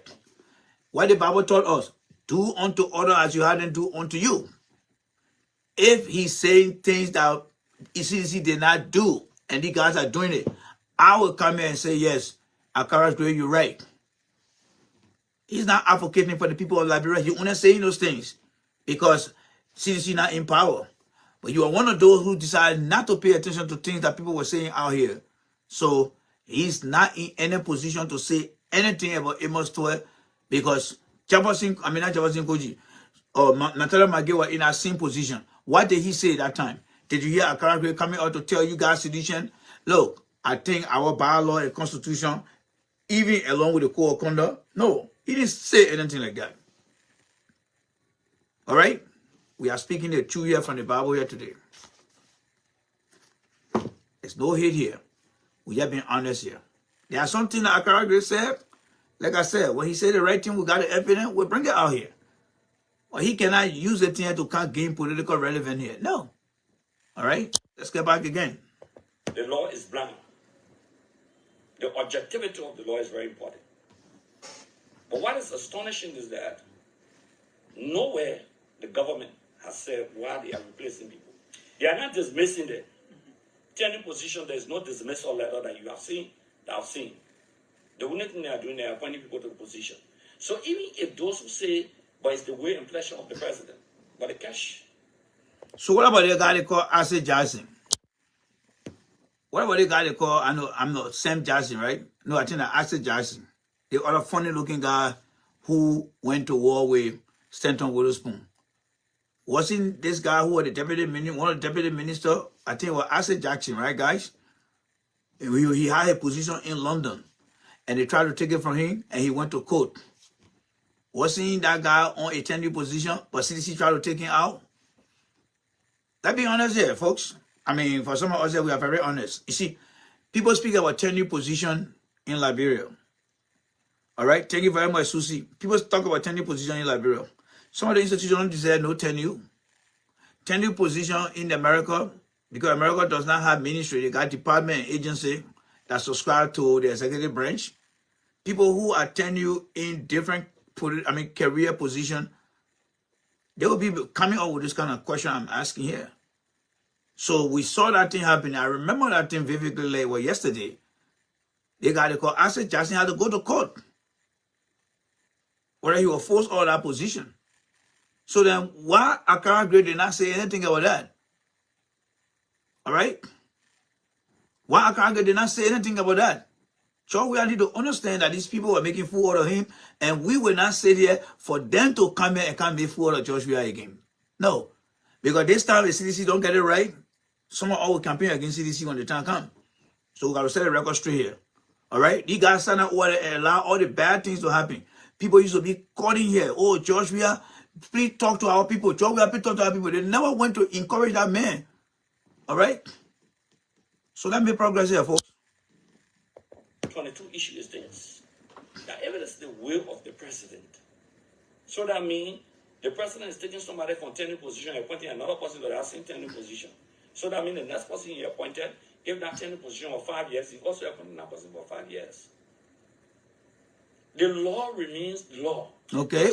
And the law, great man, the law is that the only way you can get rid of the law. So since when the law became important to Akara's grade? Because there are a lot of law that required Mr. Weah to have done something, right? And he was there, part of the legislative branch.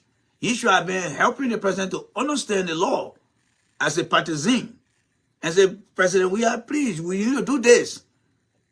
And now he want to consider in the early administration of Joe Akara Gray is in no position to ask Unity Party leadership any question. He's doing more damage to CDC right now. I tell you guys right now. He's doing more damage to CDC right now. You have to challenge the law at the Supreme Court level to interpret what the law is. The only way, the next way is to repeal the law. You understand? So if President Weah believes that he doesn't believe in turning position, submit a bill to President Weah in 2018 to repeal the turning position. But what is disgusting is that when President Weah submitted the bill in 2018 to repeal some turning positions, guess what? Some of the very senators who are there today said something very important. Like a friend. Who my friend? The one you always mention. No, I just saying to you, and I want to be. Why you in the middle friendly again can't really be dealing with each other? No. Listen to what Delon said. Yeah, listen. Yeah, this is what he said. He said the decision to send a bill to cancel all turning positions within the executive branch is dictatorial in its nature. The president is partisan and wants to legitimize his dictatorial tendency. The bill is against the tenets of good governance. When was that post made? No, that was a front page Africa Quotation report. I mean, he spoke the front page. Yeah, he spoke, okay? So the quote heading, it is against the intent and spirit of the Constitution. He is dead wrong.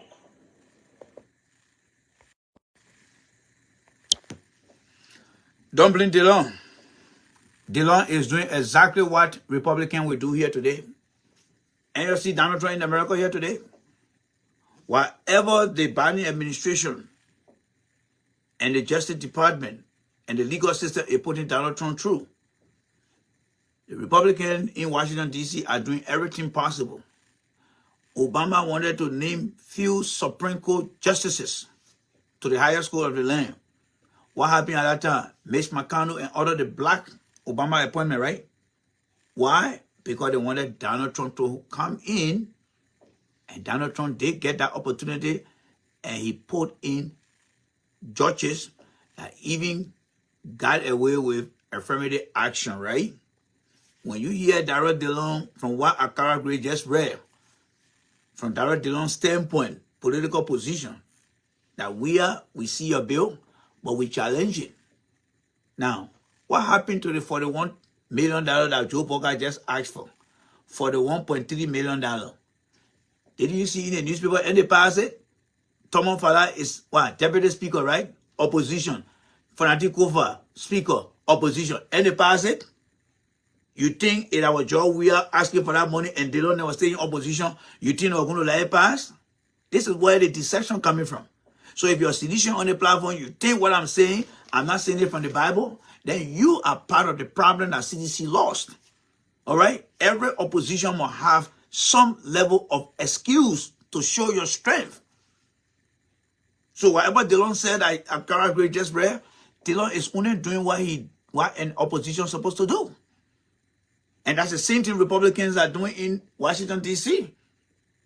against the Democratic government. It's up to the Democrats. If they don't do their work, that's fine. So let Akara Gray go and sit down and zip it up.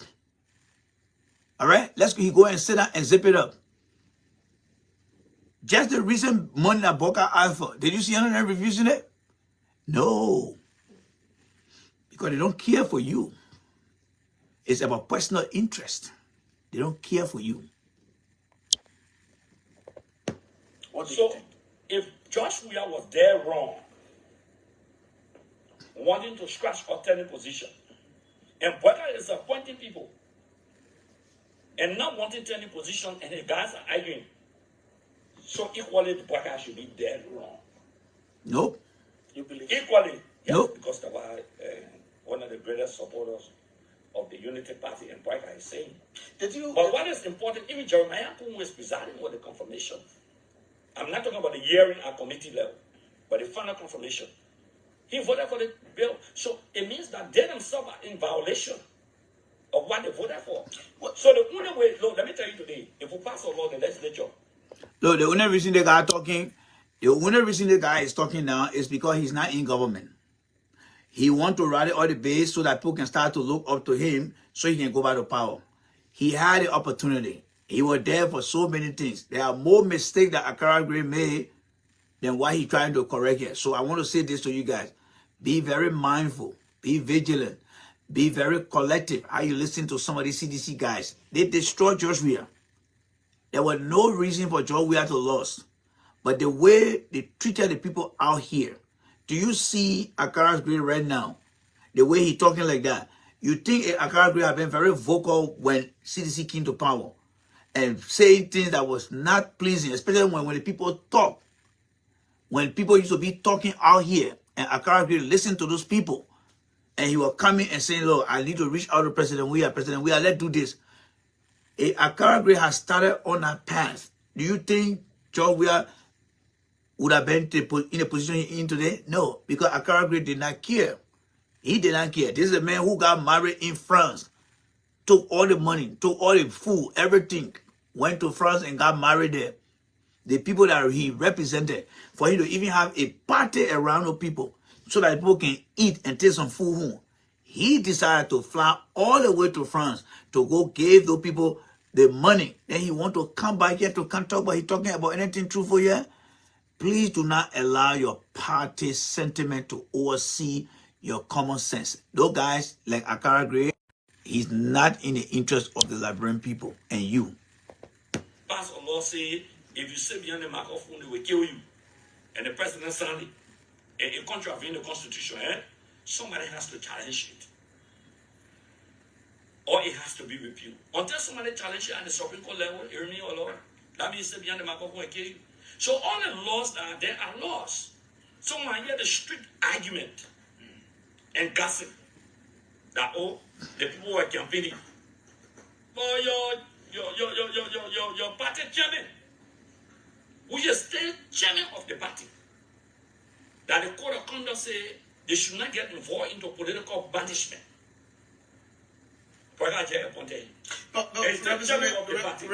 So what about Nathaniel McGill? What about Nathaniel McGill? You see, the journalist is not informed. What about Nathaniel McGill? The only reason George Weah told Nathaniel McGill from the party leadership and put Mobile Malou there is because it was alleged that Nathaniel McGill was set in position. And when George Weah asked Sekou Carrasco to go on Facebook Live to announce that Mobile Malou was taking charge of the party now because Nathaniel McGill was now the Minister of State and Presidential Affairs. But remember what I was telling you guys, my personal story from the beginning, we are first appointees were Bernard Gafinde, Nathaniel McGill, and Samuel Toure. Why Nathaniel McGill did not resign that position? Only because his name came out about selling positions. So whether Mr. how they call the guy here say, what his name? Amos Toure or the current party chairman, whether Boka appointed them or not, CDC is in no position to question Boka decision. No. Let that conversation be with the advocacy group outside there, not Akara's Gray. They violated some of the code of conduct and he said nothing. So Akara Gray need to shut up, and Unity Party people, you shouldn't listen to Akara Gray. You keep your head on high and do what you guys are doing because they did it. They taught you guys how to do it, and you go ahead and do it. All right? Let's continue here. Former Representative Gray, a representative is always a representative. That one I thought you would never take it away. Yes. The honor would never go away. A couple of years ago, the same thing fell into your shoes. Until some of the certain members of your party were appointed in the government, they were still punishing your party. Thank you. I can say this to you. Thank you. Thank you. At least he redeemed himself. At least he redeemed himself. All right? At least he redeemed himself. So many of you guys who are seditious and follow the party religiously, y'all know what Akara Gray is saying. CDC did the same thing too. So then why is he coming back here? He has no position. He's not clean. Like the Liberian will say, he who preach equity should come with clean hands. This guy's hands are dirty. So why is he coming and talk about here? Nonsense. Look how you're going to answer the question the point the guy made. Look how you're going to counter that. Here's the point here. What point? They argued that all we did were wrong, and they've come to rescue the country. So for us to begin to argue what CDC did, and CDC did something wrong, so you should do it this No. You were in opposition for 12 years. You should have been the one to say, gentlemen, we're in opposition for 12 years. Our margin for error should be different. Because if we are shooting for 12 years, whatever we accuse Unity Party of doing, it should be a zero tolerance in our first 6 years and in our second 6 years. Because we saw they're wrong. And that was the reason why the people supported us. It's not because CDC did it. No, CDC was not stranger in their 6 years. Because remember, they were in opposition for 12 years. And everything they pointed out, the Liberian people bought into that. So by then coming to power, and then Akara Grace said just because CDC did it, that is a very weak argument. He should not even be talking about that. For God's sake, they were in opposition for 12 years. And then you want to come and say, oh, because CDC did it? Really? CDC? That is one of the lowest points that I can ever imagine.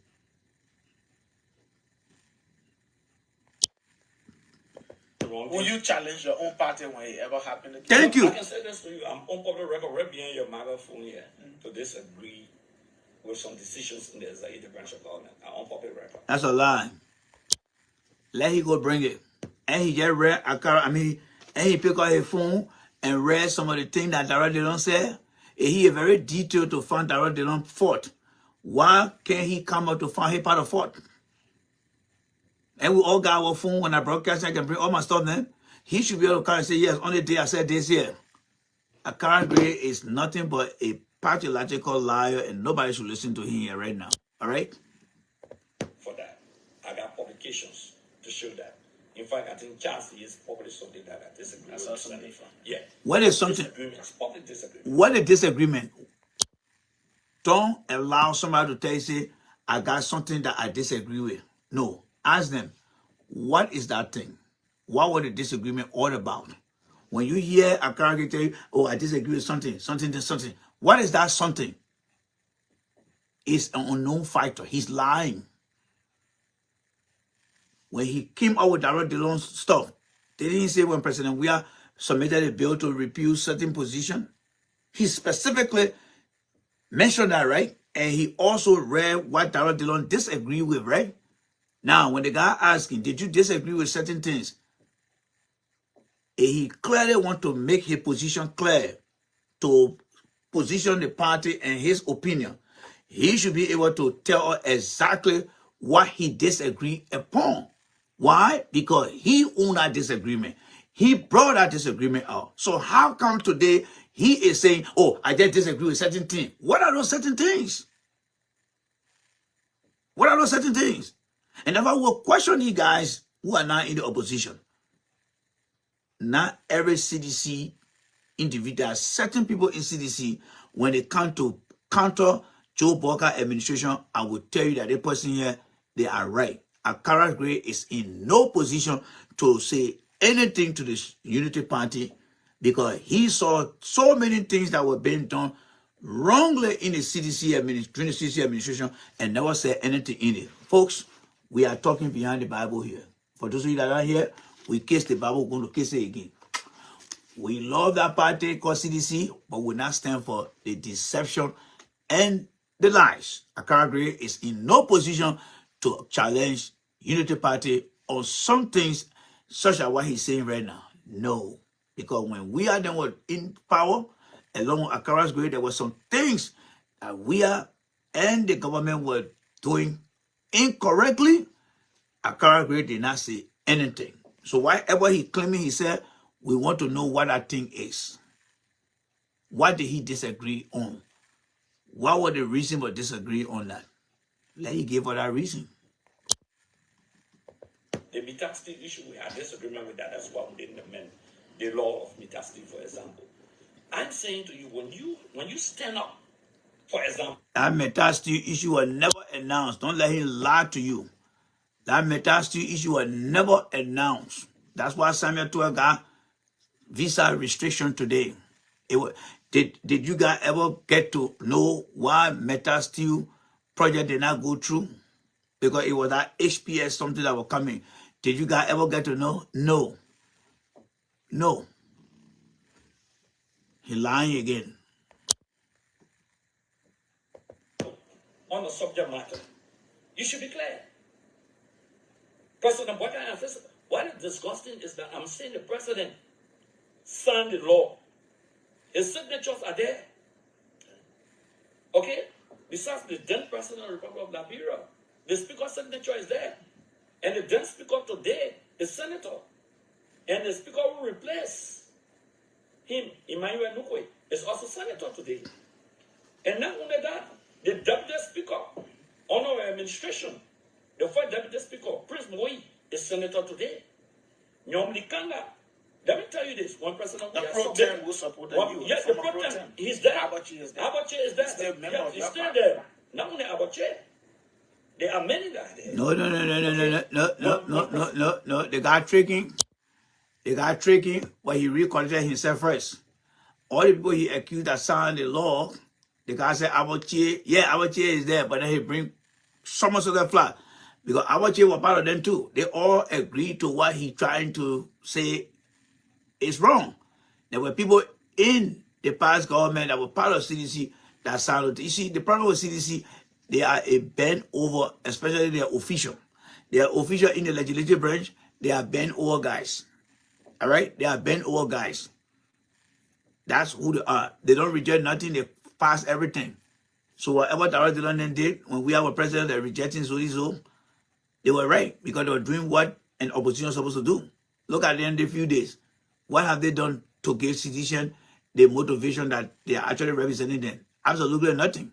You look at the Senate, they just passing people, rubber stamping thing. The $41.3 million the man asked for, they give it to the man. Did you hear any pushback? No. So they just in there for themselves, and that is why we expose them here. So Akara's Gray is in no position to argue about what Unity Party is doing wrong here. So we have submitted in 2018 this to repeal the law. Even if we're going to repeal the law is not retroactive. That means those who were there were still going to complete that tenure that we met there during the time. It doesn't matter. When it repeal, it's repeal. But guess what? The people are there. The law that they passed. And when President Weah submitted the amendment to repeal the bill, guess what? They all said, no, we passed it in the House. Have we passed it by the Senate? Then they will not be debating about NAFA or lottery. We'll not be debating about any position. But the Liberian Senate refused to concord with us. Do you have... No, I just want you to know that the Senate refused to concord with us. Because I was here and I'm still and they here. said it was wrong, and I expect them to deprive all tenure positions today. I was here and I'm still here, Representative Gray. Do you think by then or now that scrapping out tenure positions are the best way to run the government? Let me say this to you, I will not change my voice. I believe certain tenure positions are not necessary. What are those? No, I'm telling you, I believe. I believe that, like lottery, repeal the law. That's what I believe. And some of the tenure positions like NASCO, for example, repeal the law. Okay? But my man, I will not say something in the past that can change. But certain tenure positions are necessary. National Elections Commission. Those are by the Constitution. No. When you say by the Constitution, say those entities can be created. They name certain entities, and you can still create more entities. Okay? Now, so if some of those areas like the GSC, they talk about, for example, look, I'm saying this to you objectively. Some of those tenure positions who all know were created early time to protect their people. Many of them. But I don't believe whether it was to protect their people. But I say many of them were created by the past. And there were conditions set by donors as to how donor funding go to this institution. Exactly. Let me tell you about that fact today. There donor like EPA. The donors will keep funding EPA and helping EPA. So they will say, okay, we want the independence of this body. So yes, you establish it. They still want the independence of NAFA, for example. They still want the independence of the EPA.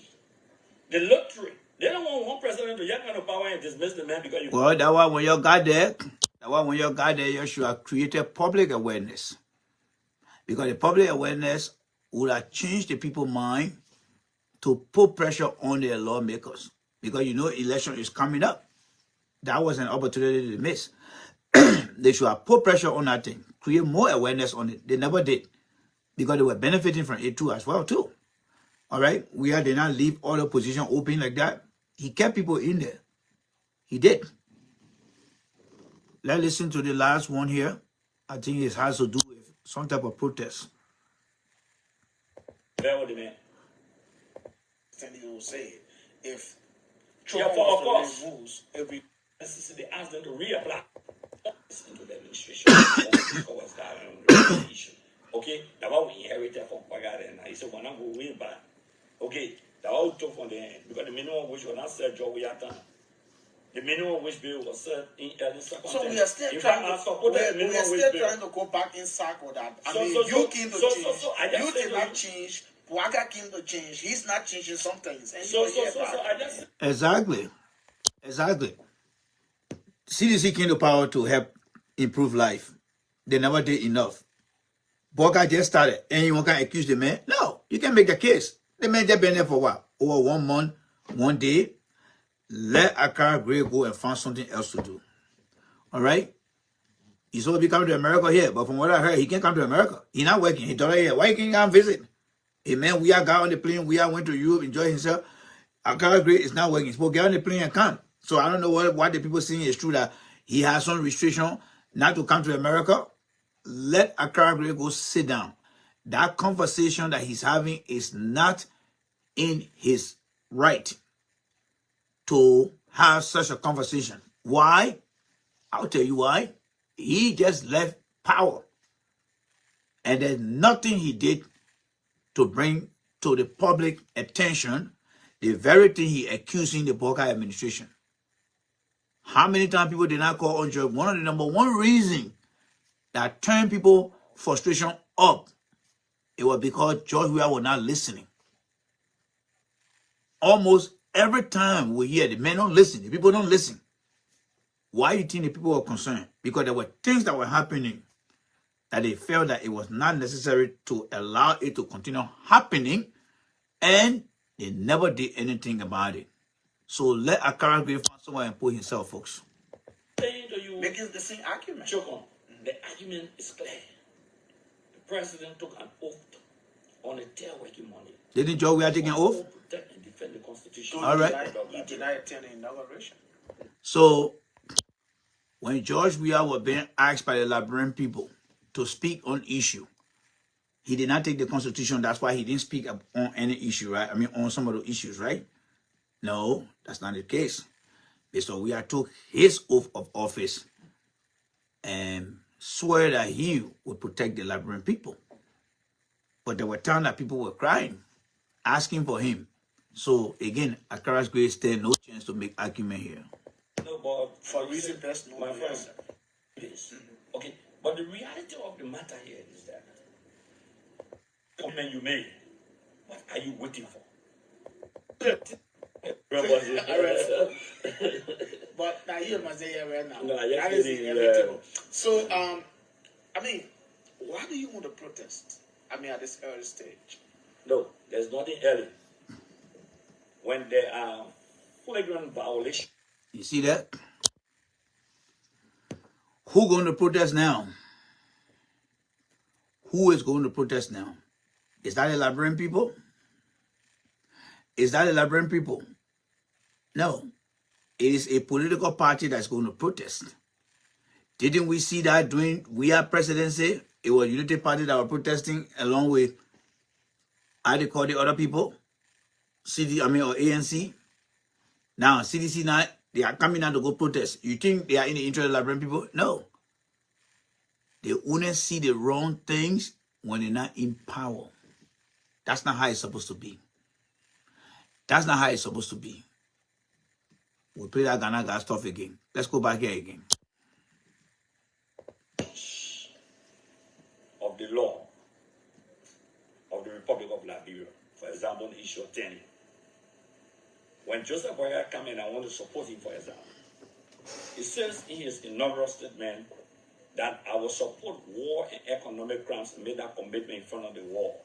And I say, yes, we'll assemble to petition you to do it now. No delay. That bill was before No, you. excuse me. During your days at the When you say that bill, I don't know what you're really talking about because I know there was a petition. That petition was. I'm not a member of the committee on claims. No, but you can still speak about that. You see, you see the fairness to the Liberian people there. CDC campaigned heavily on war and economic crime code. In fact, the economic aspect of that was added by CDC. There were many videos out here where Moriba Moru said we prosecuted Ellen Johnson said administration called corruption. But what did we are say in the end when they generally ask him, oh, we are all family here, we cannot audit people here. We are the economic war crime code. So we have never mentioned that. Just because today now CDC in opposition, then you're coming to Joe Parker. Joseph Parker, don't listen to those guys. Don't listen to them. Let them find something else to talk about. All right?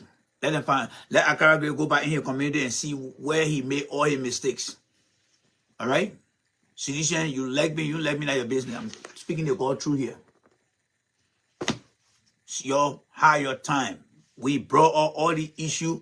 It became nothing but tone deaf of people. They were not listening to her. So what are you going to do with protest? You think the U.S. embassy going to listen to that crap when you just came from in office? The people put your other office because you never met the obligation. Then you want to come say you're going to protest here. Let's try to wrap it up here. Let hear some of the thing here. Let's wrap it up here now. Petition.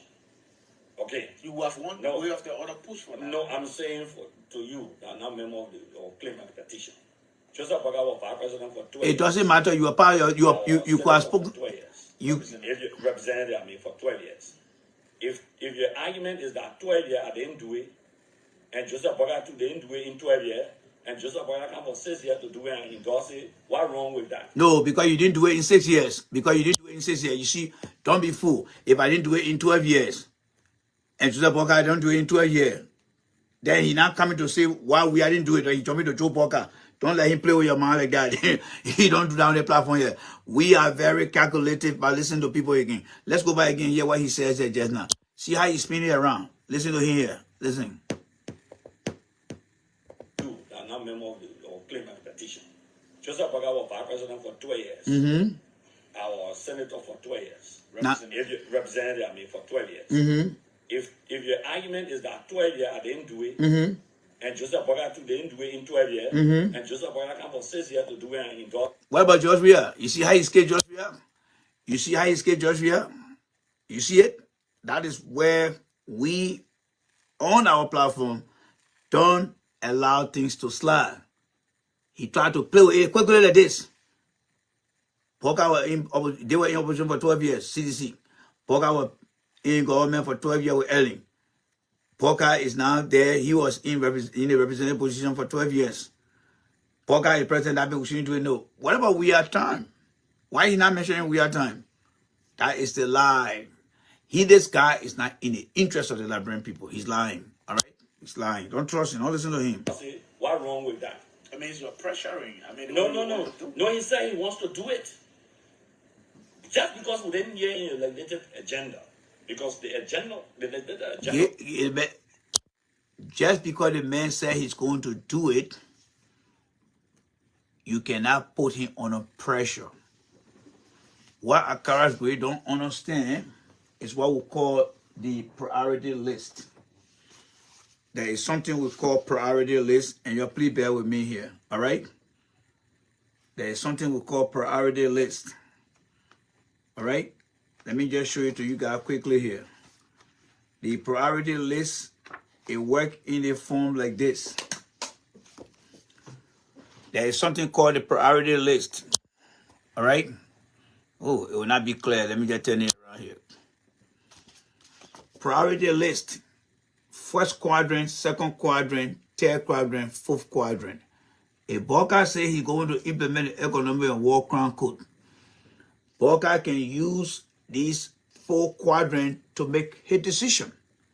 First quadrant is everything must go. Second quadrant means, is it important? Yes. Should it go now? Well, not now. Third quadrant, is it important? Should it go now? Yes. I mean, no. Let's go back. I'm missing it here. Hear me? Everything is on the priority list. They must go. 2, is it important? Yes. Can I do it? No, you don't have the time. Dedicate it to somebody. Third quadrant. Is it necessary? Yes. Is it supposed to go now? Well, let's find time to do it. And then the fourth quadrant will tell you, say, is it important? No. It's not important? No. So Boca need to tell them, yes, we will implement it, but let Boca look at the priority chart. First priority, first chart mean, yeah, it is, we're supposed to do it now, like now. Second quadrant, yes, it's important, but let's dedicate to somebody else. Third quadrant is important, but we're not ready to do it yet. Fourth quadrant is not important yet. So let Boca, they can go protest. Boca can tell them, say, you know what? I got 6 years to do it. Should I do it in my first 3 years? No. Should I do it in my last 2 years? That will be my 5th year. Well, maybe I'll think about it. But what about in the 6th year? Well, I'll do it. That is the priority list. So let Accra Greater not waste their time out there. They wouldn't do anything because they're not in power. All right? And not every citizen should support that idea. Of the country must be set by the president. And he said, because President Johnson tried in and said the old man swinging top of walk around putting falling under mockery.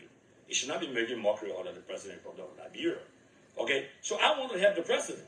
We want to have the president. Yeah, but you and I want to have Joe. We are fast-tracked. The president submitting. Oh yeah, I mean, look at somebody who wants to have somebody. Look at the kind of embarrassment here. You didn't help George Weah to bring George Weah attention to the people cry. Then at Boca, you say you want to go ahead. That is political mockery. Political mockery. He's making complete mockery out of the politics. All right? People complain around about George Weah, not listening to them. Then you want to come here and say, oh, I'm trying to help Boca. No, Boca don't need your help. You need to find something to do, Mr. Gray. Citizen, you should be carried away by these guys' lies. They were there for 6 years. What did they do for some of you guys? How can you hide disenchanted sedition? When last did you see Accra Great really advocating for disenchanted sedition? When they were crying out there in the wilderness. You think they put a foot up for Joe Boca? You think they are from different planet? No. They were the same people who defeated Joe Boca and put George Weah in office. But because they did not listen to these people, that's why they put came back and defeated them. So let him go find someone and put himself. For the establishment of work, when do you expect that to happen? No. April 6th will make those demands. But you could share with the public. What do you want for the establishment? Well, one day now, if it's submitted now, it will be good. Because he committed himself. Sit down there. Supporting President Boyka in his commitment. Sit down there. Do you think those conditions for which they were not... Sit down there. This is where I will enjoy. This is where I want to enjoy Boca them. This is why I want to enjoy them. Let their protest come. Accept their petition. Let Boca not bring no police on the men. Let them bring their petition. You take that petition, put it in the Holy Bible. That day, the Mojah carry the Holy Bible. Say, you know what? We already took a pledge on the Bible. You'll get a petition. You take the petition, put it in the Bible, and put it down. All you do, you take your full chart, plan, do, act, and check. Put it in the third quadrant. Let it be there for some time, until 6 years. You're not supposed to do it in the first 3 years. You're not supposed to do it in the the middle term of the 2 years. That will be 5. When you get into the 6th year, I want to say, okay, German election coming here. Oh, it's time for a team, but they walk around go there. They cannot do nothing. Yes, they shouldn't do nothing. I don't care about them who won't get mad with me or not. These guys fool George Weah, they lie to George Weah. They not come to use the Liberian people here again.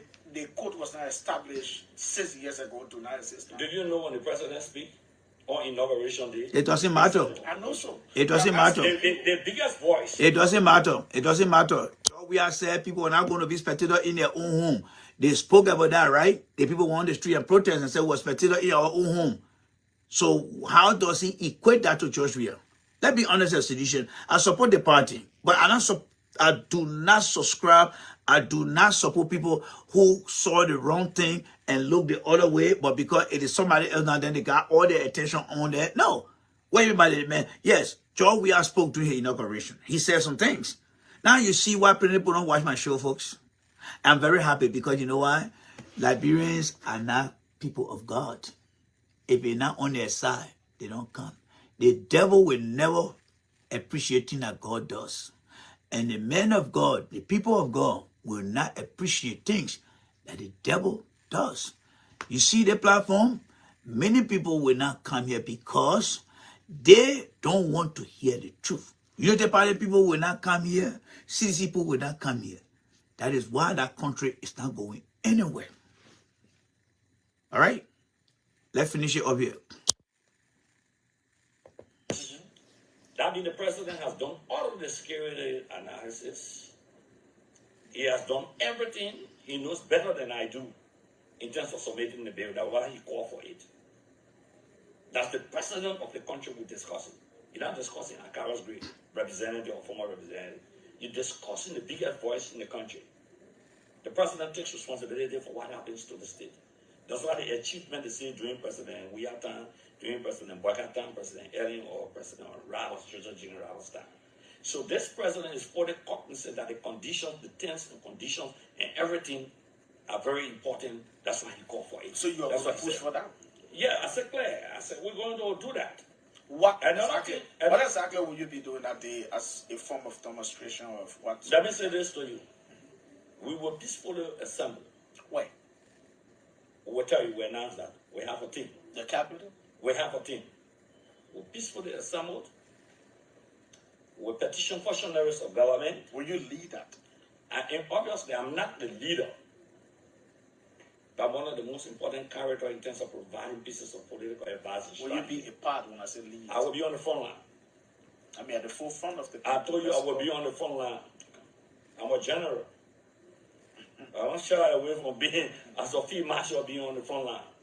Okay, I'm a general. There's a general you're talking to. A general, not necessarily just because of maybe being Secretary General of CDC, but even in the legislature. The colleagues call me general. Even in the opposition, they call me general. That's just nickname. Yeah, that's a general. It's a title. No, it's a title. It's not a military title. What about that title? That title. It means I go and achieve. Somebody told me because you were filibuster on the floor. No, so but if that's why I give me the title, then it's good. But I go and achieve. But the fact of the matter here is that a lot of issues with flagging. We don't only flagging constitutional or legislative abuse. Let's just use some of money. Yeah, use some of money. The president lied to the country, for example. Over 30,000-40,000. No, excuse me. Yeah, Jeremiah lied first and foremost that he was going to meet his Ghanaian counterpart. When you say you're going to meet your counterpart as a president, when President Weah, former President Weah, announced that, they disagreed. But the central bank verified that. Don't any investigation. Why call investigation? But I said only 20 million he met. That set amount of money was there as of the day. Just verify that. Who supported President Boycott? So what happened to the 19.5 million? Come on. So the president lied and you start. 30,000-40,000. No, excuse me. No, it's a title. It's not a military title. What about that title? That title. It means I go and achieve. Somebody told me because you were filibuster on the floor. No, but if that's why I give me the title, then it's good. But I go and achieve. But the fact of the matter here is that a lot of issues with flagging. We don't only flagging constitutional or legislative abuse. Let's hear some of those. I mean, you've talked about the war crimes court. Yeah, we're not only flagging. We're flagging so many things. The issue like accountability, I spoke to you about. The source of funding. This is the beginning. Okay, the issue of flying a private jet, using taxpayer money because they risk a voucher. I have copies of the voucher that we released subsequently. You do? Yeah, I have copy of the voucher. The president, the Ministry of Finance. Yeah, for the Ministry of Finance. I have durable voucher copy. Besides that, use some of money. Yeah, use some of money. The president lied to the country, for example. Over 30,000-40,000. No, excuse me. Yeah, Jeremiah Kun took like I think 35,000 plus at a point in time on one of the trips. Okay, what's about the president? The president took nothing less than 100,000 United States. To go Ghana and come back? Yeah, to go Ghana and come back. Really? Are you sure? Yeah, I'm telling you what I know. He took his family along with him. Will you make that public? Just hold on. We're in battle. We're also protesting. We're not protesting because... No, when you're providing public information, I mean, a whole lot of... No, but what I'm saying, I'm not ready to give you my documents. Okay? I'm just studying some of the things we will be parading. Okay? The president lied first and foremost that he was going to meet his Ghanaian counterpart. When you say you're going to meet your counterpart as a president, it's the president of the next country. The vice president is not your counterpart. No, he's not. Jeremiah Kun counterpart. I mean, Vice President Kun. That's his counterpart. So the president lie and use taxpayer money. He has to report. In the first State of the Nation address, the president also lied and understated that nothing less than 40 million United States dollars put together, combined money, that were in the consolidated account. When President Weah, former President Weah, announced that, they disagreed. But the central bank verified that when they were called to a public hearing. Amara Conan, who was the chairman on the Public Accounts Committee, also verified that, who supported President Boycott. So what happened to the 19.5 million United States dollars, Liberian United States dollars combined to make it United States dollars, 19.5 million United States dollars? Is it lost from the account? Boycott has to tell us. Because Apparently, he said, if those are no, he respected, said you he don't did not. invest No, he in has to tell, because as far as concerned, the money is missing. Really? Yeah, the money is missing. Have you done any investigation? What kind of investigation? Boycott said that only 20 million he met. But I mean, no, but wait down. the other investigation, no, the president, no, that you were able to but pull a voucher but from the the investigation, finance no, the ministry. investigation. It means you should be having control over some of No, this but information. I don't need any investigation. The central bank governor on public record as of the date how much was there. It said 19 million companies. The central bank governor said it was not less than 40 million. Amara Conan, Senator Conan, who is an ardent supporter of Boycott, also verified that said amount of money was there as of the date. President Boycott and contradicted him. The best evidence that the central bank, that the best evidence. Then why should you still be saying something? No, but because he understated. And he has not accepted. He said no to the nation. That's the president. The president said to the nation that 19.5 million was in there. And to establish that 19.5 million was there, putting on that 20 plus million dollars, making it over $40 million. Okay? He needs to account. It's not a debate. When they talk about 16 billion gone missing in the country, well, all the other reports, the United States government helped Liberia and they provided an audit. The GSC did an audit. At the end of the day, what was missing, they argue. It's a mood. So there's a missing 19.5 million. Not mood to pay. Nobody want to pay it. Because I mean, you're sounding like because they did with the no. I'm just no. And I'm not saying that. I'm telling you this one, that money missing, and you expect me that 19.5 million that you know it can do for the health sector of our country. You know what it can do for or the educational sector of our country, and you telling me that we should leave it? We flagged other issues. There's so many issues that I can catalog here. But April 6th, I will tell you, somebody asked me today to say, why you chose April 6th? So you started there? Yeah, I said I have a few reasons. April 6th was a bloody revolution in this country. The people fought war in this country to be this to you. We coordinated the nation already. As I speak to you. How far you've gone? We coordinated. Just be over. Hold on. How far have you gone? Can you just? You've been around Maserati. Can you just hold on? You saw me 3 days ago, right? Right, 3 days. No, but I've been hearing you on other radio stations. Excuse me. Say you coordinated. I said we. I said I. I said we coordinated. But you're one of the lead person. No, I said we. I agree with we, but you're one of the lead person. Let me speak. We coordinated the nation. We're gone in the sub-region.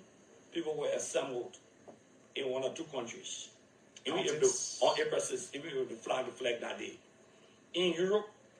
Oh, you're talking about regionally and I'm talking continental. like Europe, I say internationally and domestically we coordinated. In Europe, people were assembled, whether it's in Germany or in Belgium or in Holland. In France. In France, they will fly the flag on that day. In the United States of America, I can tell you there will be 10. Whether that 3,000. That's a blatant lie. April 6th is just few months. 1 month, few days away for April 6th. All right, because March is coming up. Everything Mr. Gray has mentioned, as far as Mr. Walker making that clarification about money getting missing, Mr. Gray is right on that. And I think Mr. Walker and his team not only that issue of verification that the public should demand. I also believe that as far as the election campaign team money goes, we demand that inauguration team need to be audited, because it happens during the Obama administration, it happened during the George Bush administration, at the George W. Bush, and it also happened during the Donald Trump era. So the inauguration team were giving over a little bit over 500,000. Up to now, Mr. Booker has not done anything, and I believe some people in his government will be sanctioned for that.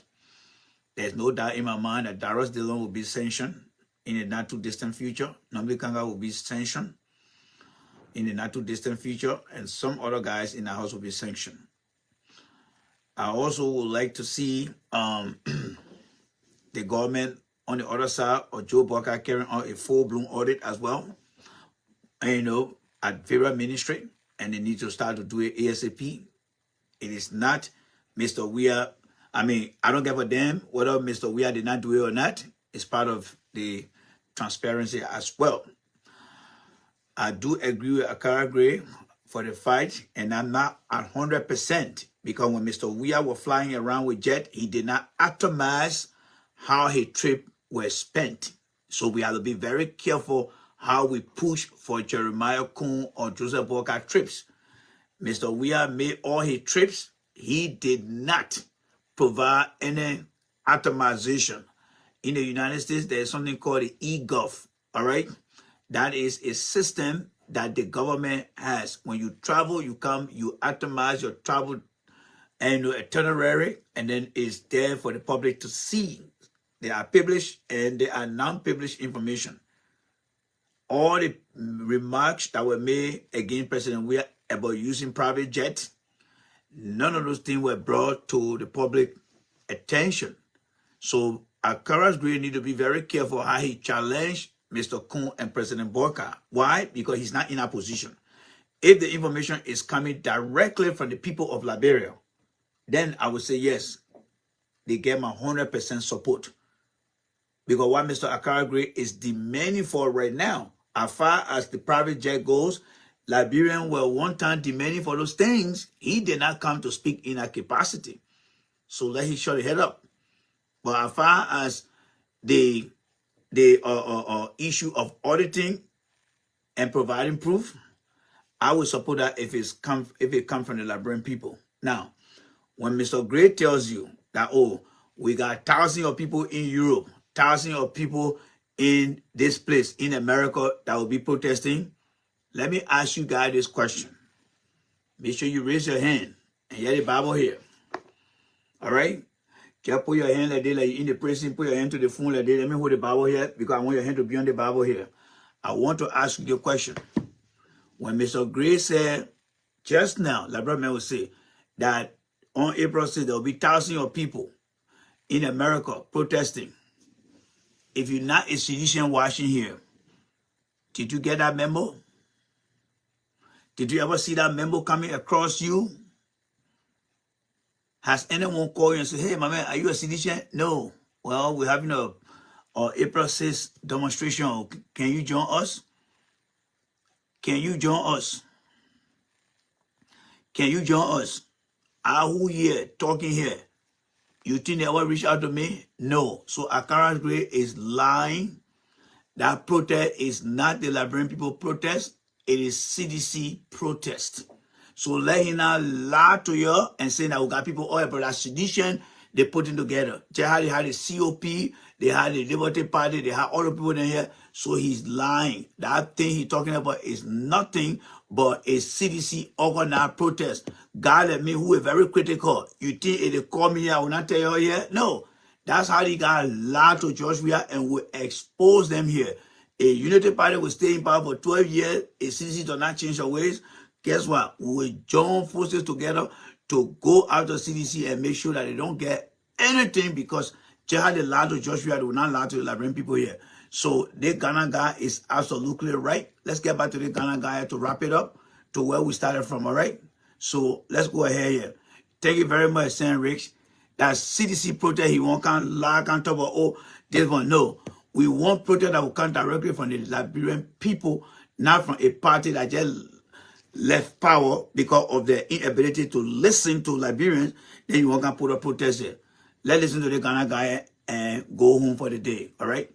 Let's listen to this Ghana guy here and listen to him very good here. All right? Let's listen to this Ghana guy here. I support the party, but I don't support nonsense. Tell you guys right now. Support that party, but I don't support your nonsense. They made lie to that man for 12 years and they did nothing. So let's listen to the guy here. Let us listen to the Ghana guy right now, and then after that we'll call it a day. Okay? Listen to the Ghana guy right here. Listen to this guy right here. Yeah, go our man right here. No democratic country in Africa can progress under political leadership or under political framework. Politics is not good for the progress of any country in Africa. Why am I saying this? I'm saying this because you and I have evidence. Since some of us were born, it has forever been like a clockwork with similar story. It has always been every 4 years with same story. The number one justification or reason why politics is not good for any nation in Africa is because it is a struggle for power to personal interest instead of public interest. There you go. The number two problem is that once the people comes to power, because the time frame for office is only a short 4 years, their next agenda is to secure the next election instead of securing the future of the nation. Now this is the deadly part. Let me use NDC and NPP as clarification. Our parliament is divided into two political parties. As MPP is now the ruling party, it have to work collectively with NDC to develop the nation. And do you know why it will be difficult and almost impossible?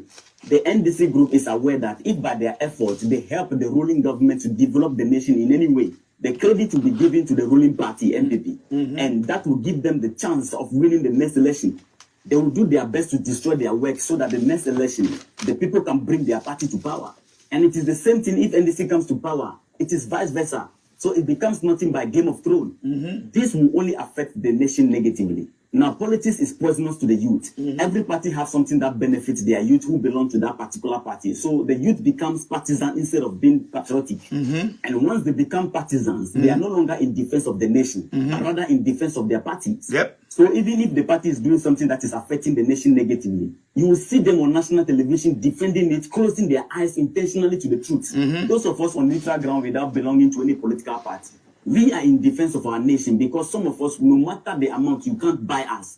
I can use my platform to advocate for NDC because we have no choice than to make a choice. If they come to power and misbehave on this same platform, I'll blast them because our nation comes first before any political party. So in every 4 years, like a clockwork, we try to change the situation by voting. But the truth is that we are not changing the situation. We are only changing leaders with same mentality in different versions. What the youth need to understand is that the difference between all political parties is this. They are same soup with different meats. And the sad part is that this system leaves us with no choice than to vote old men whose brains are already tired. Old men whose body need to stay at home with their family and rest. We need young men with critical mentality, young men who have the country at heart, and not these old gurus. They are too old to get the job done. The next election is almost here, and we have no choice than to make choice. I can vote NDC, you can vote CPP, somebody can vote MPP, but I tell you, none of them is an option. All right. So, what page or how many page did you take away from that guy? Everything that Akaragwe is saying over there is because CDC is not in power, so he's trying to manipulate the frustrated sedition to come and protest. That's not what we want. All right? That's not what we want. We want a true protest that surpasses the boundary line of every sedition and come to people that are not in everything that CDC says. So, sedition, you get ready. I know the number will start going down on the page here, but I'm not going to support any protest that come from those losers that frustrated George Weah over there. I'm not going to support them here. All right? You know why I'm not going to support them? Because I have the Bible on my side. I know the truth, and I will speak the truth. Akaragwe just like and talk about, oh, got people all around in America here. How many of them I reach out to some of us here who are non-sedition? It will not slide here. Guys, hey, thank you guys so much. I would like to say a big thank you. It's Friday today. Saturday morning, early morning here. We had a blast here. I want to say thank you so much. We're going to be back here tomorrow morning again because it's Saturday. We'll be back here maybe like 8:30 to 9 again. And we're going to open all our cylinder again. We're going to be looking at Joe Boca tenure position. We're going to look at what are some of the critical things that you need to prepare yourself for when Mr. Booker talk about, performing contracts. There are so many undertones to performing contracts. Does Mr. Booker understand all the details? We will be presenting those things to you. Why it is true that we appreciate Joseph Booker of appointing young people in government, we are going to place emphasis on the young people, their strength, their weakness, opportunity for improvement, and the threat they pose to the position, most especially to the tenure contracts assignment. How much do they understand? What is Joseph Booker's national agenda? What is his vision, his mission? What are the strategic areas within the arrest that he has put forward? We're going to look on his webpage and we're going to see whether he has his strategic area as to what he wants to accomplish, whether it's already on there. If the government to succeed, we need to challenge them professionally, intellectually, and we need to engage them through the guiding principles of the 8 pillars of good governance. Liberia is not a better country. I'm asking young people to leave. At the same time, I'm challenging them to keep young people in the country to stay. But let's see who will win this battle, because we are providing facts. We are letting them know this platform is not here to please anybody. If Stanton is a criminal, I will tell you that Stanton is a criminal. A job we are underperformed in certain areas, I will tell you that job we are underperformed in certain areas. He did not do well. If Booker is a sick man and don't want to admit that he's sick, I will tell you that he's a sick man. He has functional disability and also functional decline. I will let you guys know. This platform belongs to no political party. That includes the CDC, the Unity Party, the ANC. It's not even for the Liberian people. You know who it's for? The people who believe in the truth. So you can be from any country. If you believe in the truth, this platform for you. That's why I don't go to Liberian church. Because they don't teach the people the truth. The church that I grew up in, growing up in Liberia, those who taught her the truth, may God bless their soul. They left and left the teaching with us. Today, pastor, whether they're in America, abroad, in Liberia, they are not teaching the Liberian people the truth. People are into politics, but they go to church. Whatever the Bible teaches them, they see the wrong in their party. They tell God, say, God, you on your own, God. And my party here, you on your own. I'm not going to change. That's just say the truth. No. This way, you cannot have 2 masters. You become a double-minded person. And that's what happened to many Liberians that support the different political parties. So join me later on today. We'll be reiterating Mo Ali. Mo Ali said he came to power. He is happy to be managing director of LWSC because he wants to add experience to his degree. How can you go to a place to be the head and you say you want to add experience? Never heard of something like that. Or coach. Oh, I'm going to coach a team, but I'm going to learn from the players. Really? Well, you get ready for more draw bucket. See you guys later on today. Bye.